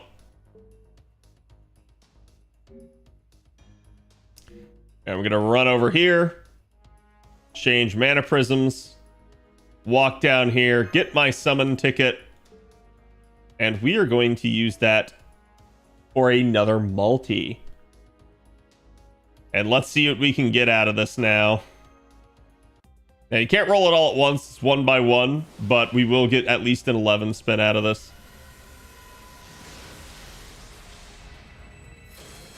And there we go. Winter Crystal. A very nice craft essence. So you can see, this is exactly what I was hoping to get. We now have a starting charge CE, and this is really going to be a game changer for us. This is going to allow so many more of our units to be able to start at 60% gauge. So that one ticket alone was worth this entire effort right there. All right, this is going to be a servant. You can tell by the bands that go across stream. It's another Shufu, also really nice. You got an additional copy of her.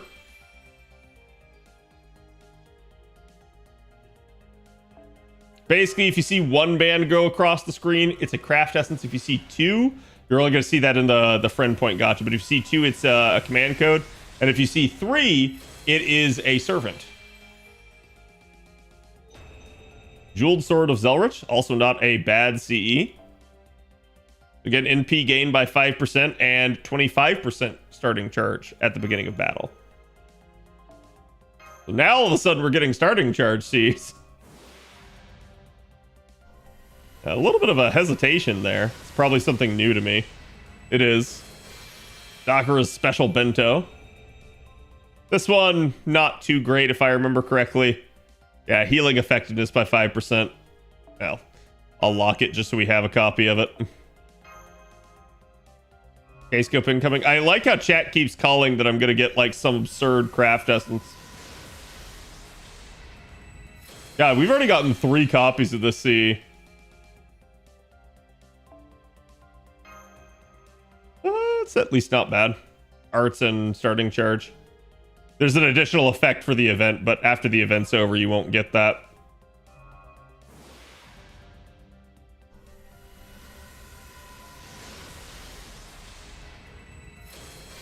Homurabara.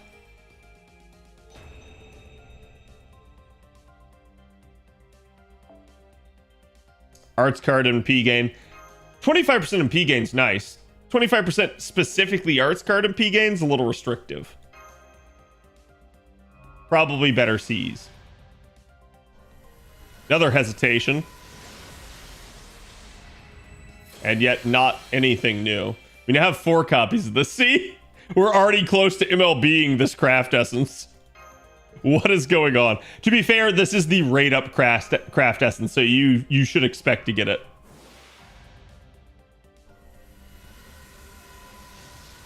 Servant. Who we get? Archer. Oh, Urael. That's good. So Urael is an anti-male archer, and she just generally has a good kit. So that's definitely a good one, especially for one of the later singularities. That's going to help us out.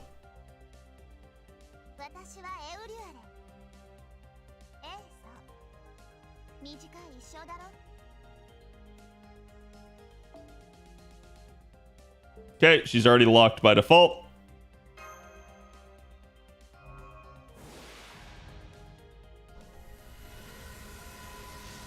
Another servant. Lancer. And it's Proto Coup again. Give me the original coup. Come on, game. And this one is the multi-spin. This is the 10th and 11th spin, basically.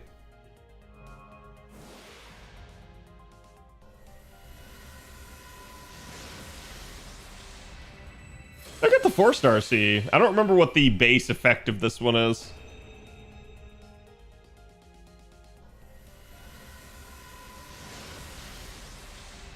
And the 5-star C. Hell yeah. That is an invuln pierce CE. So that's exactly what we were hoping for. That is a really, really good draw here. So there you go.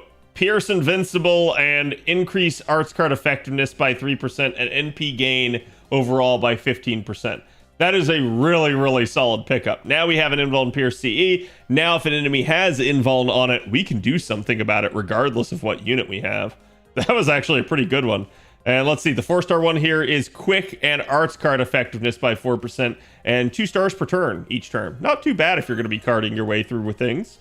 So again, both these really nice. Again, using higher rarity stuff, though, comes at a cost. There's going to be more party costs. It's going to be a little bit more difficult to deal with. But yeah, that was definitely a great set of tickets. I'm not going to say it couldn't have been better at points, but it's really all you can hope for. It's RNG. You're going to get some bad stuff. You're going to get some good stuff, too, the more you do it.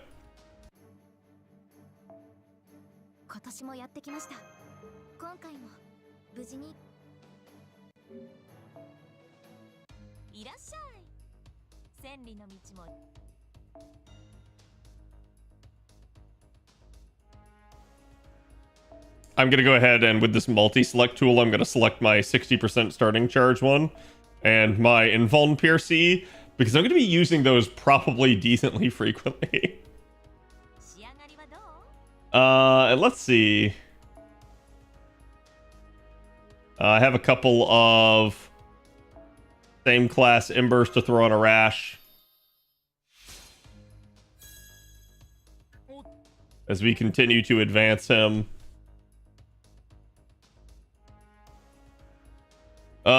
Still have some Saber Embers. I mean, I could put more into Caesar there, but I'm not sure that's the best investment right now. But we'll have to see. Sometimes you kind of got to make do with your 3 stars and lower. You just may not get other alternatives.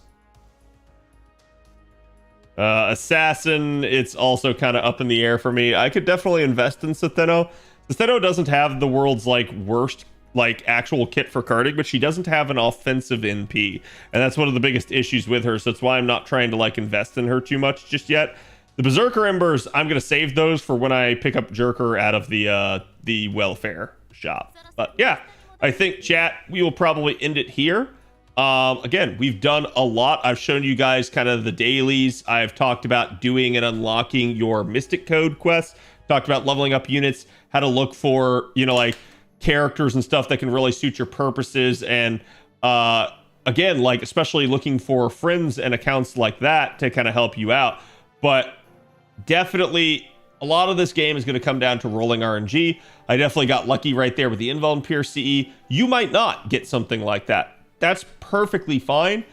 Understand, it's just one tool that can help me. There are many tools in this game that you can kind of get your hands on that can help you out early in the game. It's going to be a little bit random, but trust in the process and understand that you will eventually get stuff that will be good for you and help you out. And as long as you guys continue to play actively and you continue to work on your account, do your dailies, get your weeklies done, again, actually work on leveling up your servants, doing those training grounds and those ember gatherings and those treasure vaults. It'll really, really help your account progress. We'll continue this probably with a run that's more focused on Fiyuki. In the interim, off stream here, I'll probably be doing runs. I'll probably make some blue apples, but I'll probably be doing runs on like those daily quests again, just to kind of get my account more resources and advance it before we go deeper into the story. So again, thank you guys for watching, and I will see you guys for the next one. Later. Okay, chat. Who are we gonna raid?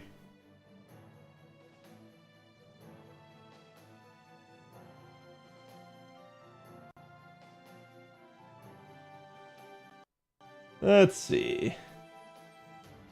Mr. Fox raided us the other day. Let's go raid him. And I should be back tomorrow, chat. I don't know what we'll be doing. Honest to God, I have no idea. I have a recording I need to do, and Sunday we have D&D, I believe, even though it's Father's Day, so you've been warned. So make sure you guys call your parents and, you know, do things nice for them. But again, I'll be back tomorrow at some point, and probably Sunday as well, but no idea on the timing. In the interim, go give Mr. Fox my love, and I will see you guys for the next one.